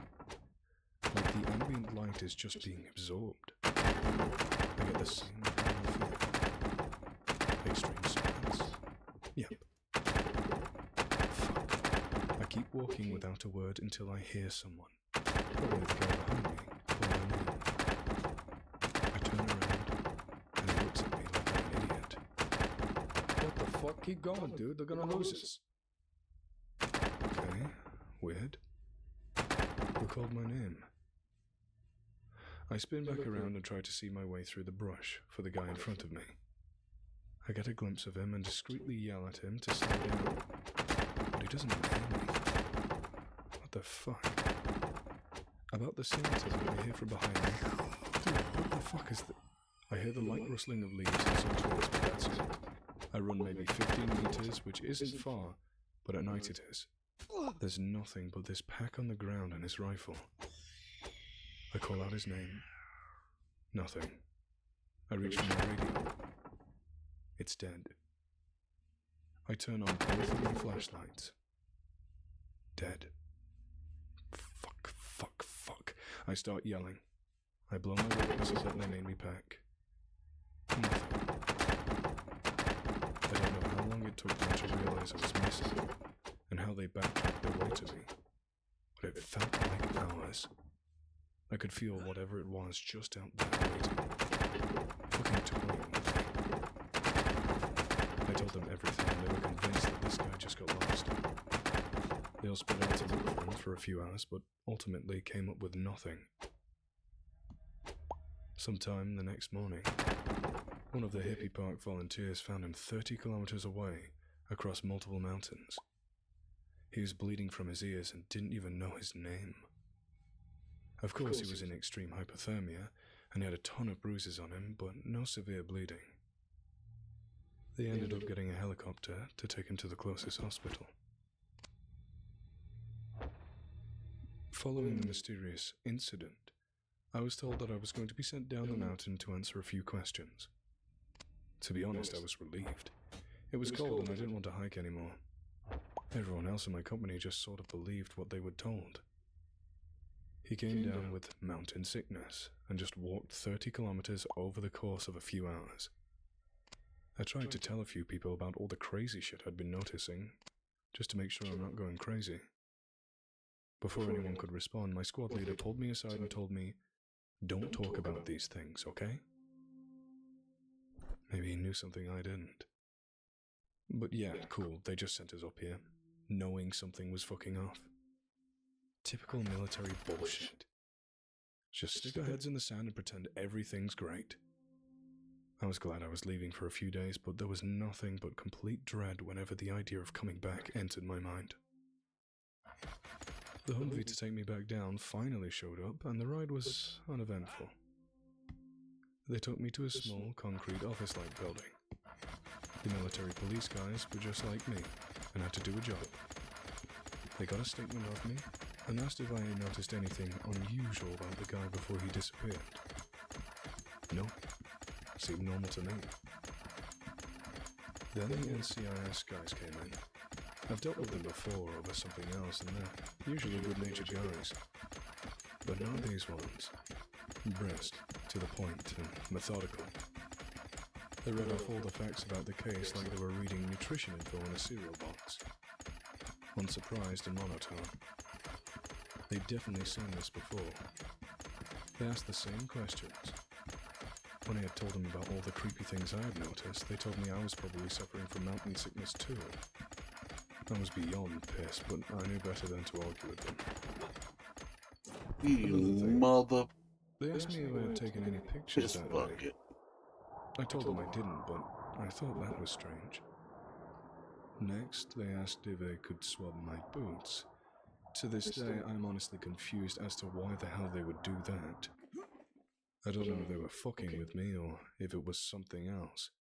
My only assumption was that this thing alters the surrounding area on a microscopic level. Maybe there was an isotope it produces that may have stayed on my boots.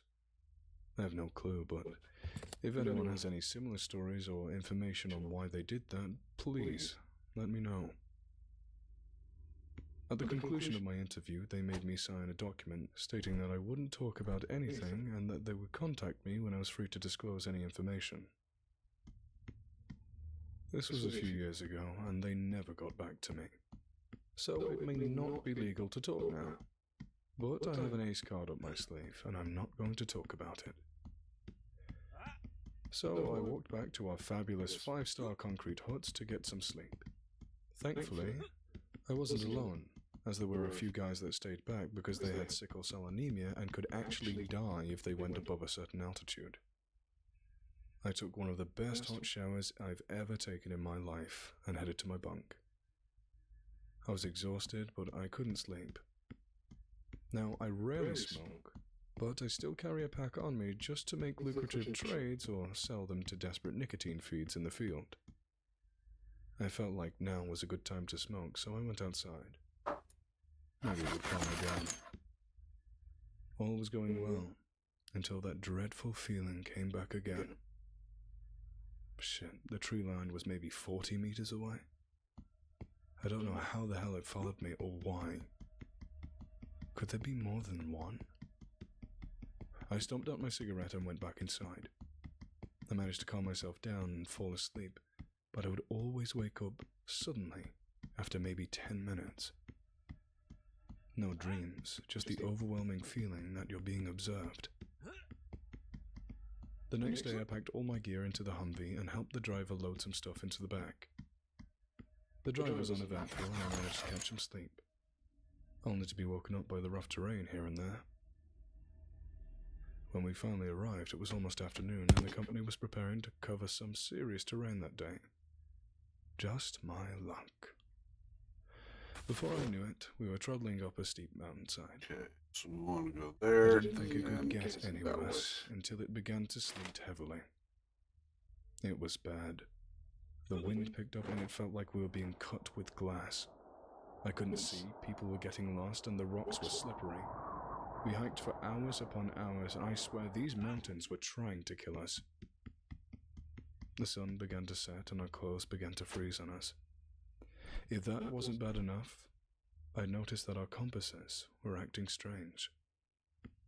No matter how hard you tried, you would eventually end up walking towards the base of a particular mountain that was named Devil's Incline on our map. This was a military map that someone had made in the 1980s. I don't know if I'll be able to find it. Coincidentally, I got the same feeling of being stalked again. Fuck. Anyway, our guides get us to the right destination. A place called Sardine Rock. As soon as we stop, people start shaking violently because they were no longer hiking and producing zero body heat. Someone was smart enough to predict this and had two-man tents driven up to our rendezvous point on a massive truck. We rarely use tents, but this was literally a life-or-death situation. To make things worse, the wind picked up and it started to downpour violently. You couldn't hear yourself talk. It was chaos. If you've ever set up a tent in the wind, you'll know how impossible it is. By the time we had everything staked in, the tent had a few inches of water at the bottom. Our sleeping systems are waterproof, but our entire bodies were soaked to the bone, so they eventually became wet from the outside in. Then the temperature dropped, and things got worse. Being in the military, you always have someone on watch. Since there was still sunlight out, I volunteered to stand it whilst everyone else hid in their tents. The picture you're seeing now is a picture I asked a friend to take, just to illustrate my misery. My Gore-Tex rain jacket is completely soaked through. Worst day of my life. Finally, I got back inside my tent and tried to get some rest. I don't remember falling asleep, but I was suddenly woken up to someone outside asking for help. It was the same voice of the guy who ended up 30 kilometers away, except that guy is still in the hospital. He would call out someone's name and say it a few times and try to get them outside. I think it was my squad leader who yelled at everyone to stay the fuck in our tents and not to go outside. For the next few minutes, he practically begged us. It sounded like he was in the tree line maybe 20 meters away, somehow guessing our names. There it was, trying to break us down when we were at our lowest point. It could have gotten through our tents, but it wanted to fuck with us. Finally it stopped, and just as I thought it was going, I heard it say my name twice, in a kind of haunting tone. And then a huge tree came tumbling down, and that was it. Thanks, Dick. Traumatized, everyone stayed inside their tents until we heard the trucks coming. Over the radio, we were told to pack our tents in less than 30 seconds and get on the trucks. We have no more than 5 minutes. I wasn't going to be the first one to step outside, so I waited until a good number of people got out. I've never seen a group of people move faster in my life. The tents were stuffed into their bags, poles bent, and bags were halfway on our bodies. People practically stumbled into the trucks. We were told that we were being evacuated due to terrible conditions, and that we were heading back to base. But we were in the realized. I was relieved to be out of the cold, but we were still on this damn mountain, and that thing would still be able to find us. When we got back, we all showered and got into dry clothes. No one talked. They just went to sleep and tried to understand what had gone down that day. Each and every single one of us realizing that we would likely go back up there in a few days.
The Blood Bridge.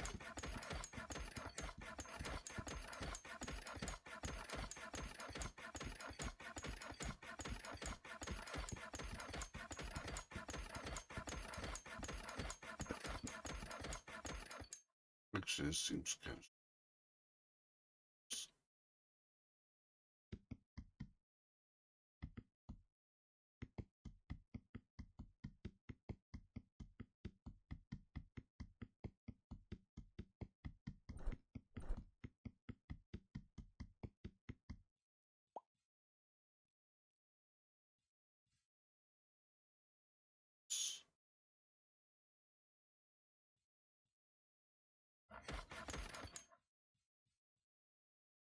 A vegan or vegetarian decides to jump off a high-rise building to see who will come down first. Who will win? Society.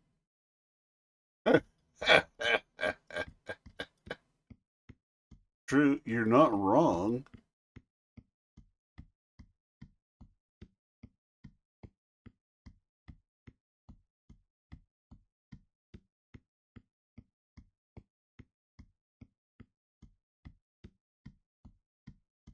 But only if they're the pushy kind.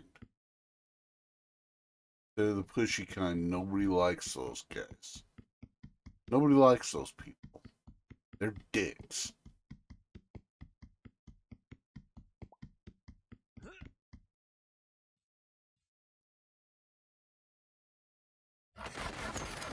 Are you fucking kidding me? Why is it doing that?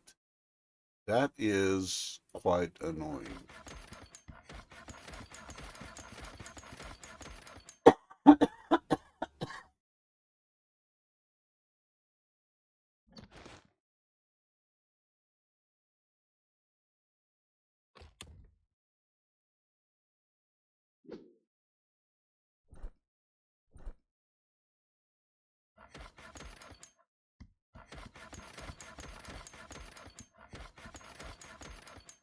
Okay, we're going to do something real quick. We're going to relog.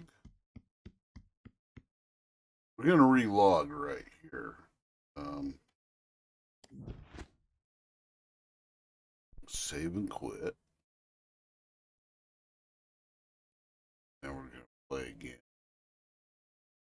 Start it back up.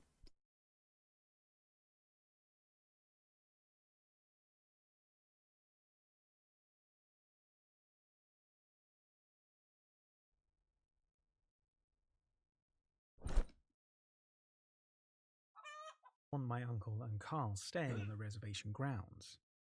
Eventually, they came to a compromise that they would stay on the outskirts in a trailer. Ah, see? This reservation wasn't very big and was located to a A heavily lot of wooded that area. shit was The first night they were trying not to sleep, when all of a recorded. sudden their trailer started to shake violently back and forth.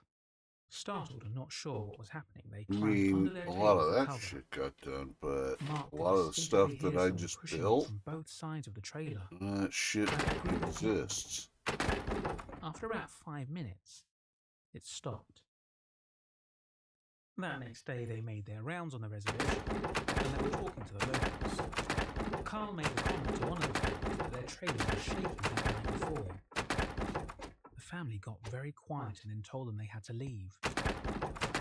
They thought that was strange, but they didn't think much of it. The next night, it happened again. They awoke to their trailer shaking back and forth. Again, they climbed under the table until it stopped. This went on for 2 more nights. Anytime they tried to talk to anyone about it, they got quiet and told them to leave. Or when my grandfather brags about being a logger in the Sahara, people always say, there are no forests in the Sahara, to which he replies, no, they're A gone. convenience store, and they were talking together about how frustrated they were with the situation. The clerk overheard and said, "They can't talk about it. It's forbidden." Confused, they asked him, "Can't talk about what?" The guy continues to tell them about skinwalkers. He says they are evil demons that were once Native American witches. If they talk about it, the skinwalkers come for their souls. They just walked out, baffled. They thought it was just a scare tactic. So that night, when the shaking started again, my uncle decided to be brave and confront them. He went to the trailer door and flew it open and yelled, "Hey!" When he did that, he saw these 3 animals run off. 2 were wolves. 1 was a bear. They looked strange, almost with human features. As he watched them run towards the trees, all 3 stood up on 2 legs and walked slowly towards the trees, making a human cackling laugh. It scared him so bad that they called their mission president that next morning and asked to be moved. They were relocated that day. For a year, nothing else happened. One day, they announced that Carl was getting relocated to another city, and Mark was getting a new companion, Jimmy. They had to drive for about an hour to pick up Jimmy from the airport. The road they traveled went through the boundaries of the reservation. They arrive about 8 p.m. and met Jimmy, and then they go to leave. The mission president tells Jimmy, "We are driving through a dangerous area at night, so we can't make any stops. If you need to use the restroom, you need to go now." Jimmy says, "I'm fine." The mission president gets serious enough to even freak out Mark. "I'm not kidding. Go do your business." Jimmy was insistent he was fine. So, they hit the road. They were about 30 minutes into the drive. They were going through the area of the reservation boundaries, and Jimmy starts complaining that he needed to pee badly. The mission president says, "We can't stop here. You'll have to hold it." Jimmy keeps going on. "I really can't hold it." So the mission president stops the car and says, "Okay, but you will do your business next to the door. And if I say get into the car, you better get into the car fast." With a look of confusion, Jimmy says, "All right," opens the door, and starts to do his business. About 5 seconds later, the mission president says nothing and just yanks Jimmy into the car and floors it. Jimmy and Mark start freaking out. What is going on? The mission president says nothing and just increases his speed. All of a sudden, Mark sees something next to the car to his right. A giant wolf-looking man was running on 2 feet next to the car. Mark looked at the speedometer. They were going over 60 miles an hour and still increasing.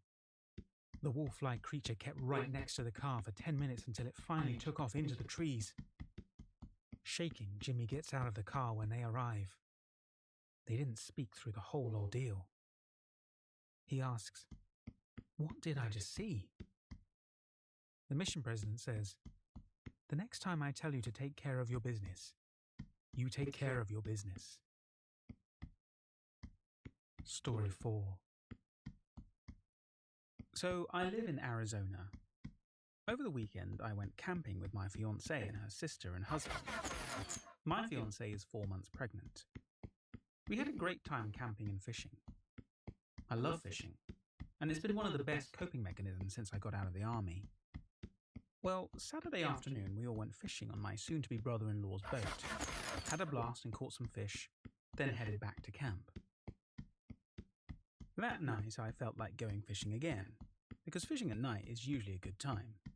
But no one else wanted to go, and my fiancée was actually already in the tent getting ready to go to sleep. So I decided to go by myself and fish from the shore of the lake. This was around 10:30 p.m. Well, I was out there for a good 45 minutes with no odd interruptions, just enjoying the peace and quiet, when I hear a loud snap about 30 meters away. As a former infantryman, I've been taught to observe my surroundings and always be on my guard. This snap was odd. It wasn't like an ordinary twig snap, more like a large fallen branch. At first I'm thinking bear, as that would be the only logical explanation based on weight that could break something that large. So I'm looking in that general direction for a good 30 seconds after the snap, and hear nothing. Then it happens. I hear footsteps, followed by the most foul and oddly unique smell hitting my nose. These steps are most certainly bipedal, and I just had the strongest intuition and gut feeling it wasn't anyone of my family, but something dangerous. Like worse than what I faced overseas dangerous. The feeling of fear I felt was unrivaled at that moment. So, I say out loud, Who's there? But there's all of a sudden silence for a good minute. Then it happens. I see something breaking the tree line about 15 feet from the shore of the lake. It's on 4 legs, which freaked me out because the walking after the snap was definitely a 2-legged creature, and extremely pale with odd fur patches covering its body. It looked like a malnourished wolf or coyote, but with a smaller head. Like the head was half developed. We locked eyes, and again, it's like a telekinetic wave of fear washes over me. I don't know why it's doing I that stood my now. ground. This thing then does what made me 100% sure it wasn't a normal animal. It talks. First, the most creepy laughter, almost like a child mixed with a demon's. That's the best way I can describe it. Then it says to me while simply walking away now, "Danger. You're in danger. All of you." Followed by more laughter. I stood frozen watching it as it walked parallel to the lake until it was out of sight. I was then hit with an overwhelming feeling of dread and immediately thought to check on my fiancée and soon-to-be family members, because the feeling inside me was so strong that they were now in extreme danger too. I got back to the camp, and everyone was asleep. I didn't tell any of them what happened as not to alarm them, and I didn't expect them to believe me if I did, because I wouldn't believe myself if I hadn't seen and heard it. The worst part is, we have now been home for a full 24 hours, but that feeling of me and my fiancée being in danger keeps echoing in my mind. I was taught never to run or surrender and to face my enemies head on, and this feeling I have is almost like a life or death thing. Kill it and be safe, or feel like me and my fiancée are going to die for God knows how long. I have training and have dealt with enemies before. Should I go back, alone and prepared? What should I do? My fight or flight response hasn't been shut off since we've gotten home, and most of me wants to go back, prepared, and face this thing or try to find something which I doubt will be an issue based on this weird feeling I have inside of me. Honestly, everyone, what should I do? Because I can't get this creature's words or thoughts, whatever it projected onto me, out of my head, much less the words I actually heard. The following are continued updates to this post. I've been posting this on my brother's account because my fiancée knows mine and I don't want her to see this. We're about 40 minutes away, fully prepared, hopefully, and ready. My brother drove separately as he is relatively scared, and I want him to be able to leave whenever he wants, regardless if he is our cameraman or not. His safety is more important. I will update if we make it out safely, God willing. Thanks to all of you who wished me the best and gave me advice. You're all appreciated. I forgot to mention something odd happened. The day before yesterday at night, I got a notice saying strange activity had been sensed on his account, and it was locked. Had to change the password, so I did it, and told my brother. Afterwards it said it was okay, but I haven't been able to even log in until today after it randomly started working. Kind of odd, but hopefully nothing. I'm going silent until Monday, I'm guessing. God bless, guys. Final update. We finally made it out. This weekend was like an acid trip, all except a short time Sunday night when we finally encountered the thing again. My little brother left after the first day, as he said all night he was hearing odd and terrifying sounds. But the weird thing is, me and Matt hadn't heard anything. We went out exploring, and all of a sudden everything was just confusion Sunday night. We had planned to leave Sunday, but agreed to stay another night because we hadn't had any success. But finally, for an amount of time, we can't really remember what we had encountered. The weirdest thing is, we're missing only about 9 rounds total from our sidearms, but I don't remember firing them at all. Matt doesn't either.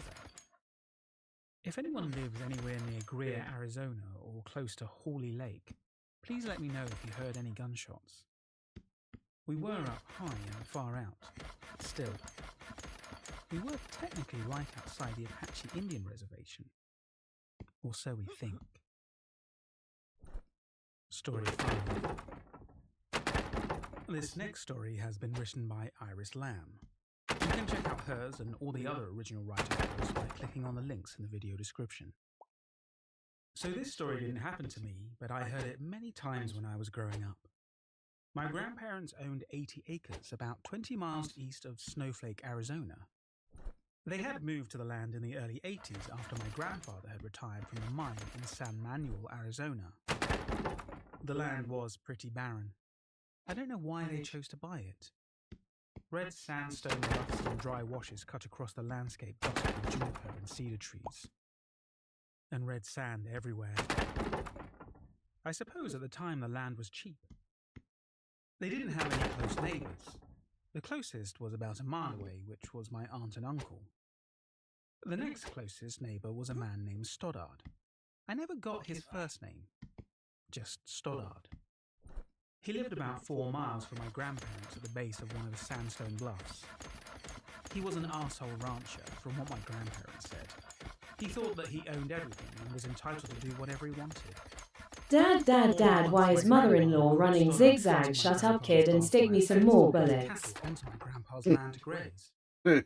You did Now, that this one area the other is day. full of ancient It's a good Anasazi one. Pueblo ruins. Most of them have been destroyed by ranchers with backhoes trying to find pots to sell. I'm sure Stoddard was one of them. So the story goes, one day after losing a calf, Stoddard stumbles upon a cave sealed by a giant slab of sandstone against one of the sides of the bluff. Curious about it, he used a backhoe to remove the boulder. After going inside, he discovers it's an Anasazi burial cave. I'm sure he was delighted. He starts taking things from the burial cave and selling them. Well, from that moment on, he has some pretty shitty luck. First, he lost about $500,000 in the stock market. Then his cattle all get a disease and die. In financial ruin, he gets another blow. His wife gets diagnosed with an extremely rare disease and dies. Then Stoddard gets thrown from his horse and loses his ability to walk. This all happens within a couple of years. He tells everyone he knows that he's cursed from the Anasazi burial. They laugh it off. Stoddard puts all the artifacts back that he still has and seals the cave back up with the boulder. He abandons all his belongings and leaves one night. This is in the late 1980s. Fast forward a couple of years since Stoddard abandoned his ranch house. The land and house are bought by a man from California. He puts the ranch house up for rent. My aunt is pregnant with her first son and decides to move from San Manuel to Snowflake to be closer to her parents. Stoddard's house is fully furnished. My aunt and her husband move in. He finds a job working nights at the local paper mill. It is very creepy out there at night. At first it seems like a nice little place. Creepy at night, but not too bad. Then weird shit starts happening. My aunt starts to hear faint chanting and drums at night. She brushes it off. She had a hippie neighbour that lived about a mile away up on the bluff, so she figures it must be them doing some hippie stuff. But she can't help but feeling like someone or something is always watching her, all the time. I know what feels She like starts having nightmares every somebody's night, watching but chalks it up to being me. alone and hormones. She finally tells my grandpa about it, and he loans her his dog to keep her company at night. She drives the dog out there, but he refuses to get out of the truck. The hair on his back goes straight up and he starts growling. She gets freaked out, but figures maybe he saw a rabbit or something and hauls it into the house. The dog just stares at the door and growls. That night, he growls and barks all night. The drums and chanting are louder. The next morning, my aunt finds human bare feet footprints around the house. Human bear So this goes on for footprints. about a week. The dog barks and growls at night. Man, Nightmares bear, when she does go pig. to sleep. Footprints in the morning. The chanting and drums keep getting louder. Finally, feeling like she's losing her mind, she asks my grandma to come over and stay the night with her. Grandma is more than happy. After finishing her chores, she heads over, planning to make my aunt a nice meal. This is the late afternoon. My aunt lays down for a nap, comfortable now that my grandma is there. my grandma decides to take a little walk at the base of the bluff. My grandma was a very religious person. She was very active in the church and devoted her life to Jesus. As she is out on her little Thank walk, you, she likes to Jeebus. look for pottery shards or arrowheads. A little ways from the house, she Oh, gets a very dear unnerving feeling that Jeebus. something is watching her. Take care She of said it us made in her our skin time of crawl. need. She said something evil. So my grandma prays and walks back to the house, pleading the blood of Christ. She decides not to say anything to my aunt, who is awake because she is already frightened. She tells my aunt maybe it's a better idea to stay at my grandma's house tonight. My aunt agrees. Grammy. By Grammy. the time my aunt gets her stuff together and the sun is about to go down behind the bluff, Grandma, Aunt, and the dog all load up in the pickup. Grandma turns the key, and nothing. She tries again, nothing. Not being very mechanically inclined, Grandma goes into the house to call Grandpa, but he doesn't answer. She remembers he was going into town that afternoon. Dang. They unload and go back into the house, waiting for Grandpa to get home. It's night now, no moon, pitch dark. The dog begins its low growl. The sounds of chanting and drums begin, faint at first, but growing louder. My grandma begins to pray in between calling Grandpa. Remember, this is a time before cell phones. They hear something howl outside. Not a coyote howl, something more ominous and terrifying. Something is moving just beyond the reach of the porch light. Both women are beyond terrified at this point. Finally, after turbo dialing Grandpa, he finally answers. Turbo dialing. My grandma is frantic. Elvin, something is outside of the house. Get here now. For what seems like hours, they wait for Grandpa's truck to come over the hill. Finally, they see the headlights. Before Grandpa flies into the driveway, something runs across the road in front of him. His headlights illuminate an animal or something. Grandpa jumps out of the truck, yelling for the women to get the hell in. He unloads a couple of shots in the general vicinity of the animal. They haul ass down the dirt road towards Grandma's house. My aunt, against her better judgment, looks back and sees red eyes watching them. The next day, my grandpa and uncle head over to the house. Grandpa verified that all around the house there were bare footprints in the sand, along with very large coyote tracks. Needless to say, my aunt and grandma never went back to the house. My aunt won't even talk about it. I made the mistake of staying up too late and listening to the adults talk. My aunt moved in with my grandparents. My grandma swears, though, that she would see those red eyes at night stalking the edge of her property. As far as I know, other people have tried living in the Stollards' house, but leave within a month or two. That whole area is cursed. I always hated going out there. It's an oppressive, evil feeling, even at my grandparents'. I have more stories about that cursed land involving other family members, but they will have to wait for another time. After researching and talking to my Native American friends, I'm fairly certain that what my family members had the misfortune of running into was a skinwalker. According to the Native Americans in the area, they frequent burials and graveyards, looting and desecrating the sites. They take pieces of brains and bodies and grind them into a corpse powder to use in their curses. They are also known to terrorize people away from areas like burials and ruins. Story 6. Okay, so I know skinwalkers are incredibly cliched. You know, with all those green tech stories, it's a surprise that skinwalkers are still considered a myth, despite the fact that everyone and their mother have encountered one. I'm only saying this as a skinwalker experience because I can't think of another creature that fits the description. So, here we go. A while ago, when I was in early high school, I was left alone at home for some reason. I can't remember the reason, but I was left home alone a lot during my teenage years. So a little info on my house is that although I don't live in a rural area, I certainly wouldn't call the area civilized. There are barns within walking distance of my house. I guess the area is developing because there are also subdivisions around. Also, my house has a sliding glass door that leads onto a deck in the back, My family has a special knock that we use, so whoever's inside knows that it's one of us. This knock didn't sound like one my family would use. Why so do I you just need a ignored it because special I didn't want to deal knock? with some stranger at the door. Whoever it was knocked again in a more familiar pattern, so I reluctantly went to the door. When I got there, I didn't notice anyone out front. I figured that whoever it was just left because I took my sweet time getting to the door.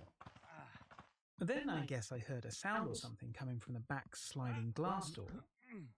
Another thing members of my family do is if no one answers the door, they'll try to find another way in, such as the back door. So I went to the back door and didn't notice anyone outside. I slightly opened the sliding door and heard a voice. It sounded like my mother coming from underneath a deck, I guess. I only say this because I definitely heard that voice, but my mother wasn't in view of me. I can't exactly remember what the voice said, but it was something like, "Open the door," and then it said my name. Now, I'm a super paranoid guy, and I know my mum wouldn't be hiding if she wanted to come inside. So I shut the door, pulled the blinds over, and went to my room. Hours later, and my mum actually shows up, and I tell her what happened. She confirmed that she was not at the house earlier, and did not try to get me to open the back door. So for years, I really didn't know what to make of this experience. It was a very minor thing, but it spooked the hell out of me. I say this was probably a skinwalker because I don't know any other paranormal entities that would mimic a person's voice to try to get inside your house. Thank you for watching and or listening to this video. If you enjoyed my narration, please help my channel to grow and help me creating more videos like this.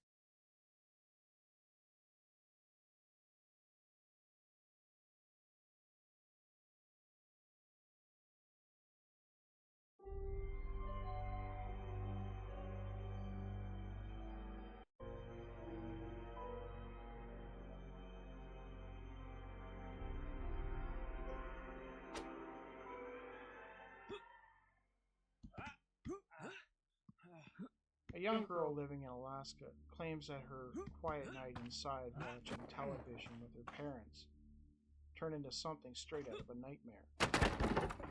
This is the strange case of Sarah Thompson. It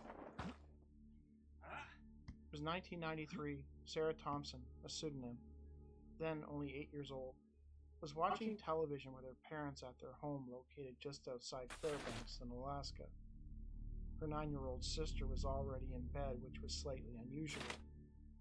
Speaking to UFO investigator Dave Hodrin, Sarah noted that her sister must have been tired or not feeling well that evening, as she was not normally one to go to bed early. Sarah was sitting on the sofa at first, but then as her sister was not present, she decided to lay down on the couch and stretch out. She was laying on her right side facing the television. She did not feel the least bit tired, and she was focused on the show they were watching. Everything seemed completely normal from what she could recall. All of a sudden, and completely unexpectedly, she realized her eyes were closed and everything was extremely quiet. She was confused and could not work out how this happened. From what she could tell, she had not merely nodded off to sleep. This was different. It felt different. It was more like she had somehow moved forward in time without recollection of anything in between watching the show and suddenly being in the quiet room. As she lay there, trying to make sense of the situation, she recalled feeling quite disturbed. To her, it almost felt like her memory had been erased. She was certain that something had happened, but like the fleeting inability to recall the name of a former classmate you might pass on the street, she simply could not remember. As she sat pondering, she noticed that she felt kind of weird, groggy, almost the way you might feel if you oversleep. She tried opening her eyes and found she could not. Her eyelids felt extremely heavy. She eventually forced them open. As she did, she immediately noticed 3 things. The TV was switched off, her parents were no longer present, and there were, quote, monsters standing in the room. Large-eyed, gray-type entities are commonly associated with ET encounters in literature, movies and popular culture. At the time, Sarah had not heard of it, but in the years since the incident, she realized that the creatures she saw were typical of the Greys in appearance. At the time, she just saw them as hideous monsters. There were 3 or 4 of them. They were naked, had gray-colored skin, huge black almond-shaped eyes, and skinny long arms and fingers. As soon as she saw these entities, she wanted to scream and run out of the room to her parents. But when she tried to move, she found she could not. And when she tried to scream, no noise came out. All she could do was lie there and stare at them in absolute horror. She was completely terrified. After the initial fright and terror began to subside, she merely laid there. She began to pay attention to what she was looking at. What were these creatures, she wondered. She could see 3 of them clearly, and there was some movement in her peripheral vision, which suggested a 4th one. They were not paying any attention to her. They appeared to be having a conversation with one another, but she could not hear any words. They were turning their heads from one to the other and making slight gestures with their arms. She began to wonder if they even knew she was in the room. She began to tell herself mentally that it was okay, and that they did not know she was there, and it would probably be best to just remain on the sofa, quiet, pretending to sleep. She hoped that whatever they were, they would just go away. She thought this over and over, hoping that they would not pay attention to her. She realized she was breathing hard, almost hyperventilating, so she tried to hold her breath. She was scared that they would hear her breathing. She held it for as long as she could, then started breathing very slowly and as quietly as possible. She kept telling herself that they were going to go away and leave her alone. Then the one that was standing the closest to her, facing away from her, turned its head and looked over its left shoulder right at her. Sarah panicked. She wanted to get away, but she could not move. After looking at her for several seconds, he turned his head back around towards the others. Talking to Hodrin, Sarah recalled thinking that they were talking with each other about eating her. A moment later, the same being turned its head around again, just like before. It once again stared at her for several seconds. Then it turned completely to face her and began to walk towards her. The next thing she became aware of was the being's face staring directly at her, extremely close with its huge black eyes. It stared at her for what seemed like forever. This is it. I'm going to die. This face is the last thing I'm going to see, she remembered thinking. She suddenly became aware of what was happening inside her head. She could sense this being's thoughts. It appeared to be searching her mind for something, though she was not sure what. It was looking for something with intense focus. Sarah likened this to dealing with them, trying to solve a complex mathematical problem. This is what the being was doing as it stared into her eyes. The creature suddenly realized that she was watching what it was doing. At this, she sensed a slight emotion coming. It felt like the same emotion you get when you see a baby do something cute, the awe factor. That is exactly what she sensed from the being, as if it could sense that she could see what it was doing and that it was cute. Then it was gone, and all she could sense was the intense focus again as it scanned her mind. It appeared to find what it was looking for.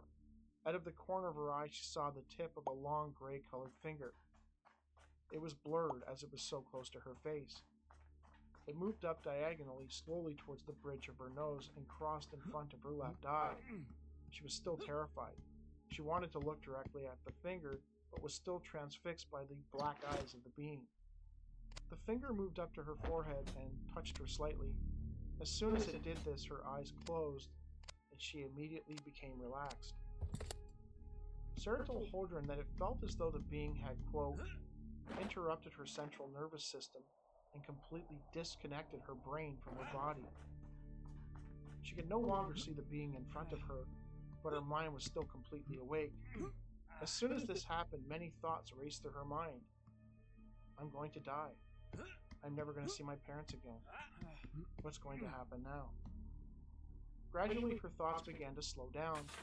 The being she sensed was being careful not to break anything. It was controlling her, slowing down her thoughts and emotions as if she were a computer or a robot.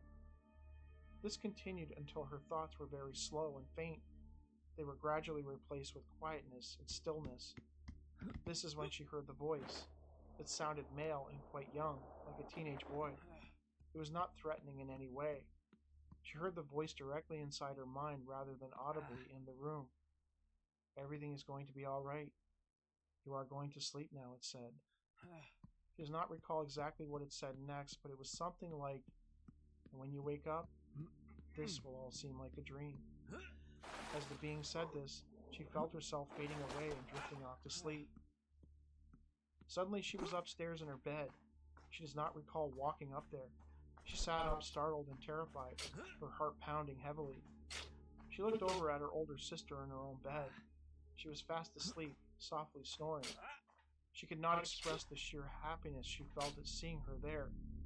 Even the sound of her snoring seemed comforting in that moment. She peered around the room. The black-eyed monsters were gone.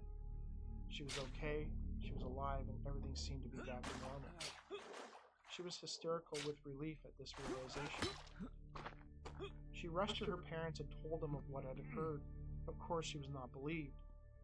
Given her age, they simply chalked it up to an overactive imagination, possibly influenced by something she had watched on TV. Sarah was certain that it was not a dream, as this was Liver unlike any dream she had ever spice? experienced before. It was real. It happened, and it I stayed with can't her well make into adulthood. spice. I don't 4 know months how. after the encounter, Sarah found herself haunted by the vision of the Gray's face staring at her. Sometimes when she would lay in bed and close her eyes, it would appear to her in her mind. It terrified her to her core. It was clear the experience had traumatized her deeply.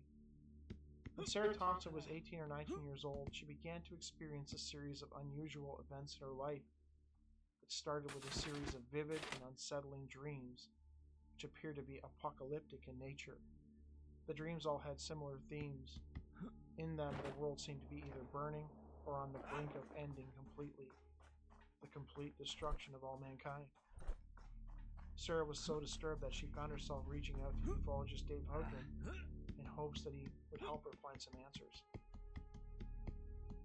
They covered this in UFO Witness, Ben Hansen's show, but how all these pilots who had encounters with strange objects in the sky soon after began having these really frighteningly vivid nightmares, usually apocalyptic in nature. This was even written about in some of the official reports and seemed to be consistent amongst so many pilots who've had these encounters, these bad dreams. So many ET contact cases, especially in the 60s and 70s, the experiencers would claim that the beings seemed to be warning them about the future, about the things that humans were doing to the planet, and that if the human race didn't get its act together, it would almost certainly face a catastrophic future, one of war, famine, and ecological destruction beyond what we could even imagine. Nowadays, experiencers are no longer receiving these warnings, at least not to the extent that they were. Rather, they are merely being shown glimpses of a hellscape that is our world, they presume, at some future time. In my previous video, I discussed a case in which a doctor assisted a strange being after it had been injured by a wild animal during the wildfires in Bolivia. I wondered if the beings were in that region to observe the destruction us humans have wrought. I do sometimes wonder, too, if we are close to being past the point of no return with this stuff. If they have stopped giving us warnings because they know there's no point in doing so. If this is true, then I worry for what is to come. In 1967, in Point Pleasant, West Virginia, the Silver Bridge collapsed, resulting in the deaths of 36 people. Leading up to the collapse, residents around the area reported seeing a large, red-eyed winged entity that they took to be an omen that seemed to be a warning of something terrible to come. I do sometimes wonder if the explosion in UFO sightings and ET encounters just in the past 100 years is not in itself an omen of terrible things to come. Are they here to watch our slow and gradual destruction, like rubberneckers on a highway passing an accident scene? Does their very presence, the fact that we are seeing them so regularly, speak to the fact that we are fast approaching our own demise?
Hmm.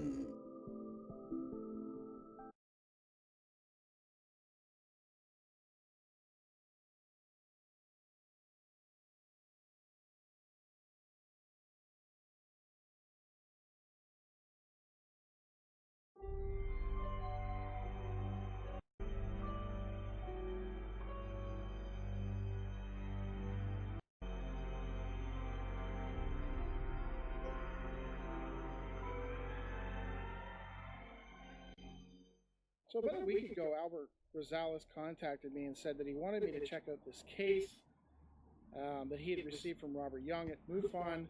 Said it happened in England, but he wasn't specific on where it happened, just that it happened in England. It was fairly recent, and it's very strange. And it's kind of a throwback to the older cases where these beings would offer words of warning to witnesses. It was September 24th, 2024. John Taylor, a pseudonym, had driven to his local county park with his dog.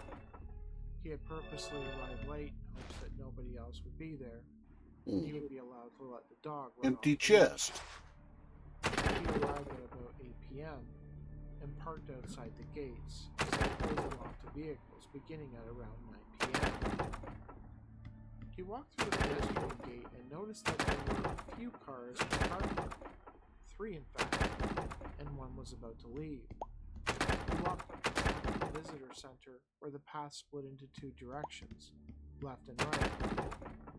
He opted for the path on his left, for his routine. This led to a hill where, at the top, it offered a great view of the Seward Valley. It was around dusk, not completely dark when getting there.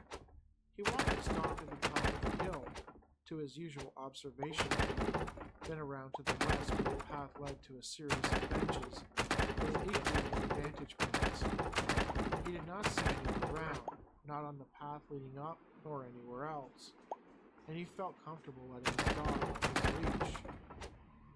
He took a seat on his usual bench and watched as his dog ran about excitedly, as it tended to do. Normally Taylor would sit on the bench for around 20 minutes, and then move to another spot, to let the dog explore another area of the park. Though that night it was raining, and from where he was sitting, he had a great view of the lightning storm off in the distance. It was fascinating to him, and he decided to stay and watch it. After sitting there for, he guessed, 5 extra minutes, he suddenly heard someone else on the path approaching. Taylor, always looking to be social, said to the fellow, "Great view of the storm from here." The man said nothing. To Taylor, this man was quite tall and wore, from what he could tell, a long raincoat And or a hearty trench soup. coat. He appeared to be wearing some kind of hood or something on his head. He sat down next to Taylor and acknowledged him with a nod. Taylor attempted again to make small talk, repeating, "Great storm." And this is when things got really weird. As soon as he said those words, Taylor was hit with an overwhelming feeling of dread. This sensation came over him in an instant. He wanted to call his dog over for protection, get up and leave, but he could not. In fact, he couldn't do anything. He couldn't speak, he couldn't move, he could not do anything. Taylor claims that he, quote, felt like lead. He thought he was having a stroke and wanted to gesture to the man for help, but he couldn't. Taylor had suffered from migraines for most of his life and started to get similar light sensations in his head. And as quick as it came, it was gone. The sense of dread he felt was replaced with an immediate sense of calmness, a feeling of zen, like someone had flipped an emotional switch. Taylor still couldn't speak, but he heard a voice say, "You are okay." This voice was very clear. It was not being spoken out loud, but rather it was in his head. He could tell that it was coming from the stranger. The stranger added that Taylor, quote, was right, and that he was, quote, right to be scared. He then said to him, quote, "You will know what to do with the information that I am giving you." The man proceeded to tell Taylor that he would be okay for now, but that he should, quote, prepare. Taylor could not speak out loud, but in his mind he swore at the man. There it is. Asking him who he was. Well, there's one. And, quote, "What is happening to me in my Yes, head?" there's one there. The stranger Into simply my... replied, "It is of no consequence now, but it will be Gotta tomorrow." be up on that hill He somewhere. then stood up and started to walk off, where he was joined by two other men that Taylor had not noticed before. He had not seen them coming up the path. It was just like they were suddenly there. At that point, Taylor got all of his faculties back, and he began to cry. As tears streamed down his face, he shouted out to the man, "What have you done to me? Help me." The three men ignored him and carried on walking down the hill. Taylor called for his dog. He was surprised to find that the dog was lying quietly behind the bench. They were both soaked from the rain. Taylor got up and he and his dog started to walk in the same direction. He could not see the men in the dark. As he walked out, Taylor thought about notifying the police or seeking medical advice, but he feared that they either would not believe him or they would deem him mad and admitted. He elected to remain quiet about the matter. Since the encounter, Taylor has experienced the same feeling of dread on several occasions. He claims that during these moments, his mind is suddenly flooded with images that he does not understand. Typically, they would be accompanied by words that he had not thought about before and that meant nothing to him. Words like ceramic, tungsten, followed by the word failure over and over again. Further, from what he can tell, 2027 seems to be a year of great significance. Why, he does not know. Taylor senses that the images he is being shown are important for some reason. Taylor's encounter almost plays like a riddle. The stranger seems to be warning him about something terrible to come. But is it specific to Taylor, or is it some wider event that will affect the whole of the world? Nothing is clarified, possibly deliberately. MoveOn UK director Robert Young personally revealed this case to Albert Rosales. I asked Albert if Taylor ever elaborated on the images he was being shown to Young, as they might provide a clue to this apparent future event, though Albert claims that the only information he had was what was told to him. These entities, whatever they are, revealed themselves to Taylor long enough to give him word of warning. But why? Of all the people in the world, why was Taylor the one given the warning? Does this suggest that Taylor has some greater role to play in the future? Or was Taylor merely a conduit, a way for the entities to get their message out to a wider audience? By reaching out to MUFON, Taylor certainly has done that. Granted, if that was their intent, then why not just cut out the middleman altogether and reveal it to Robert Young directly? Maybe the reason Taylor isn't revealing the images shown to him is because they are far too personal, and this terrible event to come is specific only to Taylor. What to make of these odd words? Ceramic, tungsten, failure? According to Taylor, these words really mean nothing to him in the present, but in some future period, he senses they will hold a greater importance. For me, this is just one of those weird cases where some beings from who knows where appear, offer words of warning, and then tinker off back into the darkness. And we're left to wonder what any of it means. As with anything in the paranormal, there are no easy answers.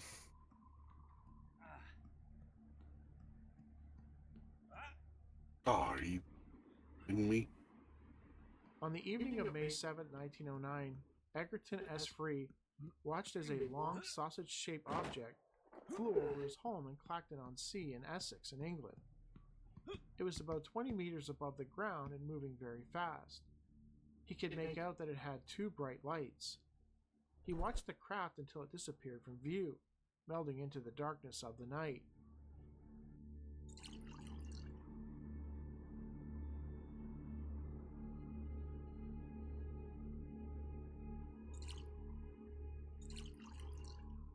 More soup, more soup.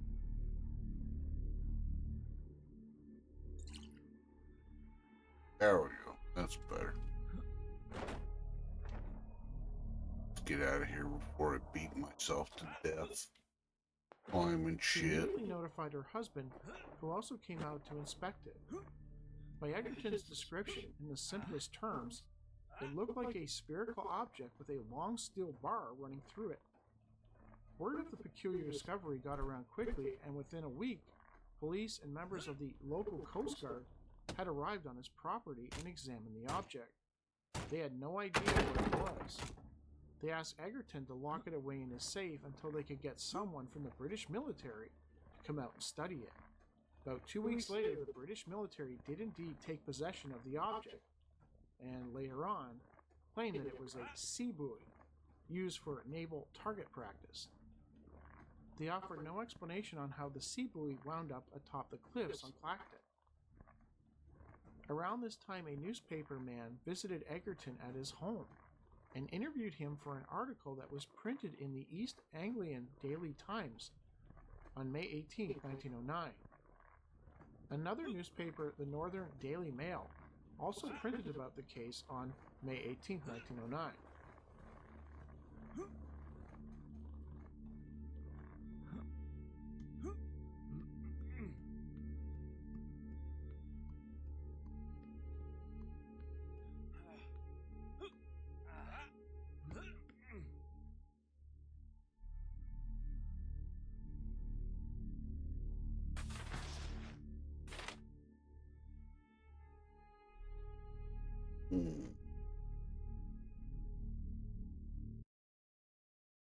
Well, that wasn't working out of context.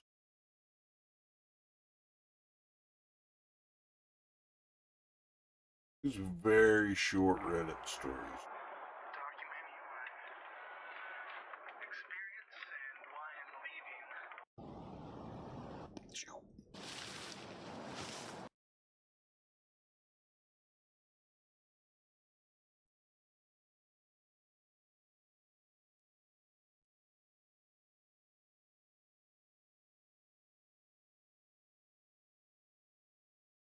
Well, this definitely sounds like a story.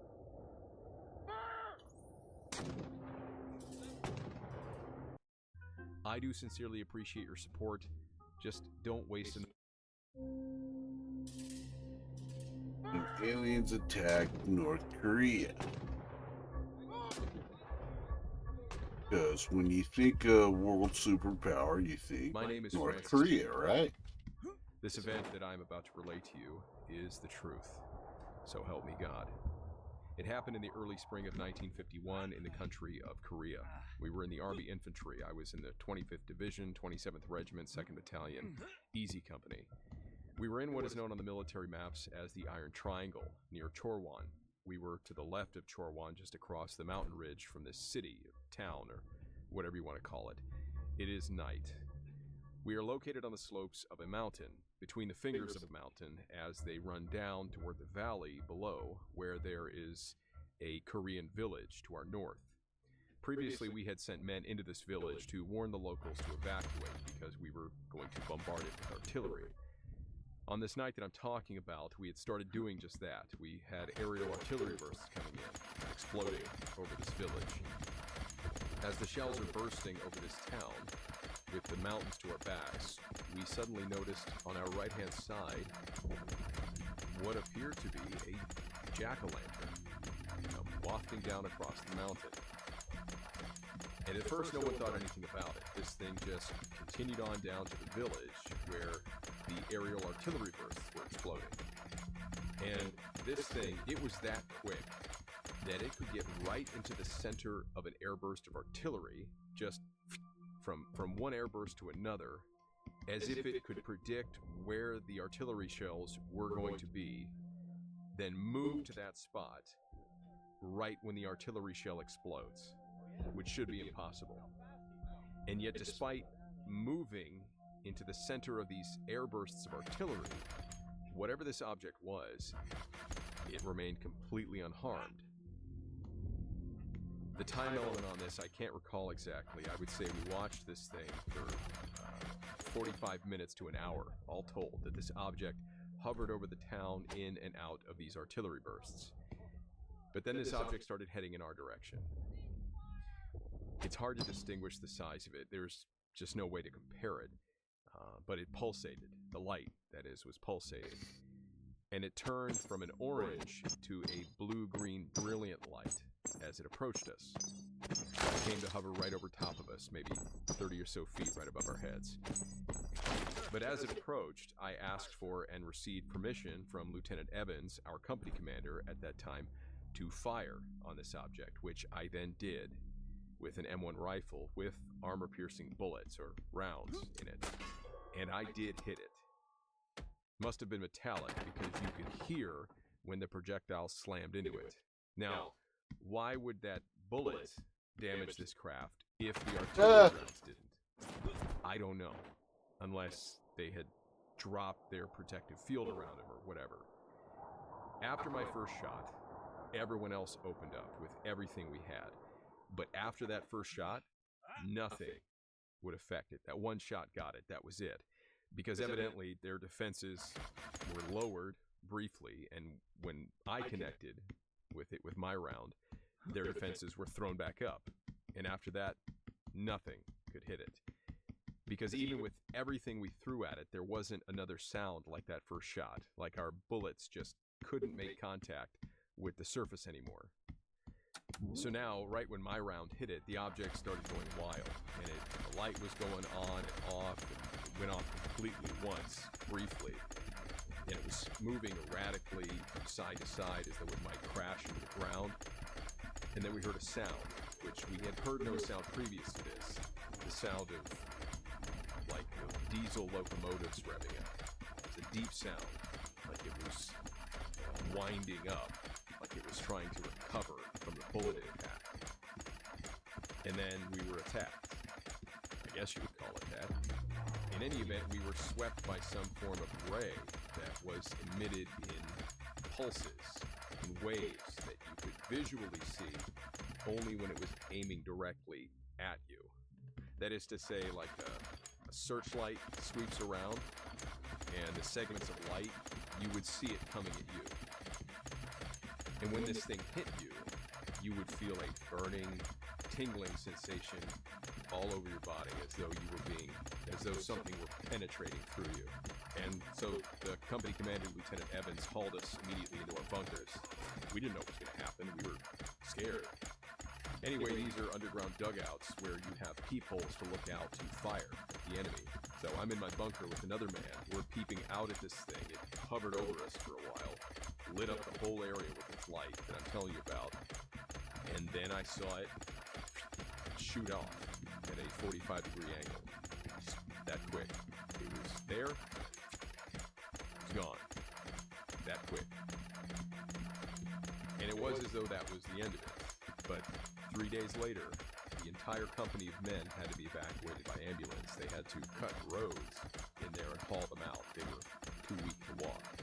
And they had dysentery, and then subsequently, when the doctors did see them, they had an extremely high white blood cell count, which the doctors could not account for. In the military, especially the Army, each day you file a report, a company report. Now, we had a confab about that. What do we do about this? Do we file it in the report or not? And the consensus was no, because they'd lock every one of us up and think we were crazy. At that time, no such thing as a UFO had ever been heard of, and we didn't know what it was. And I still don't know what it was.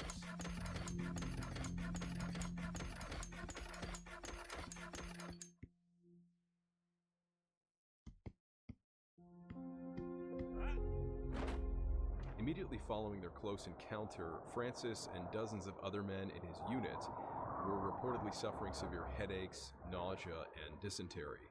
Vomiting continued for several days. Francis stated that for weeks he experienced a decreased appetite, but with an increased thirst for fluids. These symptoms he describes have been noted as being similar to those seen in victims of radiation poisoning. After recovering from the incident, Francis would ultimately survive the war and return home to North Carolina. He was honorably discharged from the Army the following year, in June of 1952. He explained how he dropped from 180 pounds to 138 pounds after returning home, and stated he had extreme difficulty keeping his weight up after that point. He went on to say even after returning home, throughout his life, he would continue to experience severe and recurring headaches, bad enough to have him sent home from work or to the hospital, but no doctor could evidently explain why. Since the time of the event, he reported experiencing periods of disorientation and memory loss. There was even a period of an entire 3 days that he says he couldn't remember, all of which was said to be noted in his medical records. These additional symptoms are similar to those described by others who have come forward about their own close encounters with these strange objects. In 1987, Francis conducted the interview in which he shared this story with a Mr. John Timmerman, who was project manager for the photo exhibit of the J. Allen Hynek Center for UFO Studies. When asked if he told the story to anyone else before the interview, Francis laughed and said, "Yes, I've told my wife and children. I have related this story to them many times over since coming back from Korea. You know how it is with things like that." They said, "Uh-huh," and they go on, and that's the end of it.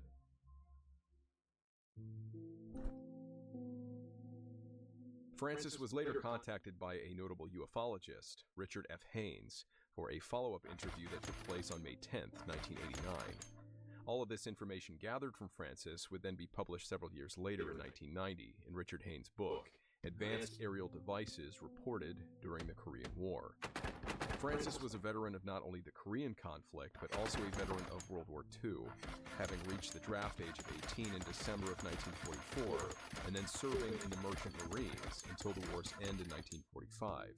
Then transitioning to the Army and being sent to fight in Korea only 5 years later, Francis's name, rank, serial number, and other information was confirmed by Richard Haynes to be on the official Army roster for his unit, the 27th Infantry Regiment Wolfhounds. The second lieutenant he mentioned, Del G. Evans, his name and other information was likewise confirmed on the official Army roster for Echo Company. Lieutenant Evans was a notable officer, receiving multiple service medals for valor and heroism, and in recognition of his combat and leadership qualities. After the war, Del remained in the military and worked with U.S. Army intelligence. Among other things, he planned, organized, and wrote emergency defense plans for the Army. He retired as a lieutenant colonel in 1970, following 23 years of exemplary service. However, no source I found appears to indicate that Del ever made any mention of the strange encounter that Francis describes. Del Evans passed away in 2004, 5 years after Francis. I did attempt to contact Del's family to ask whether he might have ever mentioned anything about this encounter, but I was unable to reach them for comment. By the time this interview took place, in the fall of 1987, after 36 years, Francis understandably couldn't recall any of the names of the men in his unit that might still be alive to verify his account with their own, other than Second Lieutenant Evans. Francis had moved back to North Carolina after the war, and while many of the men in his unit had died during subsequent battles in Korea, he recalled that many of them were originally from states on the West Coast. He expressed regret about not being able to call up their names, but as with many soldiers, despite making fast friends in the military, over time they had simply fallen out of touch. Whatever the case, following an extensive dive into the styles and capabilities of both American and Russian aircraft in the early 1950s, Richard Haynes stated that no craft like the one described by Francis is known to have existed. When asked what he thought the object was, Francis answered quite plainly, "An alien spacecraft. Nothing like I had ever seen." "I do believe that these things are real," Francis had stated previous to this, "and I think that there is a cover-up, and we were ordered to say nothing about this." That shows you they are covering it up. It's foolish to believe that we have the only technology anywhere, you know? While there may no longer be any direct witnesses to verify his personal account, Dr. Haynes noted that this close encounter of the first and second kind contains interesting corroborative data to another UFO sighting that is listed in his book. This separate sighting took place on the night of March 10th, 1951.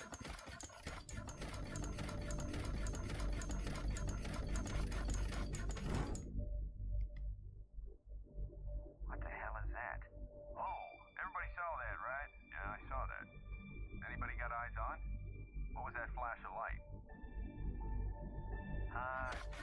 Couldn't tell you, sir.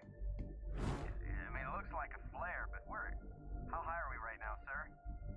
17,000 feet. What the hell is that, Eddie? It's like a ball of light, sir. And, sir... What's that, Eddie? Never mind, sir. I think it's gone. The chief eyewitness in this case was the left scanner on a B-29 flying at almost 17,000 feet of altitude on a heading of 32 degrees northeast, 42 miles southwest of Cheonampo, Korea. 8 of the other crewmen also saw very brief glimpses of this same bright light. The night was described as being clear and moonless. The main witness saw a flash of brilliant light at his 9 o'clock position that moved slightly downward and to the rear of the airplane. Not knowing what it was, the scanner reported it as a flare. The phenomenon appeared as a reddish-yellow glow that dropped slightly to the same elevation of the aircraft, then burst with bluish-white brilliance. It was estimated to be as large as a basketball and did not deviate from its straight course. However, none of the crew could confidently estimate the actual distance on anything except by sheer guess, so the object might have been larger and further away. The tail gunner and bombardier both reported seeing the blue-green or blue-white flash of light off the right wing of the aircraft, but were not at a vantage point to see the object. The pilot witnessed the object at 3 o'clock from the corner of his eye as a flash of blue-white or blue-green. None of the men saw any shape or shadows or anything resembling exhaust traces or anything that would identify this object as an aircraft. This was all according to a United States Air Force Staff Message Division report number Alpha 5394, dated 26 March 1951. The Air Force listed this case as unidentified in its Blue Book files, with the possibility of it being flak, a flare, or a meteor. Whether the object seen by the B-29 crew on March 10th is the same object that attacked the 27th Regiment at Chorwan is left to our own speculation. But consider that the port city of Cheonampo sits about 90 miles west-northwest of Chorwan. Francis reported that when the UFO departed his location, it shot off in an upward direction, heading west. The B-29's location was reported as flying 42 miles southwest of Cheonampo. This would mean they were 17,000 feet in the air due west of Chorwan and flying in a direction 30 degrees to the northeast, meaning Francis' position on the ground would have been about 120 miles to the east, off of their right wing. This would reasonably place their aircraft in the western flight path of the rapidly departing UFO. That, and seeing as the object was spotted off the right wing of the plane, and that its size and distance was indeterminable in the dark sky, this would also fit, since they said that the sky was clear and that the object would have to approach their position from the east, from their right side. And while many accounts of Francis' story incorrectly state that the event took place in May of 1951, the unedited version of Francis' 1987 interview in Richard Haynes' book, it says nothing about the event taking place in the month of May. Francis seems unable to recall the exact date and merely stated that the UFO encounter occurred in the early spring. However, a quick dive into the chronology of the 25th Infantry Division's movements during the war offers us a better estimate of the date his unit would have been in the vicinity of Chorwan. and it was in fact in March. And I quote, "On March 7th, the 25th attacked across the Han and headed north, inflicting heavy casualties on the enemy.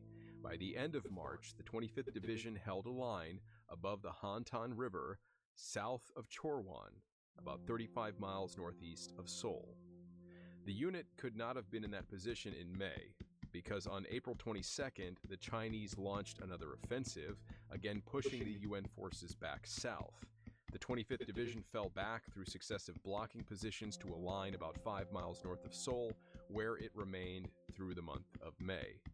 So providing that Echo Company's individual movements placed them further to the north during this offensive, the date of March 10th, 1951, would be an acceptable date for Francis to be in the vicinity of Chorwan, the same night that the B-29 crew witnessed the object.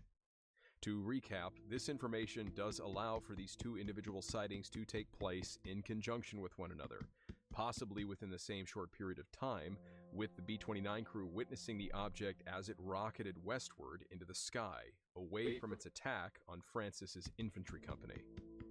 The object first presenting with an orange light, or reddish yellow, and then changing to bluish white light.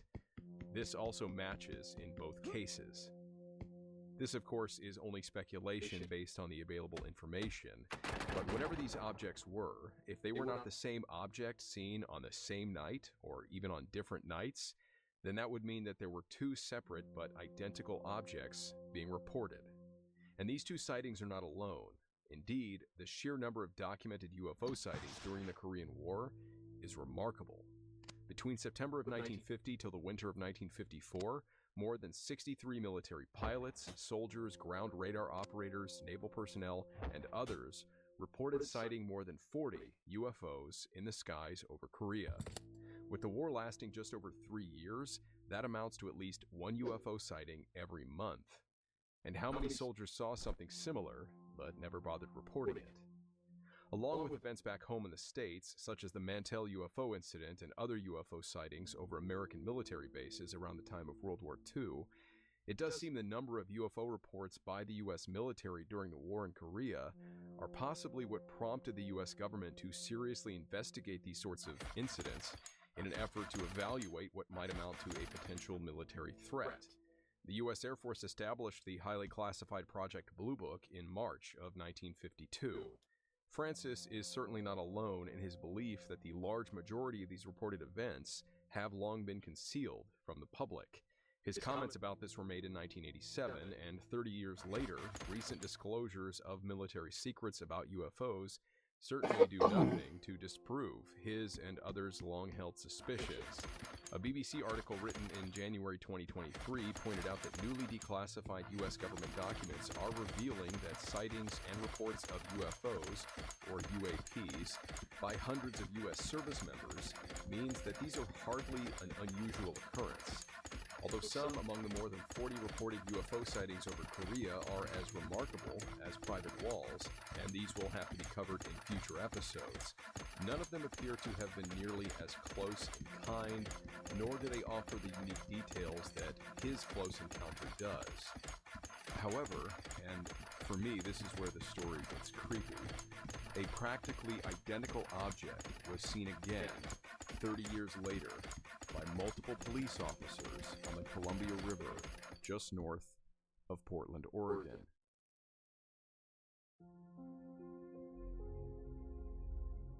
In the early hours of a cold, misty morning on March 17, 1981, St. Helens Police Department Sergeant Russell Yoakum reported a close encounter of the first kind. At 4:03 a.m., Yoakum was patrolling Highway 30 west of the Columbia River when he spotted a bright light moving in an easterly direction toward the Portland Airport upriver.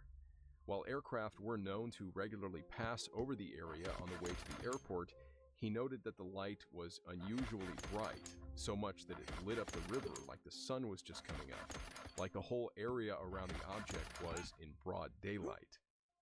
I thought it was an aircraft landing light, but it was brighter than a normal landing light would be, Yoakum told the National Enquirer in 1981. Convinced that the light was not an aircraft, Yoakum radioed headquarters and then headed to the county courthouse to view the unidentified flying object from the banks of the Columbia River. A few local citizens and 2 Oregon State police officers, Ricky Cade and Tom McCartney, joined him there, and Yoakum got in contact with a man named Donald Askins via CB radio. Askins lived in a home across the river in Ridgeland, Washington, and went by the handle Lucky 13. He could not only see the light, but hear it, too. Askins reported an eerie and extremely loud noise that sounded like a power plant diesel motor and a screeching noise in between. Baffled, the officers set up a portable tape recorder 18 inches from their police radio to record their conversation with Askins and to catch the sound if it happened again. Askins offered to dangle his CB microphone out of the window of his home so he could transmit the sound, and the police drove to a nearby bluff that gave them a better view. And here is that tape recording. Hey, Lucky. So we got a tape recorder sitting there by a radio. Sounds like bees. Yeah, we'll keep her running. If it starts up again, just get up and record a little bit of it.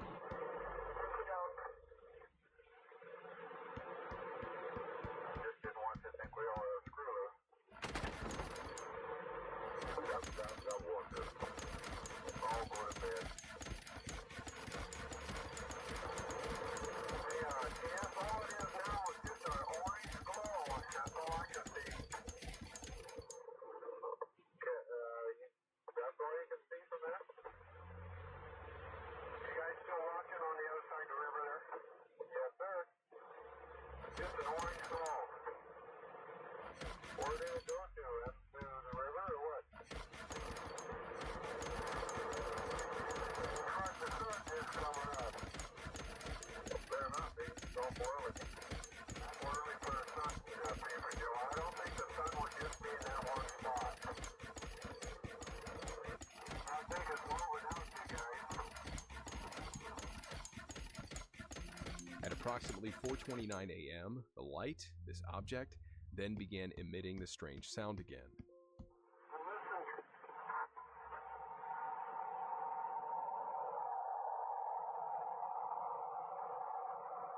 Sounds like it's revving up its engines.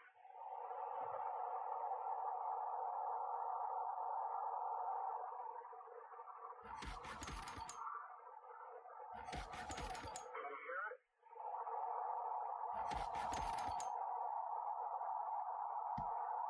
I hope it's taping this, you guys.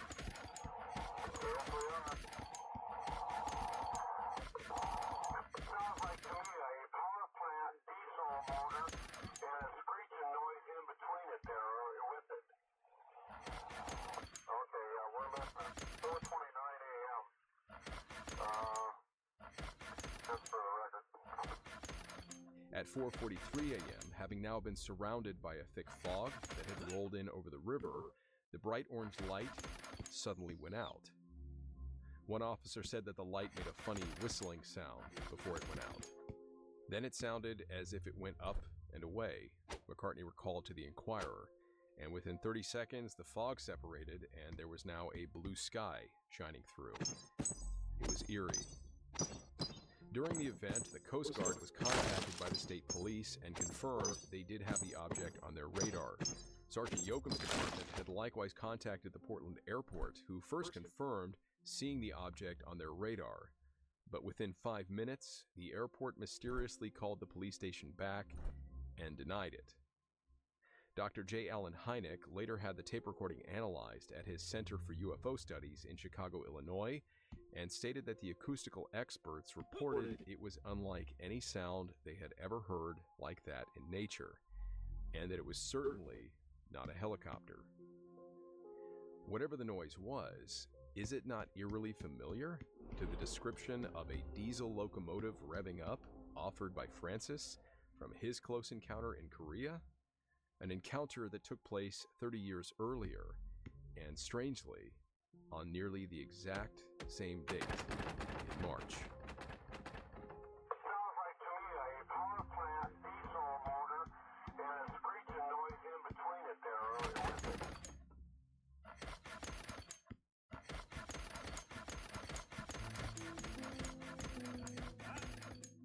Francis Wall retired in 1969 at the relatively young age of just 42. His daughter, Renee Denny, stated that he spent the next 30 years out of work, struggling with the after effects of the war, what was overlooked then but would likely be diagnosed now as a form of PTSD. He was especially affected by the sounds of airplanes and once knocked his own mother and sister to the ground after mistaking them for enemy troops. I guess he would have flashbacks, his daughter said. Recounting one of his other stories from the war, she explained that one night he managed to make his way through a pitch-dark minefield, praying for his life as he went. Some among his fellow soldiers were not as fortunate. A sudden explosion, the sound of screaming. When he went into the army, his daughter said, he was happy-go-lucky, just a totally different person to when he came out. Over the years, his daughter continued, he would tell and retell the tale of his strange UFO sighting. The story was always the same. It never changed through the years. Perhaps not unlike his other traumatic experiences, Francis's recollections of the UFO sighting remained very consistent and acute. The summation of these vivid memories from Korea were nonetheless a tragic burden on Francis's mind until his passing in 1999. If his story is true, skeptics can only reason that what Francis witnessed might have been a severe hallucination brought on by the fog of war, the mental stress that occurs when soldiers are engaged in violent combat and experience an overwhelming feeling of uncertainty, like a fog. That seems a paltry explanation for such a vivid experience that Francis describes, but that is why these kinds of stories were selected to fall under the heading of the fog of war, being reminiscent of a Twilight Zone level of paranormal encounters. And even many among those Twilight Zone stories written by Rod Serling were inspired by his own combat experience and the terrible things he witnessed as an American paratrooper fighting in the Philippines during World War II. But unlike Rod Serling's cleverly written dramas, these fog of war stories are not intended to be considered works of fiction, whether we find them believable or not. Those who have had their stories shared on this channel, like Francis, have insisted that they are true encounters. With UFOs, many sightings do often appear to amount to cases of mistaken identity, even under the calmest of circumstances, far removed from the psychological stresses of combat. Perhaps a balloon, an insect, a cloud, a drone, or passing aircraft. But whatever Francis saw that night, at such close range, as well as the dozens of other military personnel during the war in Korea who reported similar objects, can we so easily dismiss them all as liars or delusional men suffering from the same identical hallucinations? As Francis indicated, reporting these sorts of strange and unbelievable encounters has long done more harm than good, and can certainly ruin both a man's reputation and his career in the military. How many more men and women have subsequently remained silent about what they saw? But even with verified military sightings and other such reports of these truly bizarre objects dating back decades, or perhaps hundreds or even thousands of years, depending on our historical interpretations, most unfortunately, the true nature of these objects and their exact origin only continues to elude us.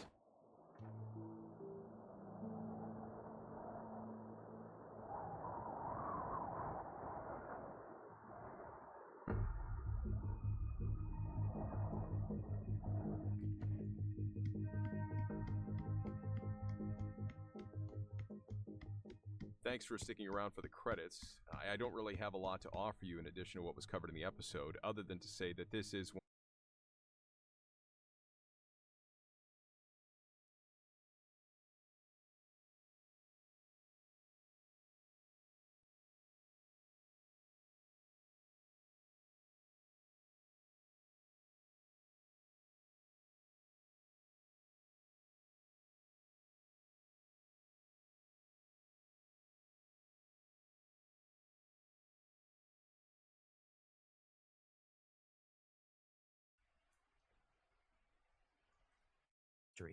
Towering pines and ancient oaks create a canopy in the trees to disembodied voices echoing through the silence. These narratives will send shivers down your spine and keep you on the edge of your seat. As we journey through these accounts, we aim to set a tone that is both engaging and suspenseful, drawing you into the heart of the mystery that surrounds these unexplained occurrences. What is it about the woods that seems to awaken the supernatural? Why do so many people report strange happenings in these seemingly tranquil settings? As we unravel these stories, we invite you to ponder the mysteries that lie just beyond the veil of our understanding, and to consider the possibility that there are forces at play in the natural world that we have yet to comprehend. Prepare yourself for a captivating experience as we explore the chilling tales that remind us that sometimes the most unsettling encounters happen when we least expect them. In the deep south, where the air hangs thick with humidity and the scent of damp earth permeates the atmosphere, there lies a densely wooded area that seems to pulse with life and mystery. Towering pines and ancient oaks create a canopy that filters the sunlight into a soft, dappled glow, casting long shadows that dance across the forest floor. The underbrush is a tangle of vines and brambles, and the sounds of nature, chirping cicadas, rustling leaves, and the distant call of a mourning dove, fill the air, creating a symphony that is both enchanting and foreboding. It was in this hauntingly beautiful yet eerie setting that I experienced a childhood memory that would forever be etched in my mind. It was a warm summer afternoon, and my friends and I had decided to explore the woods behind my house, a place we had ventured into countless times before. The thrill of adventure coursed through our veins as we navigated the familiar trails, our laughter echoing among the trees.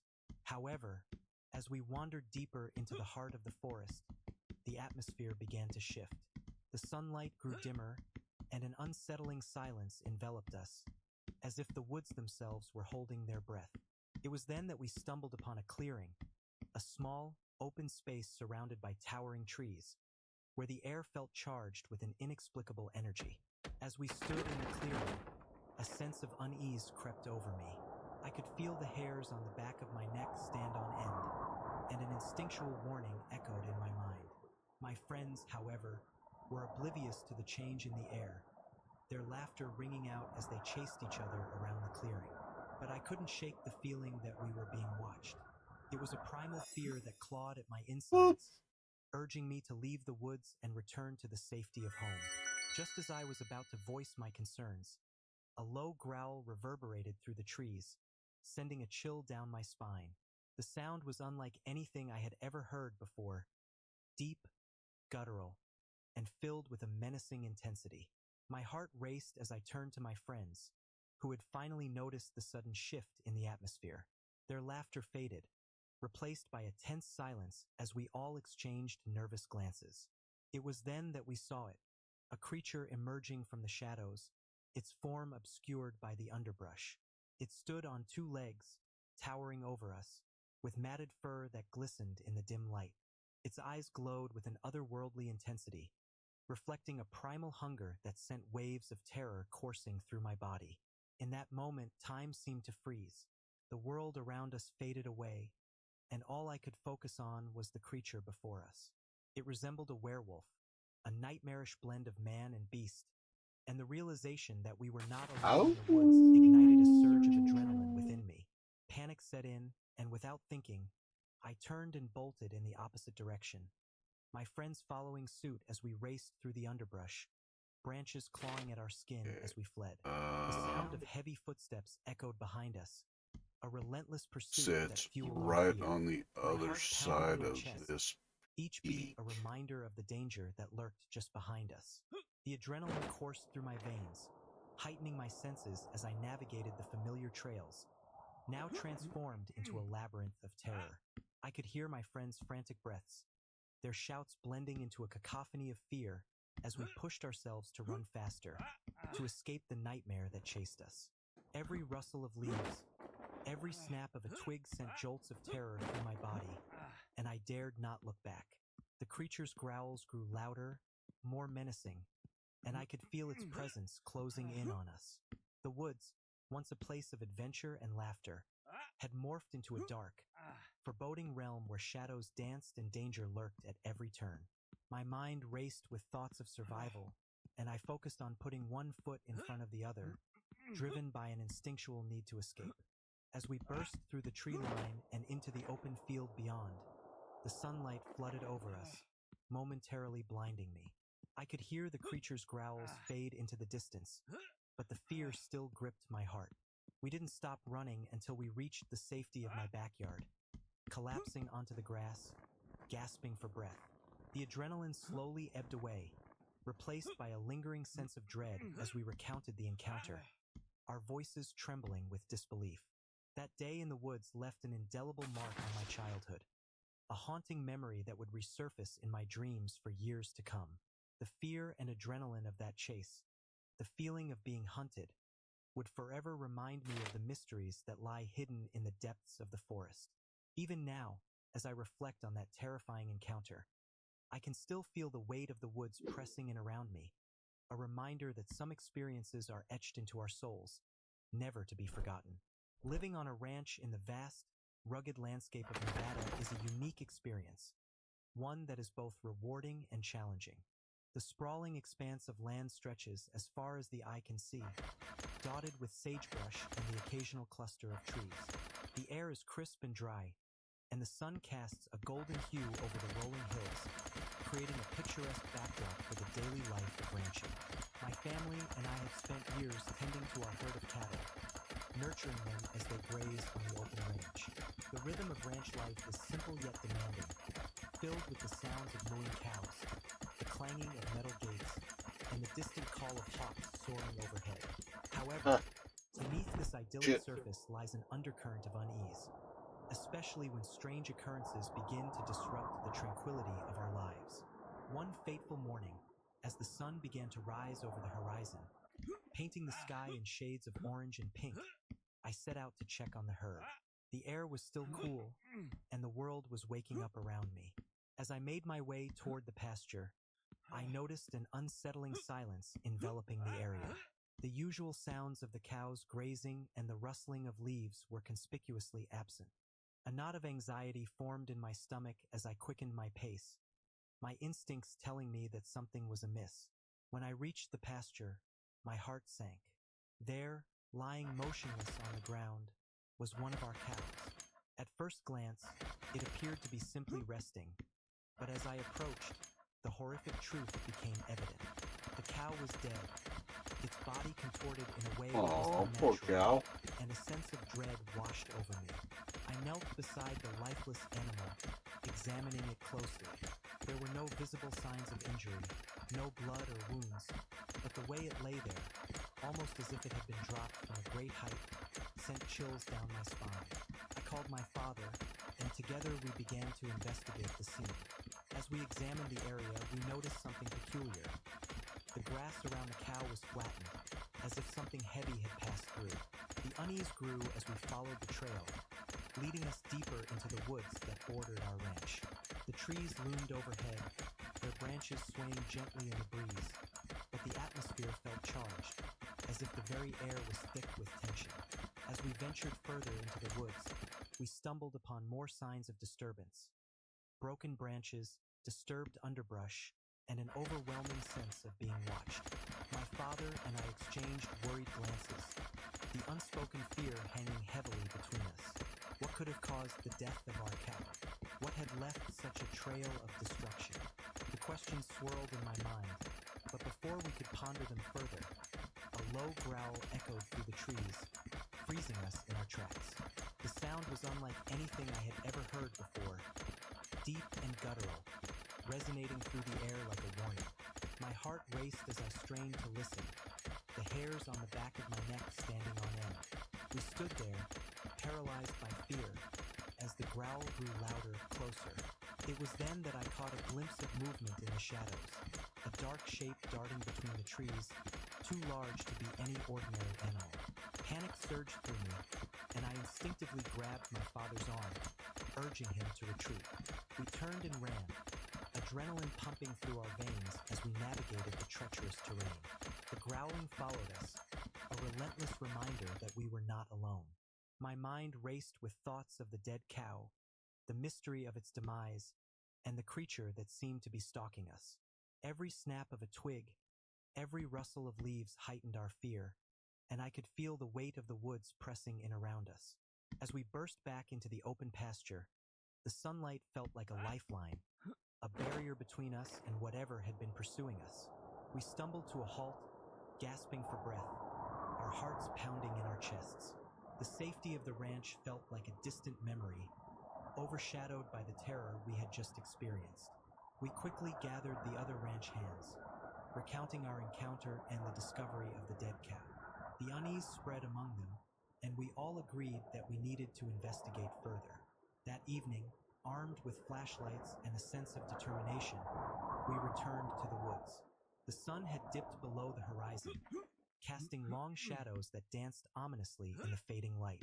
The air was thick with tension, and every sound seemed amplified in the stillness.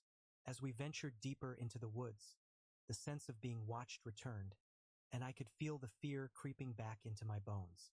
We reached the spot where we had found the cow, and the atmosphere felt charged with an unsettling energy. The ground was still disturbed, and the air was heavy with an unexplainable dread. As we scanned the area, a sudden rustling in the bushes caught our attention. We froze, our flashlights flickering nervously as we pointed them toward the sound. The darkness seemed to swallow the light, and for a moment, we were left in a void of uncertainty. Then, out of the shadows, it emerged, a creature unlike anything I had ever seen. It stood on two legs, towering over us, with matted fur that glistened in the dim light. Its eyes glowed with an otherworldly intensity, reflecting a primal hunger that sent chills down my spine. The growl we had heard earlier rumbled from deep within its chest, a sound that resonated with pure menace. Fear gripped me, and I felt the urge to flee, but I was rooted to the spot, unable to tear my gaze away from the creature. It seemed to be studying us, its gaze piercing through the darkness, and in that moment, I understood the true meaning of terror. The adrenaline surged through my body, and I could feel my heart racing as I fought the instinct to run. My father and the ranch hands stood frozen beside me, their faces pale with fear. The creature took a step forward, and instinct kicked in. We turned and ran, the sound of our footsteps echoing through the woods as we fled from the nightmare that pursued us. The growls followed us, a haunting reminder of the danger that lurked just behind us. We burst through the trees and into the open pasture, the moonlight illuminating our path as we raced toward the safety of the ranch. Once we reached the ranch house, we collapsed onto the porch, gasping for breath, our hearts pounding in our chests. The terror of the encounter lingered in the air, and we exchanged fearful glances, the weight of the experience settling heavily upon us. We knew that something sinister was lurking in the woods, something that had claimed the life of our cow and had chased us through the darkness. In the days that followed, we kept a close eye on the herd, but the unease never fully dissipated. The woods felt different, as if they were hiding secrets that we were not meant to uncover. The ranch became a place of whispered fears and cautious glances, and the memory of that chilling encounter haunted our thoughts. We shared our story with neighbors, who recounted similar tales of strange happenings in the area, further fueling our anxiety. As time passed, the mystery of the creature remained unsolved, a dark shadow that loomed over our lives. The ranch, once a sanctuary of peace and tranquility, had transformed into a place of uncertainty, where the echoes of the past lingered in the air. The dead cow became a symbol of the unknown, a reminder that sometimes the most terrifying experiences come from the depths of the wilderness, where the line between reality and the supernatural blurs. Even now, as I reflect on that chilling experience, I can still feel the weight of fear pressing down on me. The memory of the creature, the dead cow, and the adrenaline-fueled chase through the woods will forever be etched in my mind. It serves as a reminder that the wilderness, while beautiful, can also be a place of darkness and mystery, where the unknown lurks just beyond the trees, waiting for the next unsuspecting soul to cross its path. On a tranquil afternoon at our ranch, the sun hung high in the sky, casting a warm golden light over the sprawling fields and the surrounding forest. The ranch was a picturesque haven, with rolling hills that seemed to stretch endlessly, dotted with patches of wildflowers swaying gently in the breeze. The air was filled with the sweet scent of hay and the distant sound of horses whinnying, creating a serene atmosphere that felt like a slice of paradise. The forest loomed nearby, a dense wall of trees that whispered secrets in the wind, their leaves rustling softly as if sharing tales of old.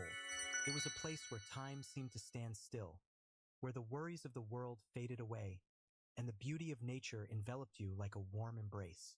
That day, I decided to take one of our horses, a spirited mare named Bella, for a ride through the trails that wound their way into the woods. Bella was a wound their beautiful chestnut way. with a glossy coat and a gentle disposition. You mean And I wound? felt a sense of freedom as I mounted her and set off down the path. The rhythmic sound of her hooves against the earth created a soothing melody, and I couldn't help but smile as we ventured deeper into the forest, the sunlight filtering through the leaves and casting playful shadows on the ground. As we rode, the peaceful ambience of the ranch began to shift. The further we traveled into the woods, the more the sounds of nature faded away. The chirping of birds and the rustling of small animals seemed to vanish, replaced by an eerie silence that hung heavily in the air. It was as if the forest had suddenly held its breath, and an unsettling feeling crept into my mind. I glanced around, trying to shake off the sense of unease that was beginning to settle in my stomach. The trees stood tall and imposing, their gnarled branches reaching out like skeletal fingers, and I couldn't shake the feeling that I was being watched. Just as I was about to turn back, a rustling sound broke the silence, drawing my attention to the underbrush. My heart raced as I strained to see what was causing the disturbance. Suddenly, from the shadows of the trees, a large creature emerged, its massive form stepping into the dappled sunlight. Time seemed to freeze as I took in the sight before me. It was unlike anything I had ever seen. A hulking figure, covered in dark fur, with eyes that glinted like polished stones. The creature stood on 4 legs, but its size was unnerving, far larger than any animal I had encountered in the woods. Panic surged through me as I realized the danger I was in. Bella sensed my fear, her muscles tensing beneath me as she shifted restlessly. The creature's gaze locked onto us, and I could feel the weight of its stare, a predatory intensity that sent chills down my spine. My instincts kicked in, and I knew I had to get out of there. I turned Bella around, urging her to move, but the creature took a step forward, blocking our path.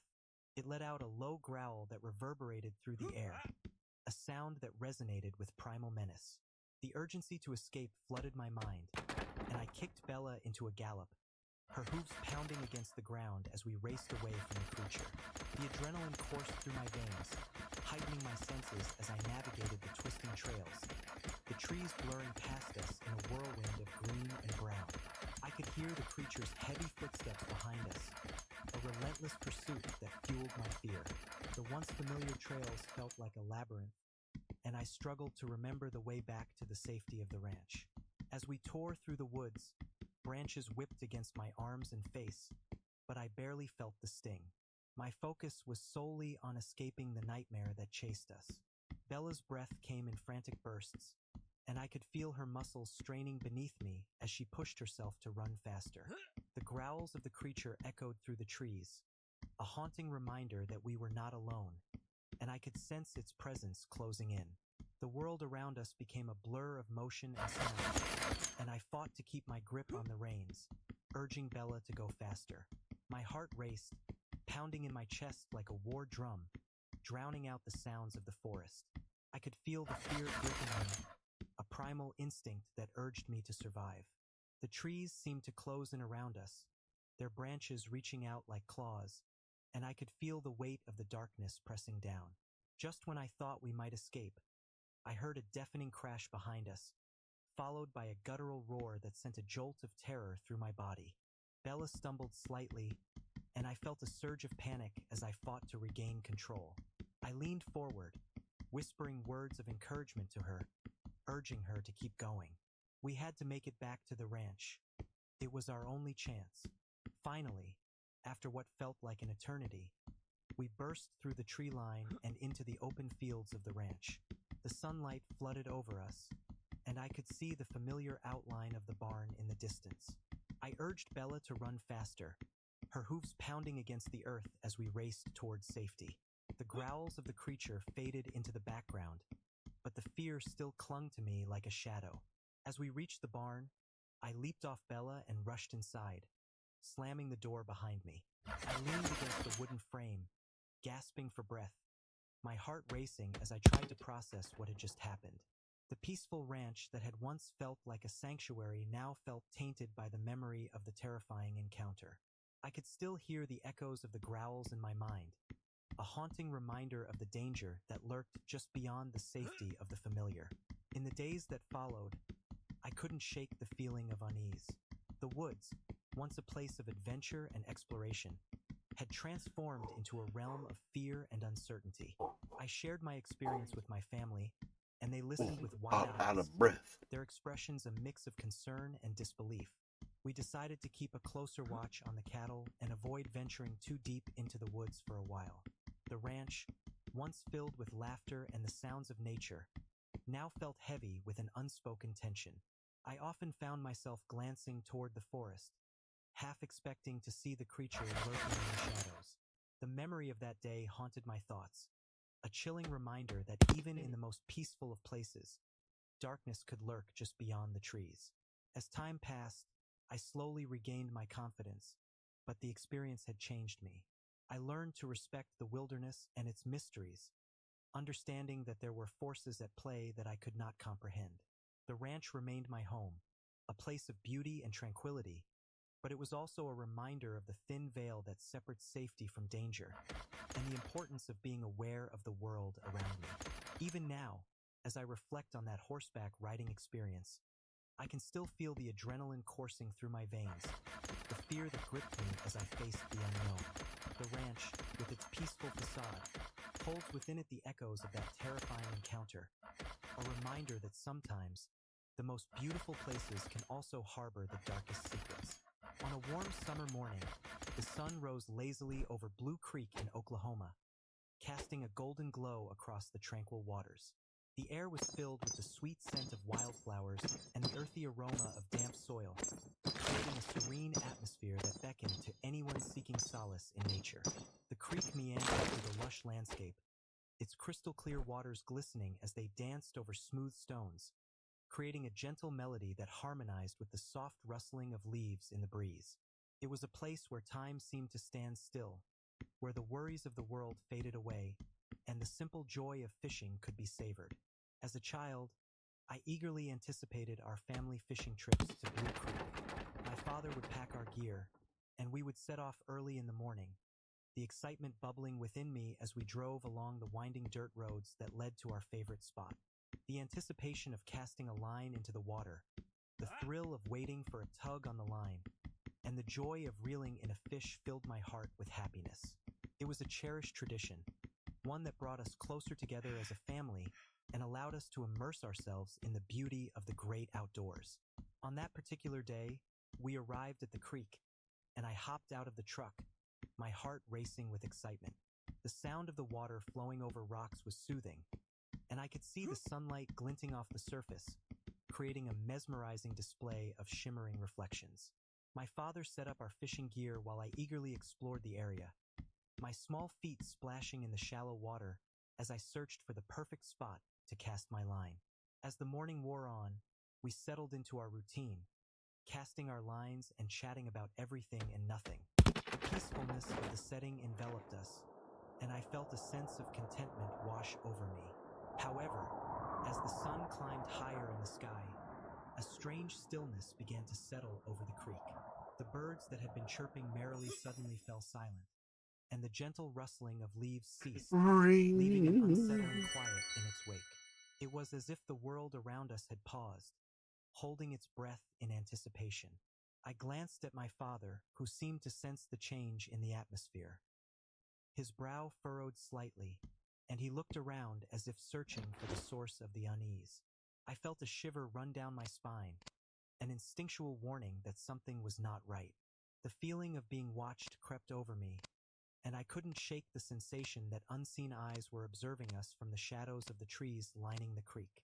"Dad, do you hear that?" I asked, my voice barely above a whisper. He paused, tilting his head as if trying to catch the faintest sound. At first, there was nothing but the gentle lapping of water against the shore. But then, from deep within the woods, a low, eerie sound echoed through the air. It was a haunting melody, a series of notes that seemed to rise and fall like a ghostly lullaby. The sound sent chills down my spine, and I instinctively took a step closer to my father, seeking comfort in his presence. "What is that?" I asked, my voice trembling slightly. My father shook his head, his expression a mix of confusion and concern. "I don't know, but it doesn't sound right," he replied, his voice low and cautious. The unease settled deeper into my bones, and I could feel my heart racing as the strange sounds continued to drift through the trees, weaving an unsettling tapestry of mystery around us. As we sat in silence, the feeling of being watched intensified. I glanced around, scanning the tree line for any sign of movement, but all I could see were the tall, stoic trees standing sentinel over the creek. The shadows seemed to stretch and shift, creating an illusion of movement that played tricks on my mind. I could feel my imagination running wild, conjuring images of creatures lurking just beyond the reach of the sunlight, waiting for the perfect moment to reveal themselves. "Let's move a little further down the creek," my father suggested, breaking the silence. I nodded, grateful for the distraction, and we gathered our gear, making our way along the bank.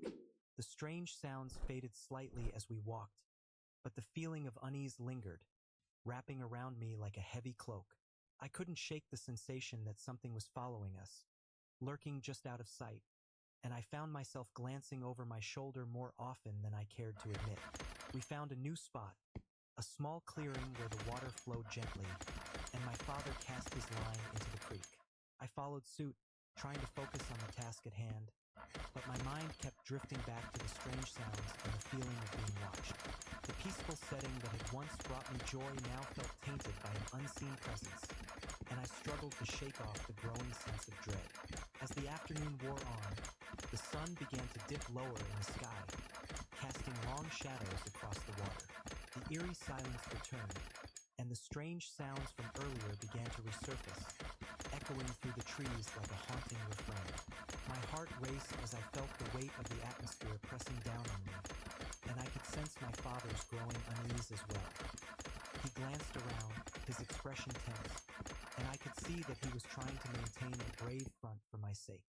"Let's pack it up," he said finally, his voice steady but laced with an urgency that sent a jolt of fear through me. I nodded, relief flooding my senses as we began to gather our gear. The feeling of being watched intensified, and I could almost feel the eyes of whatever was lurking in the woods boring into my back.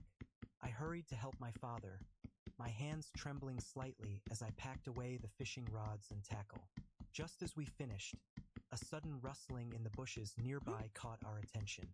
My heart dropped as I turned to look, my breath hitching in my throat. The underbrush parted, and from the shadows emerged a figure that sent a wave of terror crashing over me. It was tall and gaunt, with elongated limbs and a face that was obscured by the shadows. Its eyes glowed with an unnatural light, piercing through the darkness like twin lanterns, and I felt a primal fear grip my heart. "Dad!" I cried out, my voice breaking as I stumbled backward. My father stepped in front of me, his protective instincts kicking in as he faced the creature. The air was thick with tension, and I could feel the weight of the moment pressing down on us. The creature stood still, its gaze locked onto us, and I could sense a malevolence radiating from it, a dark energy that sent chills down my spine. "Stay back," my father shouted, his voice firm but laced with fear. The creature tilted its head, as if studying us, and I could feel the fear coursing through my veins. I wanted to run, to escape the nightmare unfolding before us, but my legs felt like lead, rooted to the spot by sheer terror. In that moment, the strange sounds from earlier crescendoed into a haunting wail, echoing through the trees and reverberating in my chest. It was a sound that seemed to resonate with the very essence of fear, a chilling reminder of the supernatural entity that stood before us. I could feel the darkness closing in, and the urge to flee surged within me. "Run!" my father shouted, breaking the spell that held me captive. I turned and bolted, my heart pounding in my chest as I raced back toward the creek. The sound of my footsteps echoed in my ears, drowning out the wails of the creature behind us. I could hear my father's footsteps close behind me, urging me onward as we fled from the terror that had invaded our peaceful fishing trip. We burst through the trees and into the open area by the creek, the sunlight flooding over us like a protective barrier. I glanced back, my breath coming in ragged gasps, and saw the creature lingering at the edge of the woods, its glowing eyes watching us with an unsettling intensity.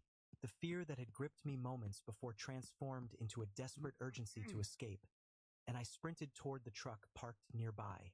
My father reached the truck first, fumbling with the keys as I scrambled into the passenger seat. I could feel the adrenaline coursing through my veins, and I glanced back at the woods, half expecting the creature to follow us. My father finally got the door open, and we jumped inside, slamming the doors shut as if that would somehow shield us from the horror we had just encountered. Go, go, I urged, my voice trembling as my father turned the key in the ignition.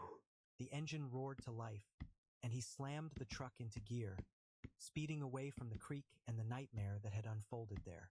As we drove, I could feel the weight of the fear slowly lifting, but the memory of the creature lingered in my mind, a haunting reminder of the unsettling experience we had just endured. In the days that followed, I struggled to process what had happened.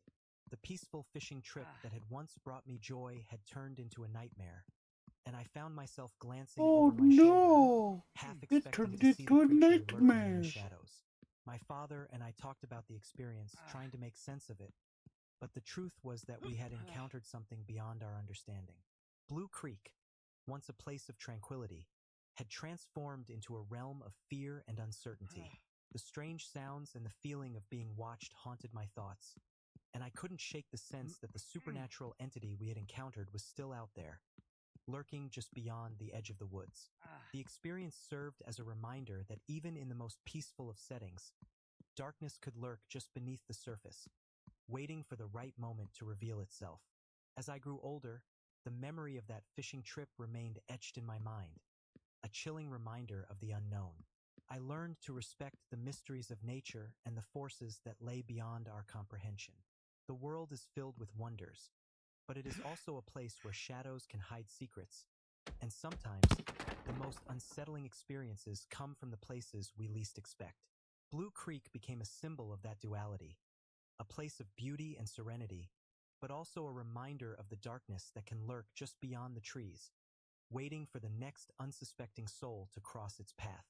In the heart of southern Florida, where the sun blazes down with an intensity that makes the air shimmer, lies a network of lakes that are both beautiful and mysterious.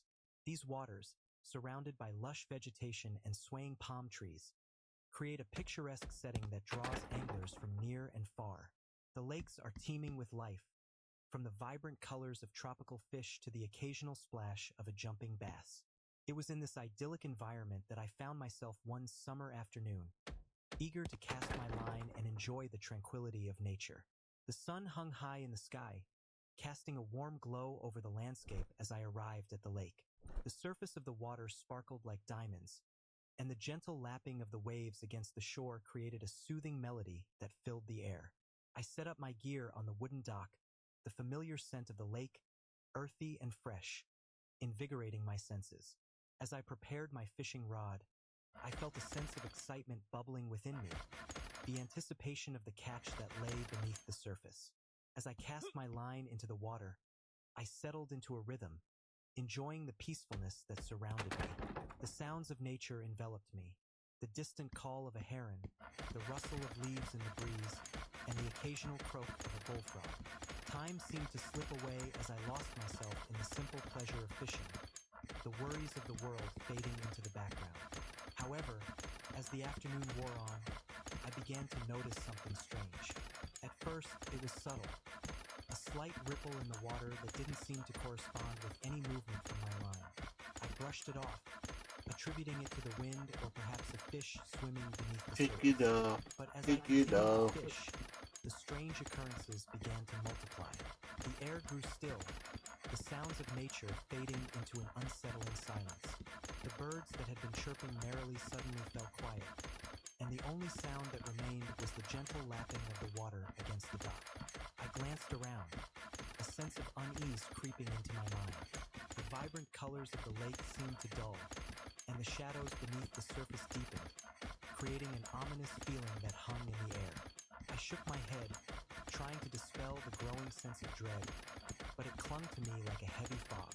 I cast my line again, hoping to shake off the feeling, but the unease only intensified. Then, out of the corner of my eye, I caught a glimpse of something moving beneath the water. My heart raced as I turned to look, and what I saw sent a chill down my spine. A massive shadow glided through the depths, its form dark and indistinct, but undeniably large. It moved with a grace that belied its size, and I felt a primal fear grip me as I realized that whatever it was not a fish. I stood frozen, my heart pounding in my chest as I watched the shadow move closer to the surface. The A lot water of times around they it, find distorting fish its in shape, water. but I could see enough to know that it was unlike anything I had ever encountered. Panic surged through me, and I instinctively took a step back, my mind racing with thoughts of what could be lurking just beneath the surface. The shadow paused, hovering just out of sight, and I could feel the weight of its presence pressing down on me.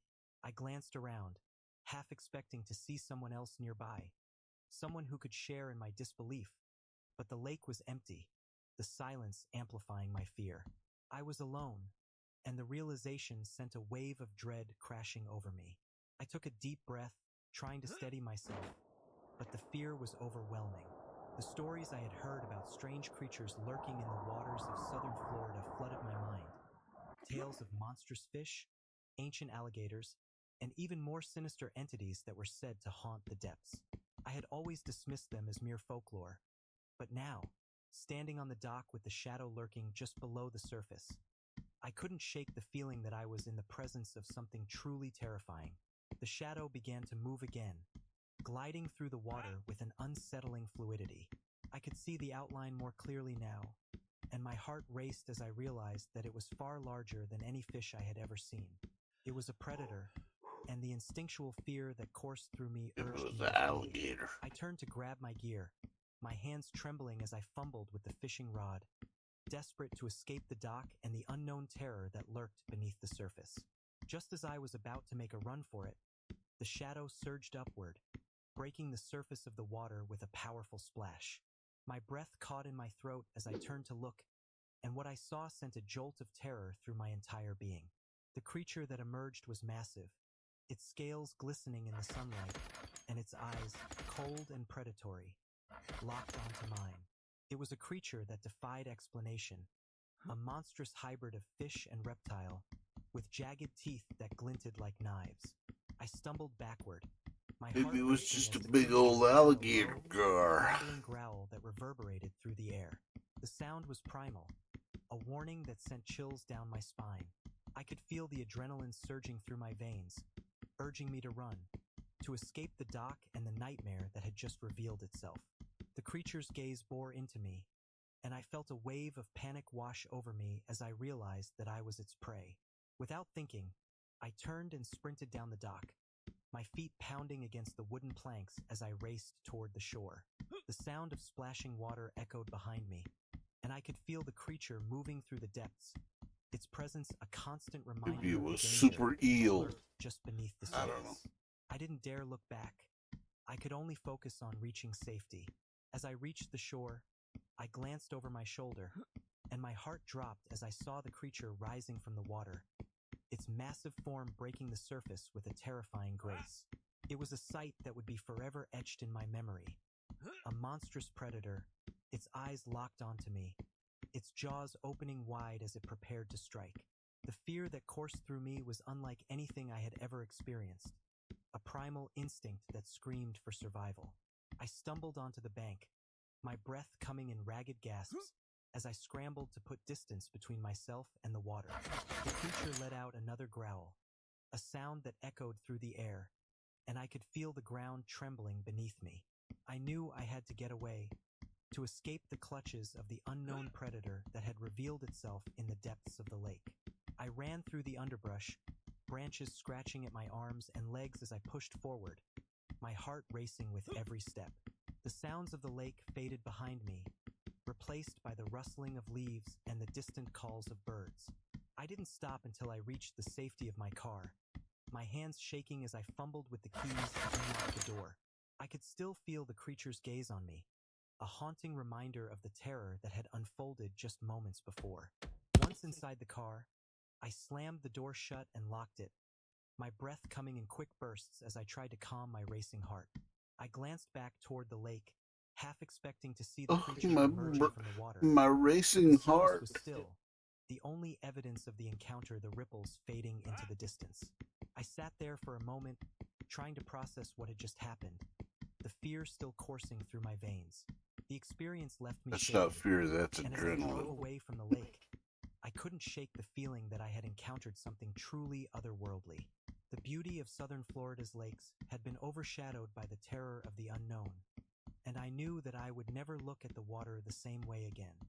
The stories I had once dismissed as mere folklore now felt all too real, and I couldn't help but wonder what other secrets lay hidden beneath the surface. In the days that followed, I found myself reflecting on the encounter, replaying the events in my mind over and over. The image of the creature, its massive form gliding through the water, haunted my thoughts. I shared my experience with friends, but their disbelief only added to my frustration. They laughed it off, attributing it to an overactive imagination or a trick of the light.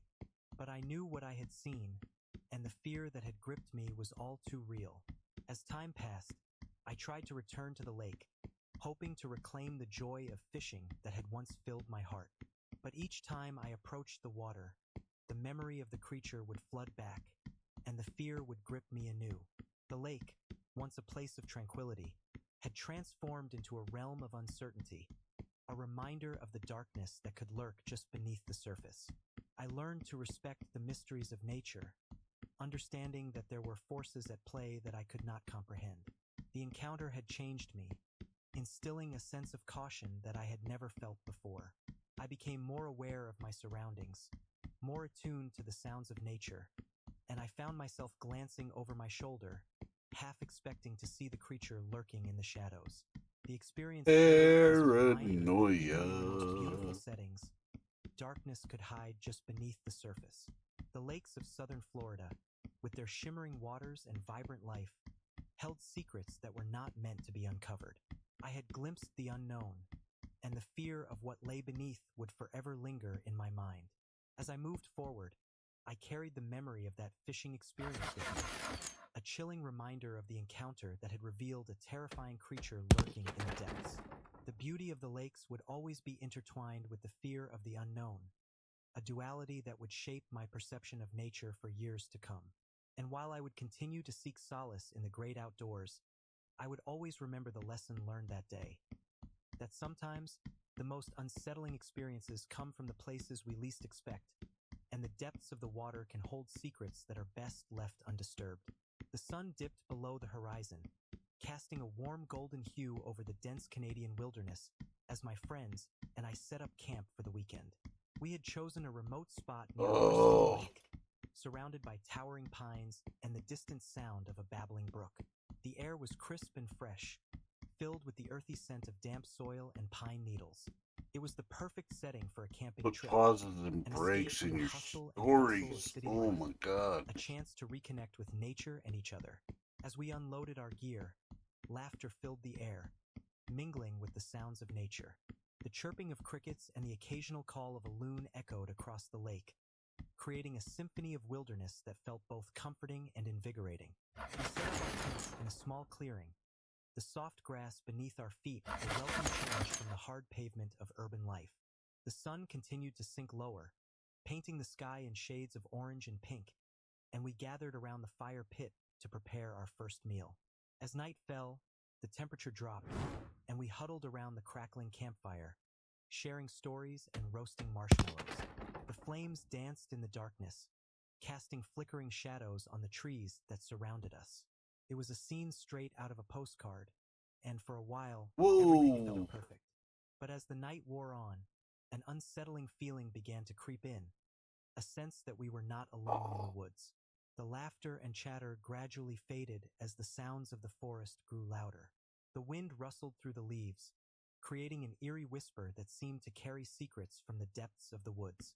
I glanced around at my friends, their faces illuminated by the firelight, and noticed that they too seemed to sense the change in the atmosphere. The jovial mood shifted, replaced by an unspoken tension that hung in the air like a thick fog. "Did you guys hear that?" One of my friends, Sarah, asked, her voice barely above a whisper. We all paused, straining to listen. At first, there was nothing but the crackling of the fire and the distant sounds of the night. But then, from deep within the woods, came a low, guttural growl that sent chills down my spine. It was a sound that didn't belong in the peaceful setting we had chosen, a primal noise that resonated with an unsettling intensity. "What was that?" I asked, my heart racing as I exchanged worried glances with my friends. They shrugged, and I could see the fear in their eyes. We tried to brush it off, attributing it to the sounds of wildlife, but the unease lingered. The growl echoed again, closer this time, and I felt a knot of anxiety tighten in my stomach. The feeling of being watched intensified, and I couldn't shake the sensation that something was lurking just beyond the reach of the firelight. As the night deepened, we decided to turn in, hoping that a good night's sleep would dispel the unsettling feelings that had crept in. I crawled into my tent, the fabric providing a thin barrier between me and the unknown. The sounds of the forest continued to swirl around me, but I tried to focus on the rhythmic sound of my friends' voices as they settled into their tents. Just as I began to drift off, a loud crash echoed through the woods, followed by a series of rustling sounds that sent my heart racing. I sat up, my breath quickening as I listened intently. The sounds were unlike anything I had heard before. Heavy footsteps, snapping branches, and the unmistakable sound of something large moving through the underbrush. I glanced at my watch. It was well past midnight. My friends were silent, and I felt a surge of panic as I realized that we were completely isolated in the wilderness, far from any help. "Guys," I whispered, my voice trembling. There was no response.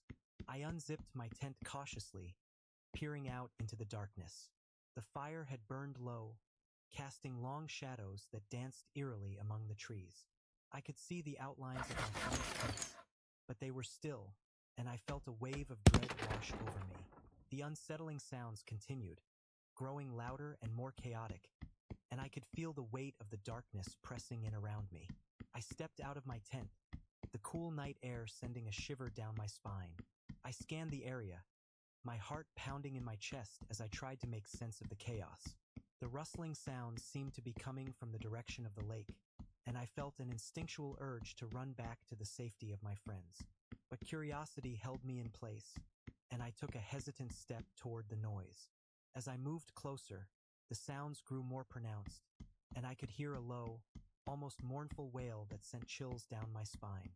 It was a sound that resonated deep within me, a primal call that felt both haunting and alluring. I felt drawn to it, as if something was beckoning me from the shadows. But as I approached the edge of the clearing, a sudden movement caught my eye, and I froze. Emerging from the darkness was a creature unlike anything I had ever seen. It was massive, towering over me with a hunched back and elongated limbs. Its skin was a sickly gray, mottled and glistening in the dim light, and its eyes glowed with an otherworldly intensity. The creature's mouth opened, revealing rows of jagged teeth that gleamed like knives, and I felt a wave of terror wash over me.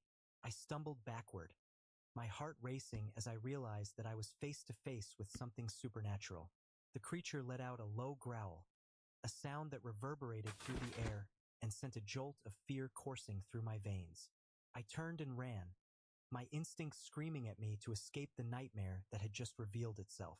I sprinted back to the camp, my breath coming in ragged gasps as I burst into the clearing. My friends were still asleep, blissfully unaware of the horror that lurked just beyond the trees. I shook them awake, my voice trembling as I tried to explain what I had seen. Wake up, I got We need to go. scared. There's something out there, I shouted, my heart pounding in my chest. They blinked at me in confusion, still groggy from sleep, but the urgency in my voice finally broke through. "What are you talking about?" Sarah asked, her eyes wide with concern. "What did you see?" "There's a creature, a huge creature. It's in the woods. I stammered, my words tumbling out in a rush. I could The see the fear in boogeyman my has eyes as they followed processed us my into words, the and brush. I felt a surge of panic as I realized that we were all in danger. We quickly gathered our things, adrenaline coursing through our veins as we prepared to leave the campsite. The sounds of the forest had shifted, and the eerie silence that had settled over the area felt It's the suffocating. Oogie I Boogie could still Man. hear the distant wails and growls echoing through the trees. Oh, haunting look reminder at of that. the We creature that have had revealed the itself. As we mushroom. packed up our gear, I glanced over my shoulder, We half happen to expecting have see the one. creature lurking in the shadows. The darkness felt alive, and I could sense the weight of its presence pressing down on us. My friends moved quickly, their faces pale with fear as we hurried to dismantle the tents and gather our belongings. Just as we finished packing, a loud crash echoed through the woods, followed by the unmistakable sound of heavy footsteps approaching. My heart raced as I turned to look, and what I saw sent a wave of terror crashing over me. The creature was back, emerging from the darkness with an unsettling grace. Its eyes glowed in the night, locking onto us with a predatory intensity that made my blood run cold. "Run!" I screamed, and we all took off in different directions, our instincts kicking in as we fled from the campsite. The sounds of the creature's growls echoed behind us, a relentless pursuit that fueled our fear. I could hear my friend's footsteps pounding against the ground, and I prayed that we would make it out alive. We raced through the woods, branches scratching at our arms and legs as we navigated the treacherous terrain. The darkness enveloped us, and I could feel the weight of the creature's presence closing in. I glanced back, and my heart dropped as I saw it gaining on us, its massive form moving with an unnatural speed. "Over here!" I shouted, spotting a narrow path that led deeper into the woods. We veered off the main trail, hoping to lose the creature in the dense underbrush. The sounds of our footsteps mingled with the growls behind us, creating a cacophony of chaos that echoed through the night. As we ran, I could feel the fear gripping my heart, urging me to push harder, to escape the nightmare that had invaded our camping trip. The trees loomed overhead, their branches reaching out like skeletal fingers, and I could sense the darkness closing in around us. I could hear my friends' labored breaths, their panic palpable as we fought to stay ahead of the creature. Finally, we stumbled into a small clearing, and I could see the faint glow of the moonlight filtering through the trees. We paused for a moment, gasping for breath, our hearts racing as we tried to catch our bearings. But the moment of respite was short-lived, as the growls of the creature echoed through the woods, a haunting reminder that we were not safe yet. "We need to keep moving," I urged, and we pressed on, our fear propelling us forward. The sounds of the creature grew louder, and I could feel its presence closing in, a dark shadow lurking just beyond the trees. We navigated through the underbrush, our senses heightened as we tried to stay one step ahead of the predator that hunted us. As we ran, I could feel the weight of the darkness pressing down on us, and I knew that we had to find a way to escape. The woods felt alive, the shadows shifting and swirling around us, and I could sense the creature's gaze locked onto us, its hunger palpable. We stumbled through the trees, our hearts pounding in our chests as we fought to stay alive. Just when I thought we might find a way out, we reached a steep incline, and I could see the edge of a cliff looming ahead. Panic surged through me as I realized that we were trapped, with nowhere to go. The growls of the creature echoed behind us, and I could feel its presence closing in, a dark force that threatened to consume us. "We can't go back," I shouted, my voice filled with desperation. "We have to climb." We scrambled up the incline, our hands grasping at the rocky surface as we fought to reach the top. The sounds of the creature grew louder, and I could feel its breath on my neck, a chilling reminder of the danger that lurked just behind us. We reached the edge of the cliff, and I glanced back, my heart racing as I saw the creature emerging from the shadows. It was massive, its eyes glowing with an otherworldly intensity as it locked onto us. The growl that escaped its throat was primal, a sound that resonated deep within me, and I felt a wave of terror wash over me. We were trapped, with nowhere to run, and the realization sent a jolt of fear coursing through my veins. In that moment, I knew we had to make a choice. We could either face the creature or take our chances and leap from the cliff. The fear of the unknown gripped me, but the thought of being caught by the supernatural predator was even more terrifying. We exchanged frantic glances, and I could see the fear mirrored in my friend's eyes. On 3, I shouted, my voice trembling. 1, 2, 3. We leaped from the edge of the cliff, the world around us blurring as we fell through the air. The rush of adrenaline surged through me, and I felt a moment of weightlessness before we hit the water below. The cold shock of the lake enveloped us, and I fought to swim to the surface, gasping for breath as I broke through the water. I looked around, my heart racing as I searched for my friends. They surfaced nearby, their faces pale with fear as they struggled to catch their breath. The sounds of the creature echoed above us, but we were submerged in the safety of the water, and for a moment, I felt a glimmer of hope. We swam toward the shore, our bodies trembling as we emerged from the water. The moonlight illuminated the area, and I could see the trees surrounding us, their shadows stretching ominously in the darkness. We huddled together, our hearts Ominously. racing as we tried to process what had just happened. The growls of the creature faded into the distance, but the fear still clung to us like a heavy fog. We had escaped, but the memory of the supernatural encounter would haunt us forever.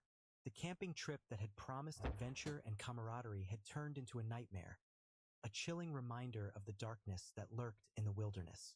As we made our way back to the campsite, we couldn't shake the feeling that we were being watched. The woods felt alive, the shadows shifting and swirling around us, and I could sense the presence of the creature lingering just beyond the trees. We reached the campsite, our hearts still racing, and we quickly packed up our gear, eager to leave the haunted woods behind.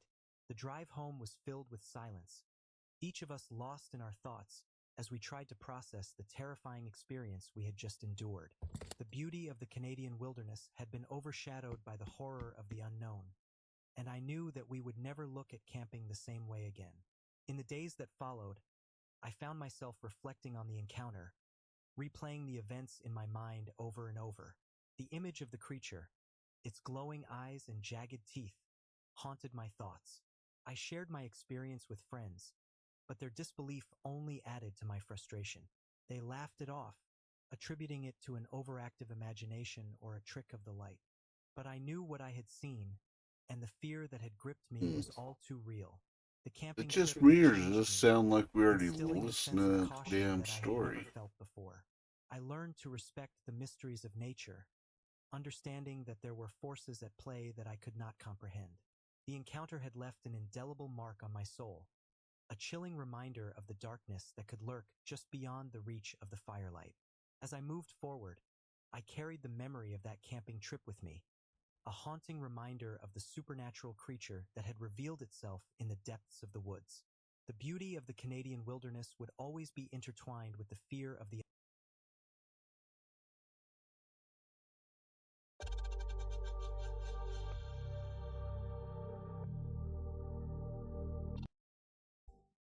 Son Talking to Someone by That One Bounty Girl. My 2-year-old son had a stomach bug last weekend, so to keep an eye on him after he went to bed, I had plugged in the video baby monitor to make sure he wasn't throwing up, etc.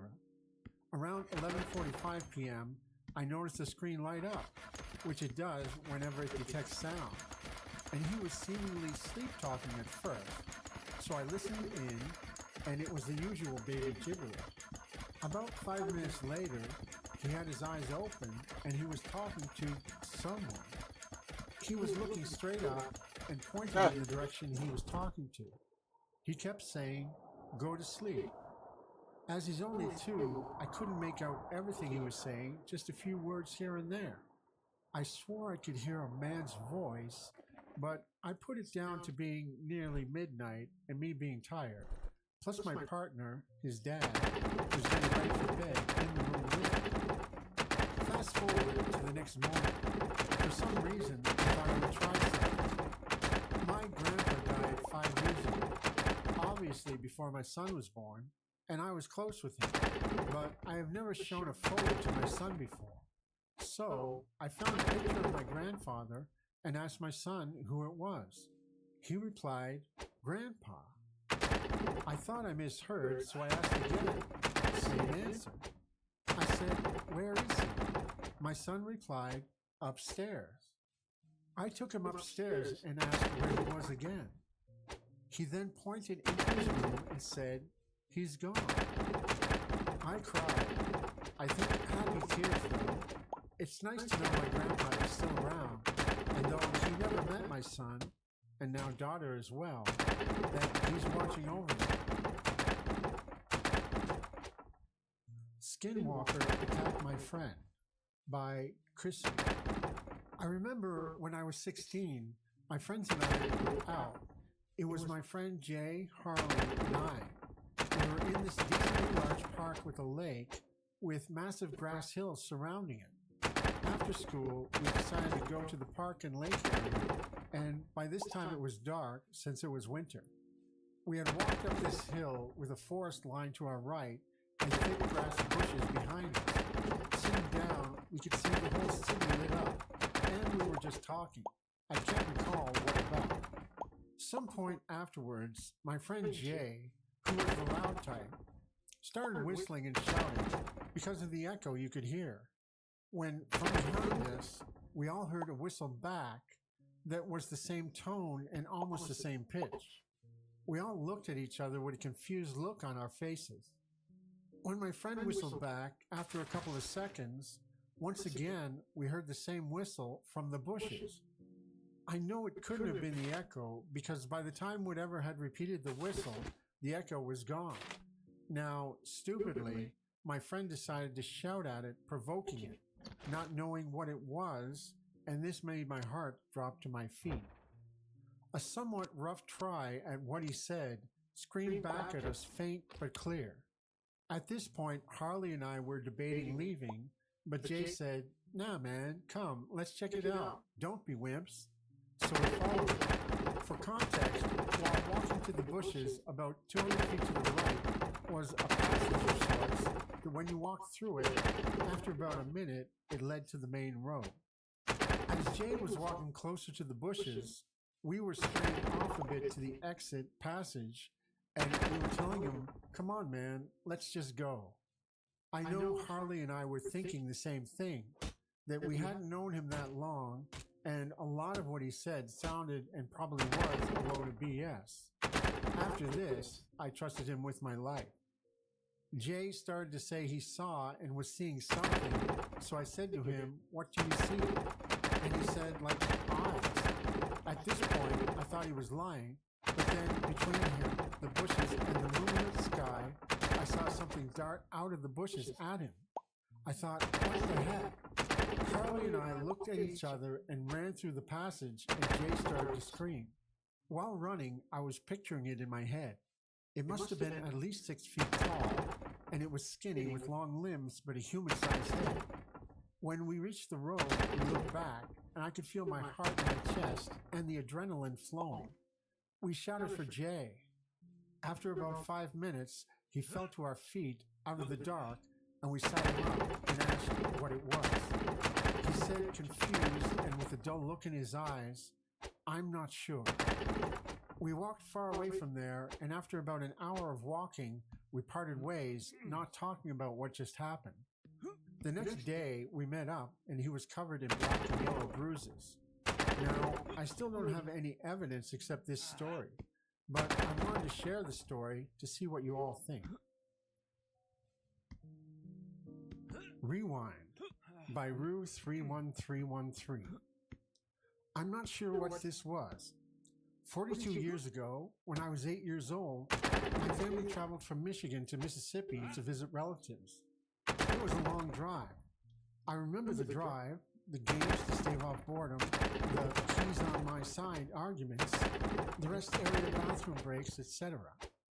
We arrived late at night. I remember being greeted by relatives and being excited to see the cousins who were close to the same age as me. We started throwing a football around. It got away from us and bounced across the street, and I darted after it. I remember the shrieking brakes, looking up at the rapidly approaching truck, and thinking to myself, oh poo, I remember it striking Oh, me, poo. the sickening sound my body made, being twisted as I was thrown into the ditch. I remember hearing people screaming, and then everything blurred into a nameless jungle. Next thing I can remember is sitting on my bed in Michigan and putting clothes into a suitcase. We were just about to leave for our trip south. I got myself and ran to find my parents. No one believed a word of it, of course. My cousins were tossing a football around when we arrived. I was with Mom, and hey, I greeted everyone and went inside to bed. I Caught a Ghost Child Spying on Me by Gilgamesh vs. Humbaba. This happened more than a few months back. Let's set the scene. It was a weekend night and late. My fiance had been snoozing for quite a while, along with our Maine Coon cat and Kido. I could hear the rhythmic breathing, their peaceful sounds slowly beckoning me to bed. I had been up and wired from work, and I had to wind down from the workday. I was in the bathroom, pimping and preening, facing the mirror with my back to the door, and listening to one of the YouTube channels that specialize in true horror, camper stories, etc. The door pops slightly open, and I think it's the cat wanting to play or be brushed. But as I'm looking into the mirror to see what or who is at the now slightly open door, I'm confused. No cat, no girlfriend, but what I do see scared me, but only because it was jarring and unexpected. From my point of view, looking into the mirror, I see a well-formed child's face peek its head in the crack of the door and look at me. It's gray and whitish and bluish as well, but it's clearly a child's face and head. The face is small, and the eyes have an almost East Asian quality to them. He's looking at me from the top corner opening where the door and wall would be. There is no body, just a small child's head. Within a few seconds, he realizes that I can see him, and just as quickly as he appears, he pulls his head back around the corner. It was just like something a living little kid would do if they realized that they were caught spying on an adult. My mind questions what I saw, and I run out of the bathroom to see if he's still there, or if my girlfriend was awake and saw him as well. There's nothing in the room, or at least visible to my naked eye. I look at my lady. She's oblivious to it all, still sound asleep. My cat is now stirring, but as far as little ghost boys go, nothing. I get into bed on edge, but at the same time, I didn't feel threatened at all by the child. In the morning, my fiance and I discuss what happened, and at first she tells me I was tired or saw shadows, etc. I describe the child, and I am adamant that this happened, and her guess is that it's her deceased brother, who had physically passed at 2 years old in the year 2001. She shows me a photo, and the face is a perfect match. Her mother, after leaving her father, married a Filipino man, and the little boy was the product of their marriage. Same hair, same face shape, same eyes. I've had more visits from him as well, and we'll describe those in detail at a later date. I Whistled in the Woods, and Something Whistled Back by Certain Intention 594. About 2 years ago, my boyfriend at the time and I decided to go on a hike right before the sunset. Yes, sounds dumb, but it's something we had done multiple times before with no issues. There was something about the eeriness in the woods at night that I liked. Not so much my boyfriend, though. To start our hike, we had to go through really tall plants and bushes. We were practically in the middle of nowhere. About a mile into the hike, we came across some abandoned structures and sat down to take a breather. I'm not sure exactly what my boyfriend said to make me do this, but as a joke, I whistled and said, "See, nothing whistled back, we're alone." Not even 20 seconds after saying that, we heard a whistle. Now. It was a bit of a ways from us, but still too close for our liking. We immediately started booking it in the opposite direction of the whistle and didn't look back. After running for as long as we could, we realized we were lost. We wandered around for about 10 minutes before we stumbled across some train tracks that led back into town about a mile or two down the way. It's important to note that these tracks had thick woods lining both sides. The right side is where we came from. At this point, we were walking as we had run out of energy and felt safe. We were wrong to assume that we were safe. We got to the point where we could see the lights from town, maybe a quarter to half a mile away. Down the tracks a bit, we could see very faintly the outline of what looked to be a deer coming out of the right side of the woods. It stopped in the middle of the tracks and just stood there. I attempted to shine my flashlight, but this flashlight was pretty dim. It was just a random one I found in the back of the junk drawer. But as soon as I lifted my light up, it fled. Now, I say fled because ran would not be an accurate way to describe the way it moved. The best way I can describe it is that it looked like it had 4 broken legs and its body was very low to the ground, yet it had unbelievable speed. It almost looked like a bent and twisted monster out of a horror movie.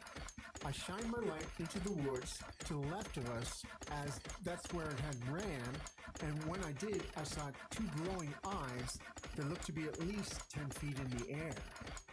My boyfriend said, "What is that?" in a very concerned tone. I told him, "I don't know. Don't look at it, just run." We ran and ran until eventually we reached town and walked back home.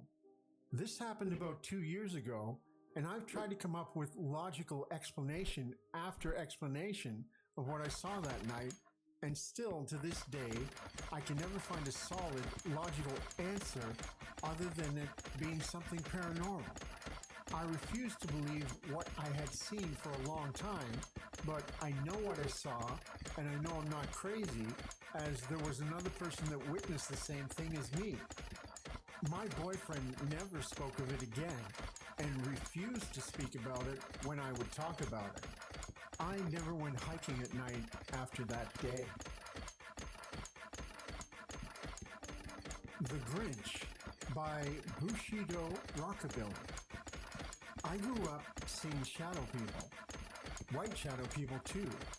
When Slender Man got popular, I immediately thought of some of the things I've seen here. There was some sort of entity that would harass the little girls who lived here. Nothing horribly obscene or anything, but my sister used to complain about a figure that would walk around her bed at night and say mean stuff to her. Like it would walk back and forth and call her String Bean, an ugly little ginger witch. By the way, after my sister was telling me this all upset, I actually laid off of teasing her for being a ginger for a couple of years. It made me feel really bad. Anyway, she said she could never see its face or anything, but its outline was like the Grinch from the old Christmas movie. She'd always complain about it, and my older cousin, also female, chimed in while she was talking to me about it, and she said she had the same thing happen to her when she would stay here. They both agreed that it lived in a hole in the air between 2 oak trees that just refused to grow, an area my sister refused to play. Those oak trees have been the same size since I was probably 5 years old, and I'm 33 now. Still the same size. Keep those trees in mind. It gets weird about the trees. So, shortly after my friend moved out, about a year later, my girlfriend and her daughter moved in. After about 6 months, her daughter started complaining about the same thing. She was scared to tell us at first. She would come in and wake us up, and we figured it was just her being scared of the dark. She was around 6 at this time. One morning, while we were getting her ready for school, she started quietly telling her mom about it. I could tell she was embarrassed and didn't want to talk about it. I was making coffee and stopped me dead in my tracks. I stopped and squatted down to talk to her and smiled to try to ease her worry and got her talking more about it. She straight up called it the Grinch, like that was its name. She said it just walked around her bed saying mean stuff to her, never touched her or anything. I asked her what kind of mean stuff, and she said he walks back and forth and he says bad words and calls me fat piggy and dumb little girl and other words I'm not supposed to say. Freaked me out super bad. Started texting my sister about it. I would have contacted my cousin too, but she is estranged from most of the family at this point. So my sister and I talk about it. Put up crosses in the house, put up some Norse protection runes, salt at the doors, and sage the house. It apparently subsided after that. So one or all of those worked. When I was walking her to the bus stop for school a couple of months later, she pointed at the area between the two oak trees that won't grow and said, "That's where the stupid Grinch lives. Ha, can't get me any more, stupid Grinch." And then she threw a brick at the trees. That was pretty funny. But I got concerned again and started asking her about it. She said she was fine and hadn't seen him in a long time. I am assuming since I took some precautions and used warding of various types. So I asked what she meant by him living between the trees. She told me he lives in the air between them, like when we watch Stargate. So trying to get more answers before the bus comes, I asked her how she knew that and if she could see him right now. She looked back at the trees and said, "No, he's not here right now. He only comes out at night because the sun makes him invisible." So now I ask if I could see him if I tried. She says, "No, only girls can see him and you're a boy, so you're not supposed to see him." And then the bus came, and we kind of dropped it after that. But ever since then, I've got weird, unexplainable knocking on windows, particularly when I'm in the shower.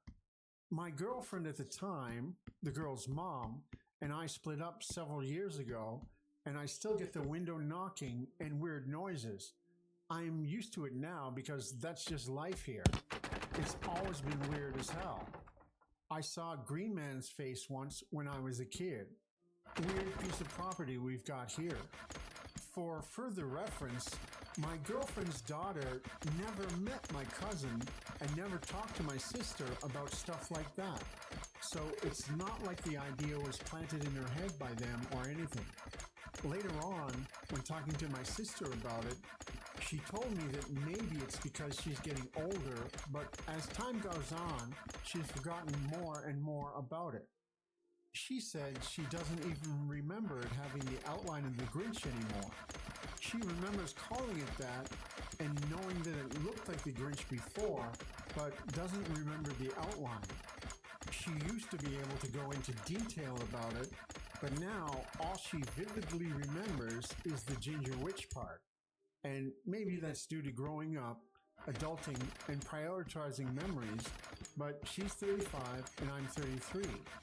I remember these conversations vividly because it freaked me out so bad.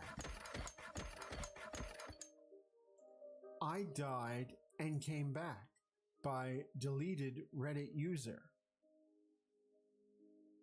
I was at my girlfriend at the time's parents' house and suddenly started feeling really queasy. She and I headed to the kitchen so I could get a glass of water, and we stood with me leaning back against the counter and her hugging me. She was saying I had gone incredibly pale, like almost white, and my lips were going a purpley color. She looked really scared. I then say to her, I can't feel my heart, and I check my pulse. Next thing I know, I'm in this place. I can't describe it except as an absence of absolutely everything. There was a floor, but I couldn't see it.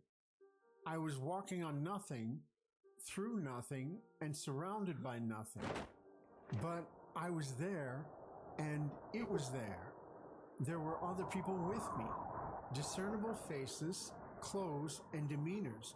I could see them, and they could see me, like properly see me, not just look at me, but actually see me. I feel that they could. We were all there in complete silence, just really calm and silent in this space of nothingness. And then this bright bluish white light erupted from the distance and it called to us, silently beckoned us all toward it. So we started walking. I don't know why, we all just felt compelled as a single entity to head towards this light. It was beautiful, really very beautiful. I have never seen a light so pure or so beautiful since. I have never felt a calm so serene, and a strange happiness was flowing through me.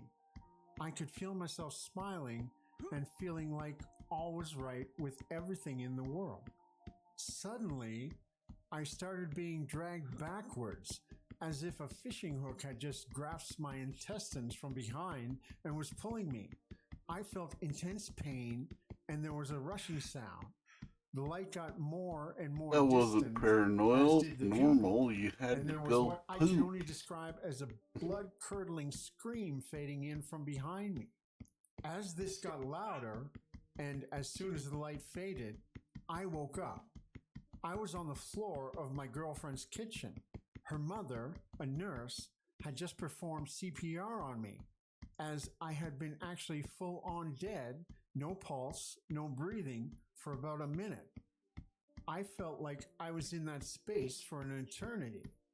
The scream was my girlfriend crying hysterically at the thought of me being dead. I promptly threw up everywhere and felt instantly better. Even doctors at the hospital Food don't know what poisoning. happened to me. I was discharged after a few hours of tests with a clean bill of health and felt completely fine. What's even stranger is apparently when I said I can't feel my heart, I passed out and fell onto my girlfriend who couldn't support me, and I fell, hitting my head off the counter and Ooh. smashing into some empty bottles on the floor. Whilst I was out, I had apparently just stayed still, but smiled until I was stopped breathing. I was pale and my head and hands were freezing cold to the touch, but the rest of me was still warm. What's even stranger than that is that her pet cats freaked the literal out when I was dead, and all ran out of the house, howling into the night. One of them returned the next morning. The other two were found up a tree a few blocks away, meowing incessantly. The Old Good old Coin cats. by DX They'll let you know. Césaire. Let you know when shit's An all old fucked man up. gave me an old coin when I was 1 year old in the supermarket. The coin isn't from this reality. So, when I was around 1 year old, I was with my parents in the supermarket when an old man approached me, as old people do with babies, and insisted to my parents that I take his coin. My parents describe how calming and familiar the man was. I like to think it's me from the future, but that's maybe reaching a bit. So fast forward to me now, almost turning 22. I've had this coin with me the whole time. A couple of years ago, I bought a safe and thought it would be good to keep it in there. After about a month, I go back to the safe and the coin just isn't there. I had it in a little plastic case designed for cool coins. The case was there, the coin wasn't. I'm the only person that can get into that safe and the only person who's even been near it. So for 2 whole years, that coin is just lost, and I was devastated. Now, here's the weird part. I'm up in the loft of my parents' house, where I grew up, organizing some boxes and stuff, when something falls from the ceiling and hits me on the shoulder. And what do you know? The damn coin is sat at my feet, just staring at me. I've never been so confused in my life. I never moved the coin. Hadn't been to my parents' house in forever. There's no ledge on the ceiling or anything where the coin could have fallen from. It's just materialized from thin air. UFO Story by Patty. Here's one for you that took place in Portugal in 2005. I was talking on a payphone to my girlfriend, and I felt the hair on my neck stand up. I look around only to see a massive craft, and I mean massive, like 10 football fields in size. It was very low and flying just above a 3-story building. I nudged the guy next to me and said, "Do you see that?" He looked at it and then looked back at me in shock. I thought his eyes were going to pop out. His mouth was hanging open. That's the last thing I remember, because next, I woke up on a beach about a mile from where I'd been shopping at my local supermarket. I heard kids laughing and women shouting. I saw them playing, and the fear that I was feeling started to leave. After this happened, I seemed to have blacked out again, only to find myself walking down the road at night. Many people I knew asked me, "Hey, how are you? Haven't seen you for a while." This kept happening. I soon realized that 5 days had passed, and I remembered nothing at all from those missing days. I started to tell people about it, but stopped, since it seemed I was being labeled a nutter by everyone. Before this happened, I never believed in aliens or UFOs, but I do now. Brother Doppelganger by Not Gonna Do It. While I was in my early teens at the house we grew up in, I came out of the shower, looked to the left, and saw my older brother sitting on his knees at his computer desk, and I continued on down the stairs. As I turned the corner into the great room, I saw my father on the couch where he always sits and watches the news. I then turned to the left of the room, and there was my brother laying on the carpeted floor watching TV with my father. It would be impossible for him to get downstairs without him passing me. How he got there, I have no idea. I told him all about what I saw.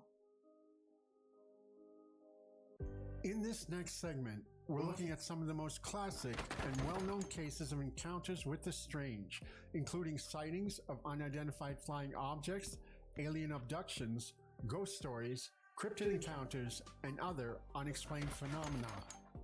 So, sit back and prepare to be taken on a journey through some of the most captivating and mysterious stories of the strange and unknown. In this episode, we take a look at the Andreasen Affair, one of the most captivating abduction narratives to ever come to light. Betty Ann Luca, then Mrs. James Andreasen, reported a UFO experience to J. Allen Hynek in response to an article that mentioned his interest in receiving such reports. Dr. Hynek referred her letter to the Massachusetts chapter of MUFON, the Mutual UFO Network. After an initial interview, a team was put together to investigate Betty's reported experience. In addition to Ray Fowler, the Phase 1 MUFON team consisted of a physicist, an aerospace engineer, an electrical engineer, a telecommunications specialist, a professional hypnotist, a lie detector specialist, and a medical doctor as a consultant. Betty's report to Dr. Hynek described only her conscious memories and those of her father. The date was January 25th, 1967. At that time, Betty and her family resided in the small Massachusetts town of South Ashburnham. She was in the kitchen when the event began. Her 7 children, together with her mother and father, were in the living room. Her husband, James, was in the hospital recovering from an automobile accident. At about 6:35 p.m., the house lights suddenly began to flicker and then blinked out. A pulsating pink, then reddish-orange light shone through the kitchen window, and a strange vacuum-like feeling settled over the house, as if time was standing still.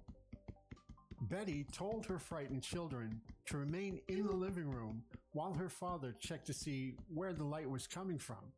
When he looked out the window, he saw a group of strange-looking, small, humanoid creatures coming toward the house, moving with a strange floating, jumping motion. As they passed by the window, one of the entities looked at him. He remembered nothing after that, as he was placed in what can only be termed as a state of suspended animation. The 5 entities passed through the solid kitchen door and confronted Betty. As they passed through the door, they seemed to fade in and out of reality. This was essentially Betty's conscious memory of the experience.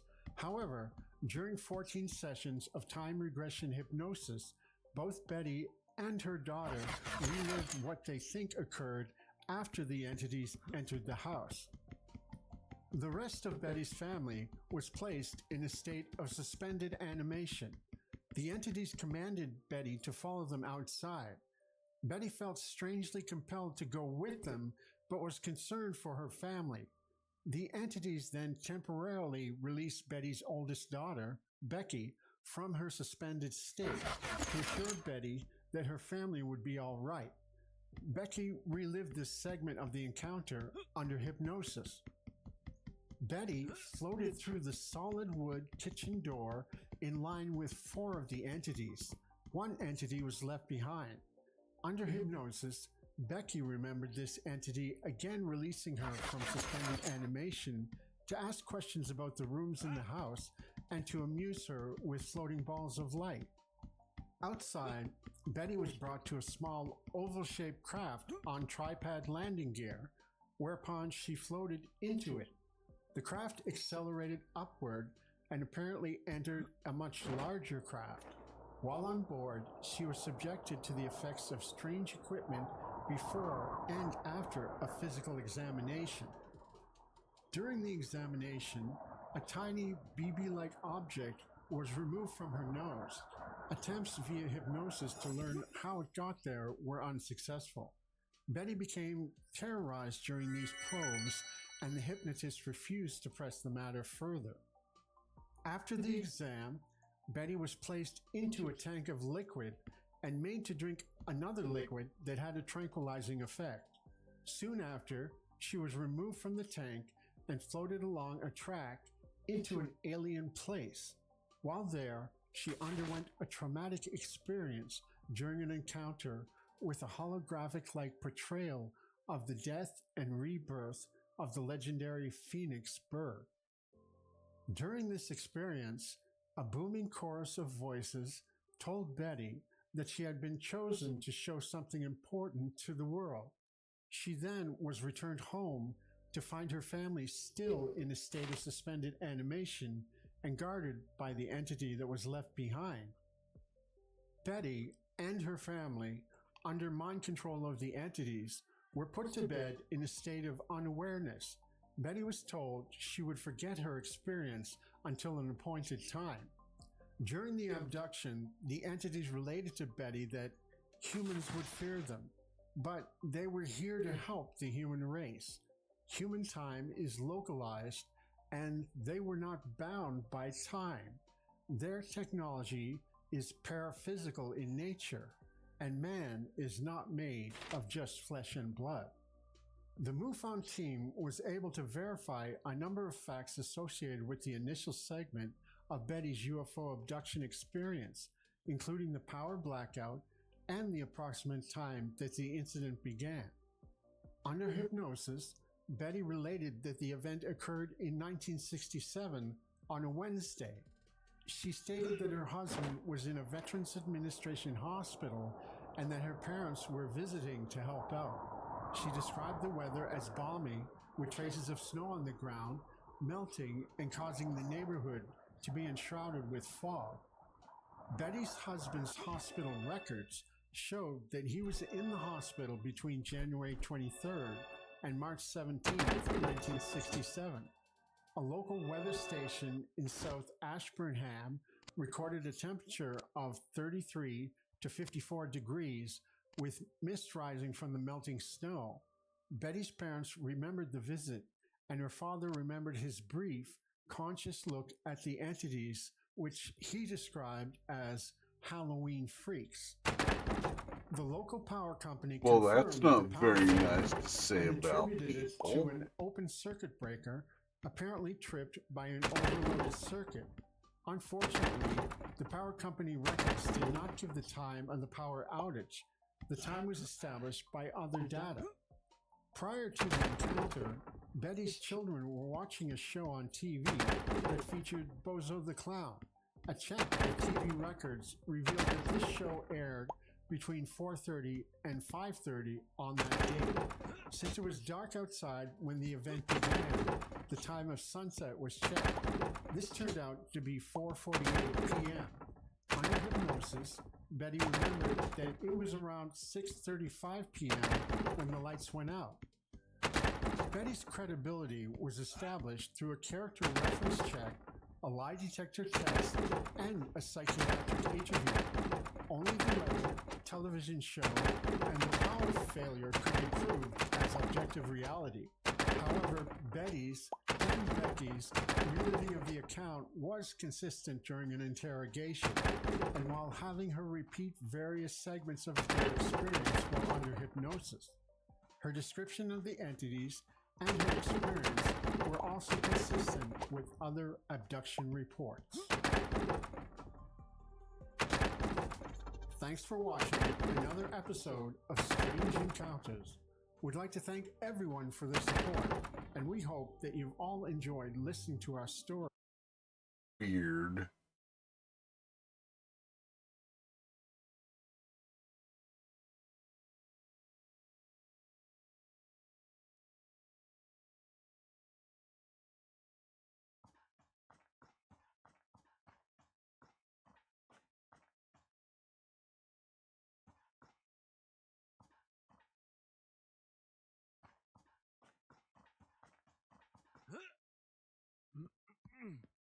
Bunch of freaky weirdos.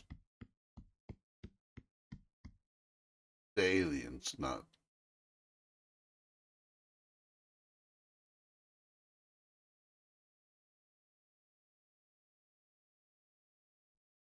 Oh, she might have been a freaky weirdo herself, but I'm not judging.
Ow, shot me in the butt. Now I got bats chasing me. Fuckers.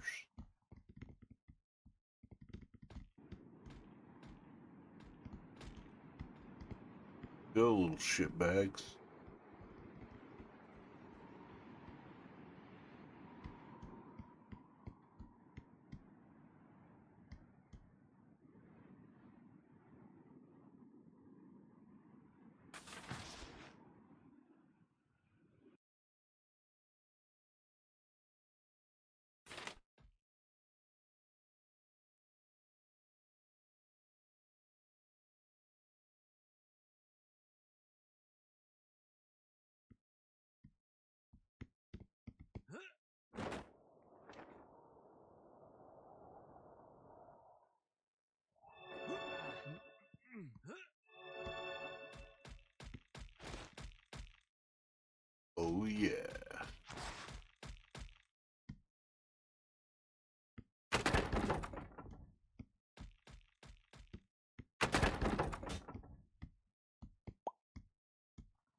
And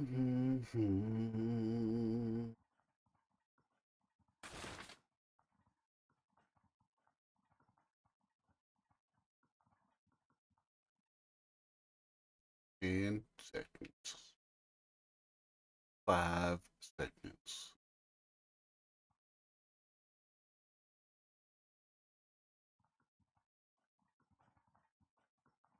Yes. Whoop.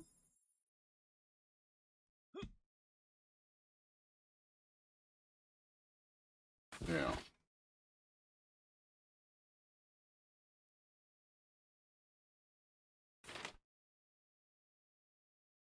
Right there.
Whew. Boy, howdy.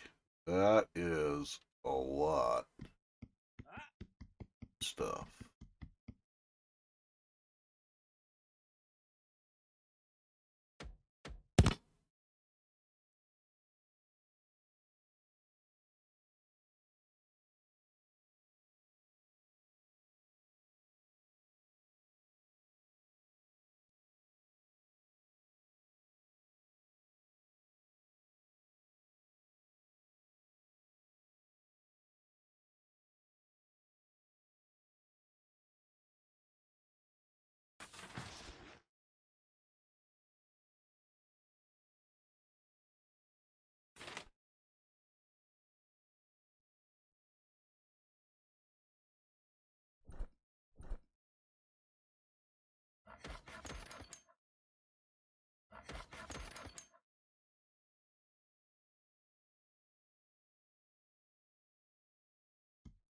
Oh.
Just click.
What?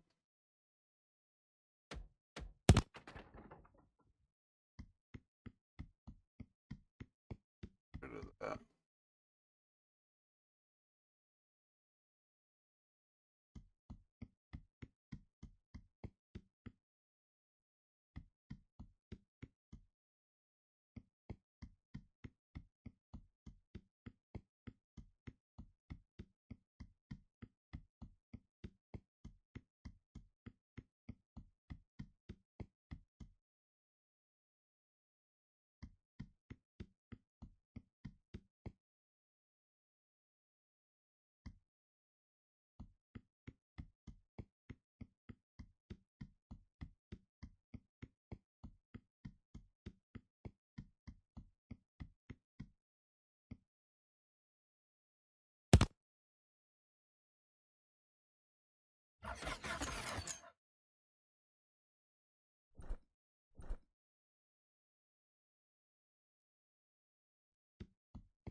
My neighbor was acting strange, so I followed him and found this. My neighbor, Mr. Delaney, has always been a little peculiar. He keeps to himself, doesn't talk much, and has this old creaky house that looks like it's straight out of a horror movie. Most of us in the neighborhood figured he was just a harmless eccentric, but recently his behavior got weirder. He started sneaking out late at night, always carrying this old, worn-out duffel bag. I couldn't shake the feeling that something was off. So, one night, curiosity got the best of me, and I decided to follow him. What I found still gives me chills. It all started a few weeks ago. I noticed Mr. Delaney was leaving his house at odd hours, usually after midnight. At first I thought maybe he was just an insomniac taking a walk to clear his head. But then I saw the duffel bag. Every time he left, he was carrying the same faded black bag, slung over his shoulder like it held something important. He'd glance around nervously before stepping out, like he was making sure no one was watching. It was unsettling. The guy was in his late 60s, retired, and didn't seem like the type to be involved in anything shady. But the way he moved, always looking over his shoulder, made my imagination run wild. One night, I casually mentioned it to my best friend, Sarah. "You're overthinking it," she said, laughing. "Maybe he's just going to some late-night chess club or something." "Carrying a duffel bag? Every single time?" I shot back. "There's something weird about it, Sarah. Then why don't you follow him and find out? She said, half joking. But the idea stuck in my head. That's how, a few nights later, I found myself peering out my living room window, waiting for Mr. Delaney to make his move. When he finally stepped out, glancing around like usual, I grabbed my jacket and decided to see where he was going. I waited until Mr. Delaney was a good distance down the street before stepping outside. My heart was pounding. I mean, I'd never done anything like this before. What if he caught me? What would I even say? Oh, hey, Mr. Delaney, just out for a movie or two? Yeah, right. He was moving quickly, almost like he was on a mission. The duffel bag swung at his side as he walked down the quiet, dimly lit street. I stayed about half a block behind, sticking to the shadows and trying not to make any noise. Every now and then, he'd stop and glance around, and I'd duck behind a parked car or a tree, praying he wouldn't spot me. At one point, he turned down an alley I didn't even know existed. It was narrow and lined with overgrown bushes and leaning fences. My stomach churned. This was starting to feel less like casual curiosity, and more like I was about to stumble into something I wasn't supposed to see. I debated turning back, but then I thought about all the weirdness I'd noticed over the past few weeks. If I didn't find out what he was up to now, it would drive me crazy. So I took a deep breath and followed him into the alley. The alley was eerily quiet, the kind of silence that makes your skin crawl. The faint glow of a distant streetlight barely illuminated the narrow path, casting long, jagged shadows across the ground. I could hear Mr. Delaney's footsteps echoing softly ahead of me, but I couldn't see him anymore. I crept along, careful not to make a sound, and finally caught sight of him again. He had stopped near the end of the alley, standing by what looked like an old, rusty gate. He glanced around nervously, his usual routine, but this time he seemed extra jittery, like he knew someone was watching. My heart pounded as I pressed myself against the side of a building, trying to stay hidden. Then I saw him do something that made my breath catch. He pulled out a key from his pocket and unlocked the gate, slipping through it quickly. I waited a few moments before creeping closer. The gate led to an overgrown backyard behind an abandoned-looking building. The whole scene felt like something out of a movie, the kind where the curious protagonist makes one wrong move and ends up regretting everything. I peeked through the gate just in time to see Mr. Delaney disappear into the building through a side door. He hadn't turned on any lights, and the place looked like it hadn't been touched. Maybe he was into illegal gambling and he carried all of his winnings in black duffel My bag. curiosity was outweighing my You fear. freak. I had to know what he was doing. Taking one last deep breath, I slipped through the gate and followed him inside. The door creaked slightly as I pushed it open, and I froze, holding my breath. The air inside was damp and smelled faintly of mildew, like the place hadn't been aired out in years. Dim moonlight streamed through the broken windows. Overly nosy weirdo. I couldn't hear Mr. Delaney's footsteps anymore, but I could see faint scuff marks on the dusty floor leading deeper into the building. I followed the trail cautiously, my pulse racing with every step. The hallway was narrow and lined with doors, most of which were ajar, revealing empty rooms filled with cobwebs and debris. The whole place had an unsettling vibe, like it was holding on to secrets it didn't want to share. Then I heard it, a soft, muffled sound coming from somewhere up ahead. It was rhythmic, almost like... I hate stories like that. Nosy bastards. One thing when it happens by accident or someone else causes it, but when you write a story that you were doing something just 'cause you're a nosy fucking prick, you probably shouldn't admit that to anyone.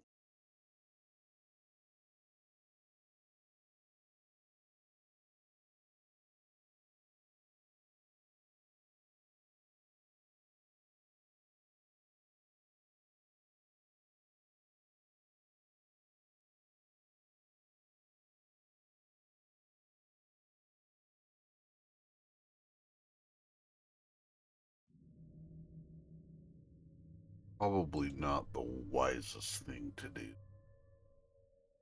When I was 8 or 9, I was at a school event at a small forest. Well, more like a big park, in the middle of a city. I was playing with my friends when we decided to go exploring. We found a small creek and a ruined cabin. I dared my friends to go peek inside the cabin. They got scared, and all three of us ended up going in. The cabin was full of stuff and ruined furniture. One of my friends said there was a corpse, but I know it was only a pile of clothes. Anyway, we left, and one of the guys told his teenage brother about the cabin. We all went back, this time with the older guy, and we found the creek, but no cabin.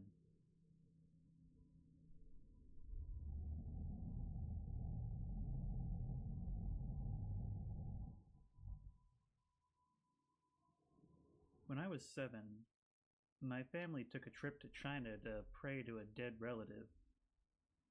We ended up in a super rural part of southern China. We met up with some of the relatives that live in the village there and got ready for some ceremony or something. To be honest, I had no idea what was going on. I was too young to care.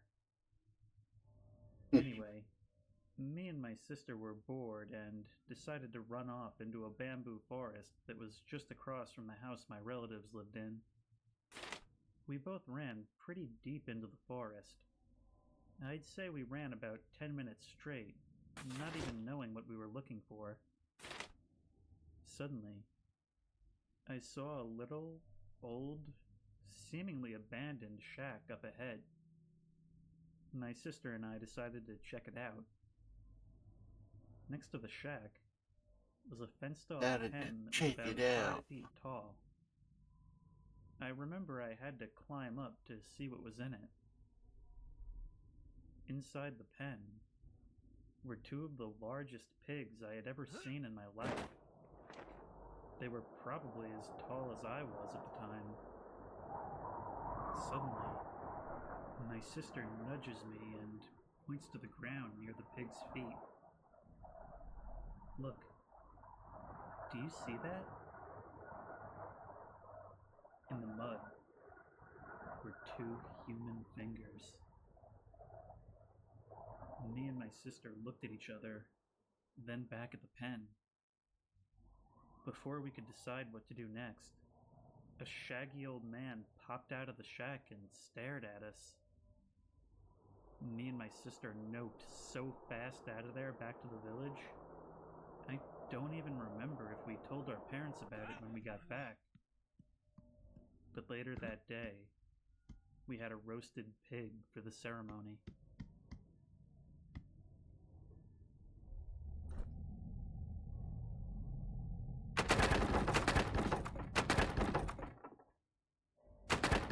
When I was 15, I was playing hide and seek in the woods one late evening in a game that would go all night. We had over 15 people playing, and if you were found, you were either out or had to help find other people. The game took place in the woodland part of Kansas, a state I'm not from. Me and these 2 other guys walked around for a couple of hours in the woods. When night fell, we walked into a valley and decided to sleep under a tree at the bottom. I found I couldn't sleep. I had felt weird ever since we entered the valley. Seasoned soup. The other guys had no such problem and were asleep, and I was getting bored. There wasn't a single noise at that point, not even animals, just the gentle wind blowing the leaves. I started walking, and the feeling of being watched slowly went away. After a while, I started noticing ash marks on the ground. I was looking down at them while walking, and ran into a blood-red yarn doll hanging from a tree. I freaked out and turned around to run back to the guys, and as I looked up, I saw a lanky white figure standing in the tree line, watching the guys sleep. I figured it was a woman because it had long black hair. Then she turned and looked directly at me. I was literally frozen in fear. She stared at me for what felt like a whole minute. It took a moment to sink in that she was real and this was actually happening to me. Then, she glided back into the woods, not making a single sound. I sprinted back to the guys and woke them up. I told them what happened and they laughed it off, but could see that I was freaked out. And we walked back to the house. Needless to say, whenever I visit my relatives, I don't go in the woods anymore.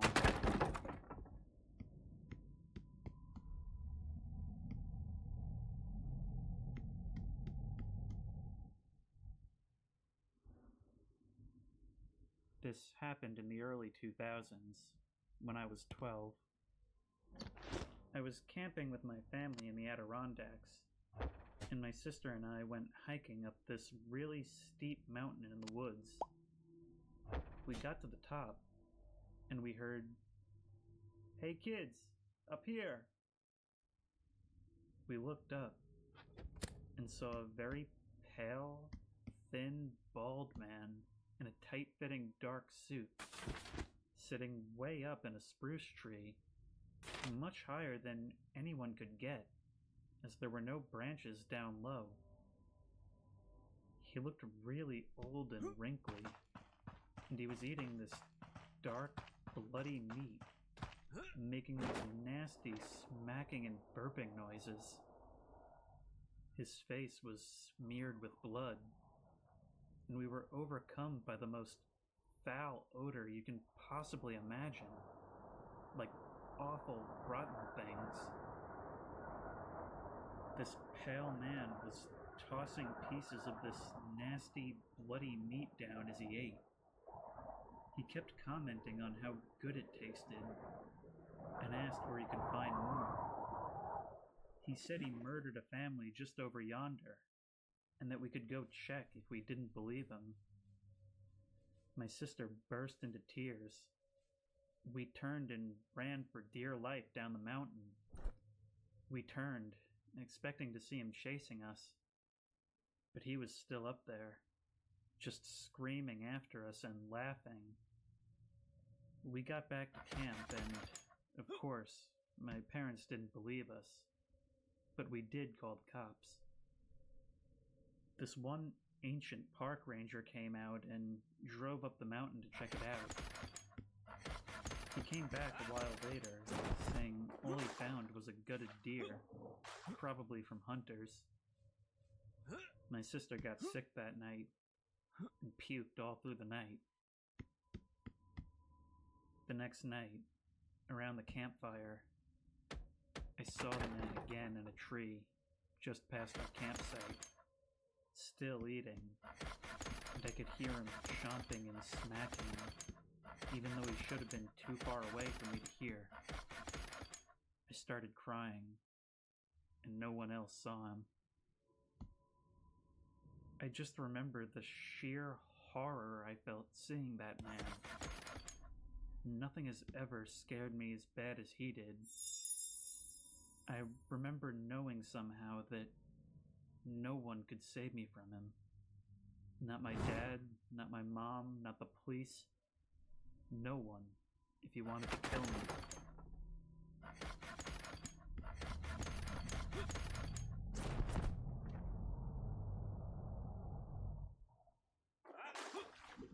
I live out in the countryside with my parents. When I was 16 or 17, I had a couple of friends, a boy and his sister. We used to adventure in the forests and fields, and one day, we found an old house in the forest.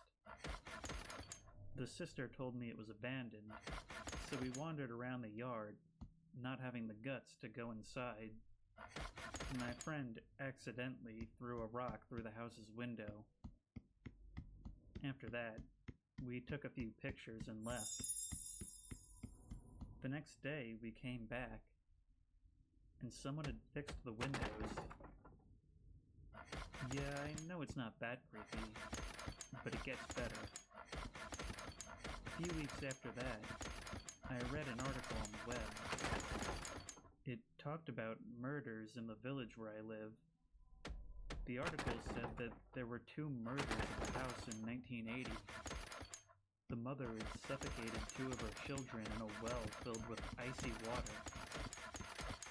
I read the article further, and it said that after the mother spent some time in a mental hospital, she came back to live with her husband, which meant that the house where we broke the windows was not actually abandoned. A few months later, we briefly visited the house again. It was winter, so night fell quickly and we went home. I was chilling inside when my dad came inside and said, "Come outside. There are weird sounds coming from the forest." The forest blocked our direct line of sight to the house, but we could see the sky over it. It was red like fire, and I could hear someone shouting, "Help! Help!" The dogs were barking and freaking out.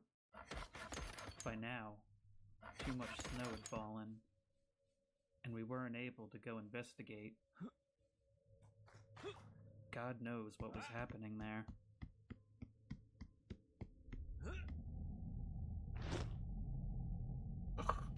Terrible. When I was 15, I was out hunting with my uncle in the dreary woods on a gray day. After many boring hours in the rain, he hit a deer in the leg and it collapsed. He shot it again, and we approached. It fell into the tall grass, so we didn't see the body until we were right up close to it. The body was deformed in several places. The head looked like it was somehow bent up, and the ribs were showing through the skin. The bullet had taken out a great chunk from its side. There was way more meat missing than there should have been. We looked inside the fresh wound and glimpsed a hairless white rat slipped between 2 folds of wet flesh. Gross.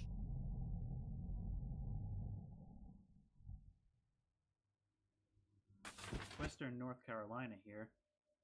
I have some kind of spooky stories.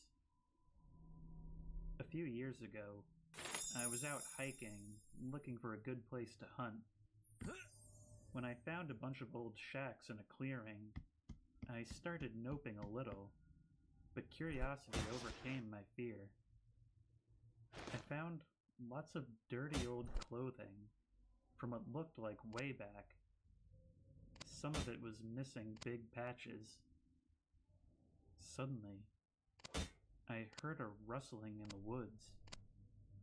I turned and saw a humanoid figure lurking around at the edge of the clearing. It was watching me. I called out to it, and this old guy started walking towards me. We started talking, and come to find out, he was a really cool guy.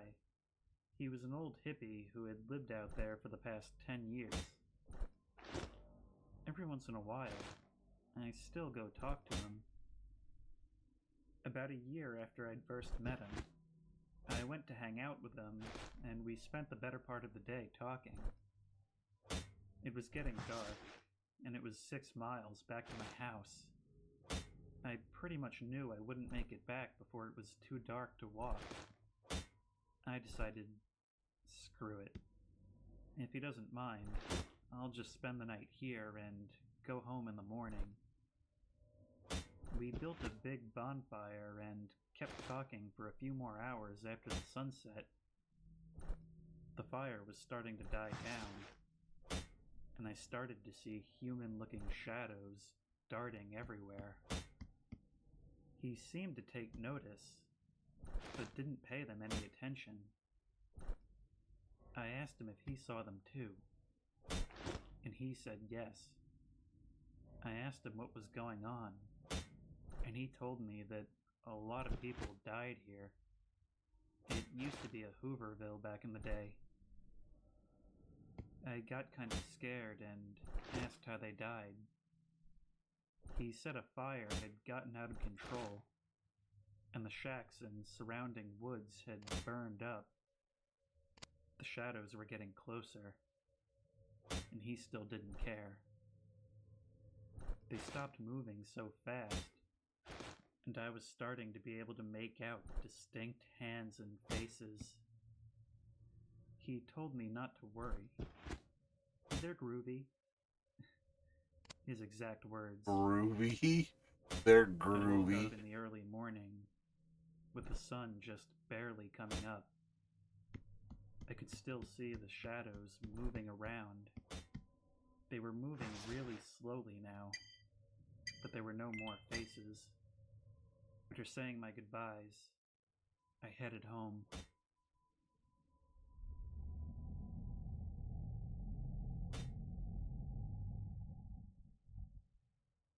My girlfriend lives in a house in the woods.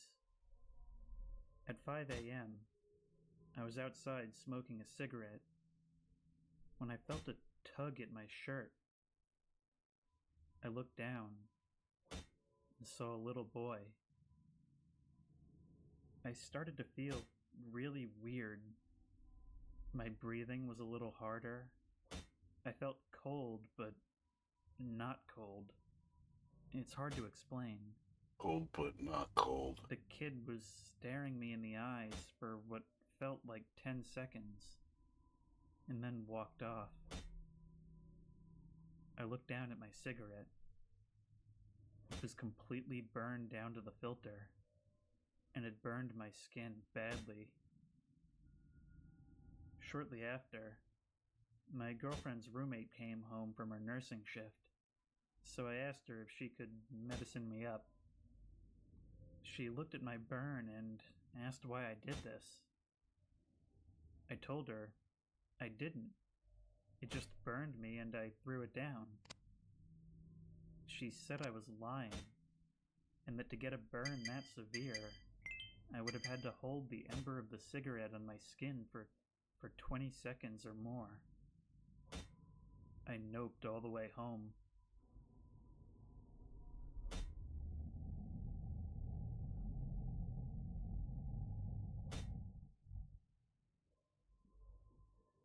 I'm not good at storytelling, but this is a real story that happened to my friend's brother and his friends.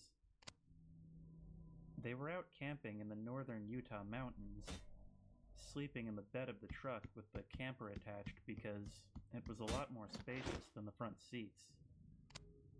One of the friends woke up to scratching noises outside the truck. He looked outside and saw the figure of a man slowly walking around the truck, scratching at the side of it like a something. man. He woke everyone up and crawled through the little window to the front seat. At that moment, the guy outside opened the front door, and the friend quickly grabbed it and shut it back. What followed was a tug of war with the guy, because the friend panicked and didn't realize he could lock the door. After a few seconds of this, he regained his presence of mind and locked the door, and quickly turned on the car's lights. Somehow, the guy was gone.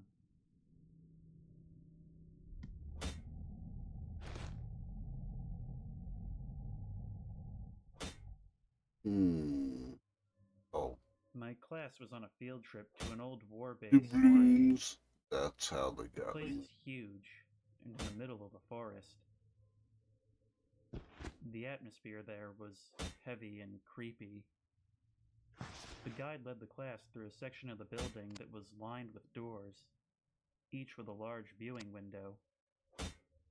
I stopped to look in one, and the entire room was flooded with this awful black water. There were boxes and other pieces of debris floating around. I thought it was weird, but moved on with the guide. I looked back and saw the teacher looking into the same room. Later, I asked her why the room was flooded. She just stared at me and said that the room was empty and dry, and that there was no body of water for miles. I never figured it out. It's still weird to me.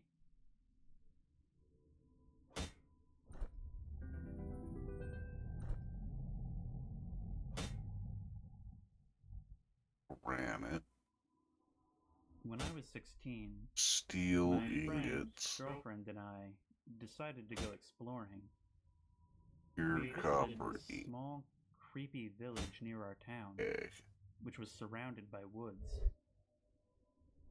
As we exited the car in the church parking lot, we noticed there wasn't a sound in the whole village. It felt like no one was even there. The whole place had a dark, empty feeling. We explored the woods around the cemetery because, hey, it's creepy, and suddenly came upon a giant hill. It was so steep we had to help each other up the whole way. And when we got to the top, we saw a single tree surrounded by sticker bush. We made our way through the sticker bush until we came upon a red burn, and next to it, a headstone. I read it aloud. Martha McFallon, condemned witch, axed to death. At that moment, the wind stopped. It was very eerie. Suddenly, my girlfriend let out this extremely loud, blood-curdling scream. She began to book it out of there and tumbled down the hill. My friend and I were right behind her. When we made it to the car, we took off and proceeded to go 75 and a 20 until we got back to town. When we got there, I asked her why she screamed. She got silent and said, "I felt a hand grab my ankle." We never went to that village again.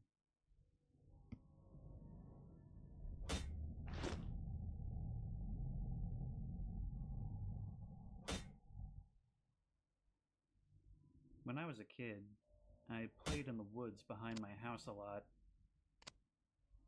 I was exploring in the woods one day, and I went deeper than I ever had before. I found the charred ruins of a barn, with some bones and stuff around it. I looked around and saw a stream flowing nearby. It was getting late, so I decided I'd come back tomorrow. On the way back, I used a pocket knife to mark the trees so I could find the barn again. The next day came, and I followed the tree markings back to the area. When I got back, it was all gone. Not just the barn, but like there was never even a clearing there to begin with. I swear, I searched for it all day. I didn't find the stream either, no matter how far or which direction I walked. Has anyone else had something like that happen to them? Mysterious places in the woods just vanishing? Another user Nope, just responds, you, dude. "Yeah, that's happened to me before." Coincidentally, my story also involved an abandoned building. I was hiking up in Vermont, where I'm very familiar with the terrain. I've seen every inch of those woods. Suddenly, I noticed a ruined shack that I'd never seen before. And after that, I never saw it again. It kinda makes me wonder, what would have happened if I had spent the night in that part of the woods, where would I have ended up?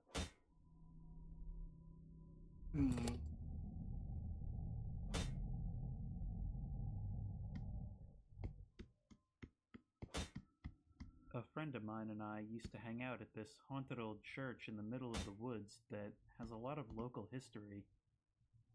We were sitting in the car, parked and turned off, when the back end slammed down like someone had just jumped on it. We heard a banging sound coming from this creepy shack thing next to the church. We got out and started chucking rocks and acorns at the shack to try to imitate the sound. We couldn't even get close. It sounded like someone was whacking at full force with a baseball bat or something. There was nobody else there but us. This other time, we were sitting in the car again when we heard a drum-like sound coming from the woods, like one of those deep war drums. It started getting closer and louder. All of a sudden, the drumming came right up behind my car really fast. I felt this instant, intense feeling of indescribable sheer terror and dread, like I was surrounded by true evil. My friend started flipping out, screaming at me that there's something bad here. We need to leave. I was so scared I was crying. I turned on the car and tore out of there. I think I had a legitimate That demonic is experience a that night. very big tree.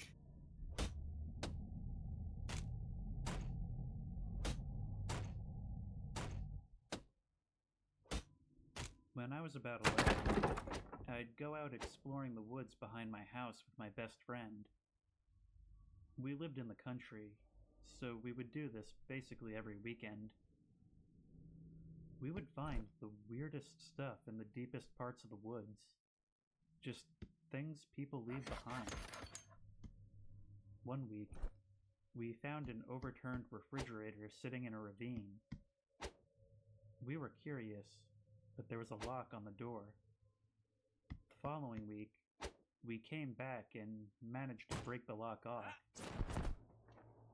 Inside was a bunch of bags, the plastic kind you keep food in, full of something tannish red and squelchy that smelled absolutely rancid. We joked to each other, saying, maybe it's a dead body. We both laughed awkwardly. Maybe Then it we was a shook it dead off body. and decided it was meat from a hunter or something. Though I don't know why a hunter would just dump this stuff in the woods. The week after that, we went back, and the fridge was gone. Somehow dragged away from the middle of the woods. It's almost like someone had something to hide.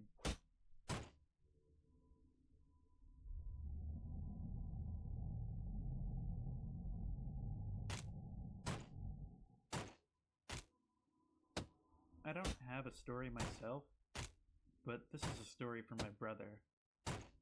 It was years ago when I first heard this, so I might be getting a few details wrong. He and his friends had some four-wheelers that they took into this huge woods behind our neighborhood. They had been there before, but there were so many trails that they took new paths all the time. One day, they ran across an actual cabin. A full-sized cabin, completely abandoned. Ejecto They didn't have tree. the nerve to go inside, even though it was the middle of the day. But they did examine the outside a lot. Oh, that caused some They found issues. nothing, but started seeing and hearing things all around the place. They said they kept seeing a big Oh, the black system's shadow having a with tough small time with white that shadow. one. They said the small white one was occasionally accompanied by soft, childish laughs and some toy noises. My brother swears he heard a jack-in-the-box, This is when it gets weird. They decided to leave to go to this big clearing where they could really hit full speed and do donuts and stuff. On completely flat ground, with just a tiny turn, one of the four-wheelers began to turn over. It stuck on two wheels. Oh, well, yeah, on that one. All of them tried to push it back over, but they couldn't do it. They all claimed to have heard the childish laughing while this was happening. After a while, it quit, and the cart fell back onto its wheels. That caused some issues. After that, they hightailed it out of there and never went back. System didn't like I that. can't tell you much about the truthfulness of this tale because it wasn't personal experience. But seeing my brother's face when he walked in the door that day, something happened.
Their system handled that just a little bit better.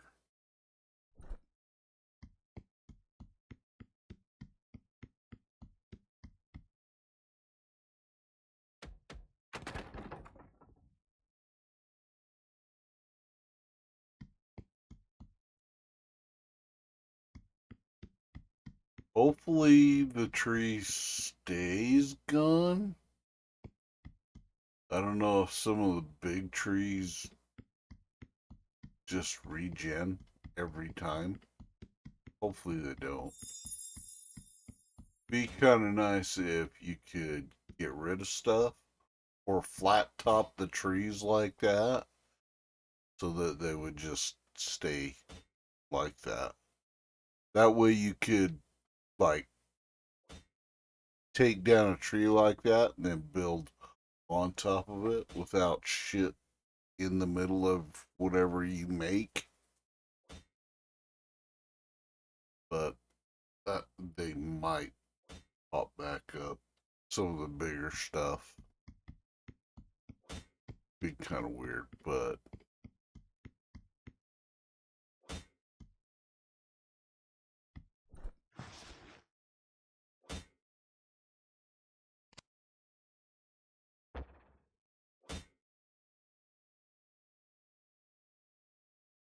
see.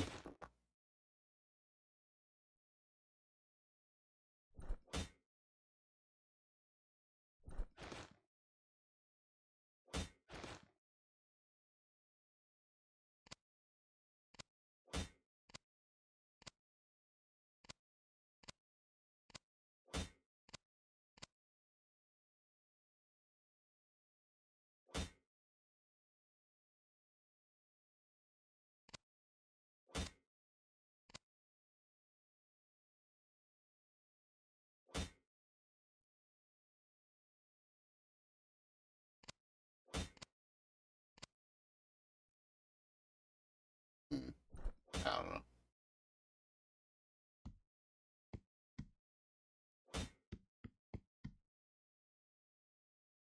Be kind of nice if you cut like the branches and shit off too. Just prune the tree back a little bit.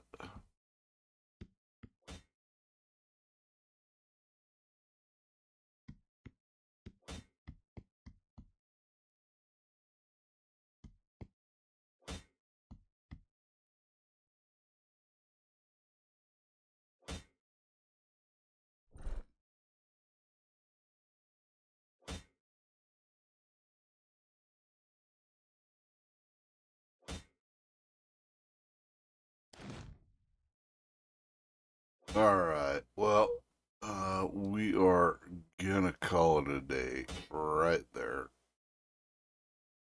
Thank you to everyone who hung out and chilled out with me during the day today. I know it's kind of weird that I was doing a daytime stream, but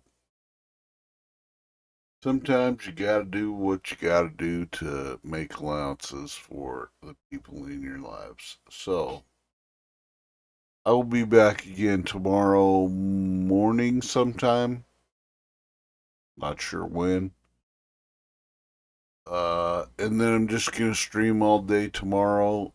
I'll take a break for dinner, and then I'll do another stream tomorrow night over into Monday morning, and hopefully that'll keep me on schedule, on my normal schedule, I should say. Until tomorrow morning, I love y'all. Hopefully you had a wonderful Saturday or a wonderful start to your weekend. Let's see you again. Peace out. Remember,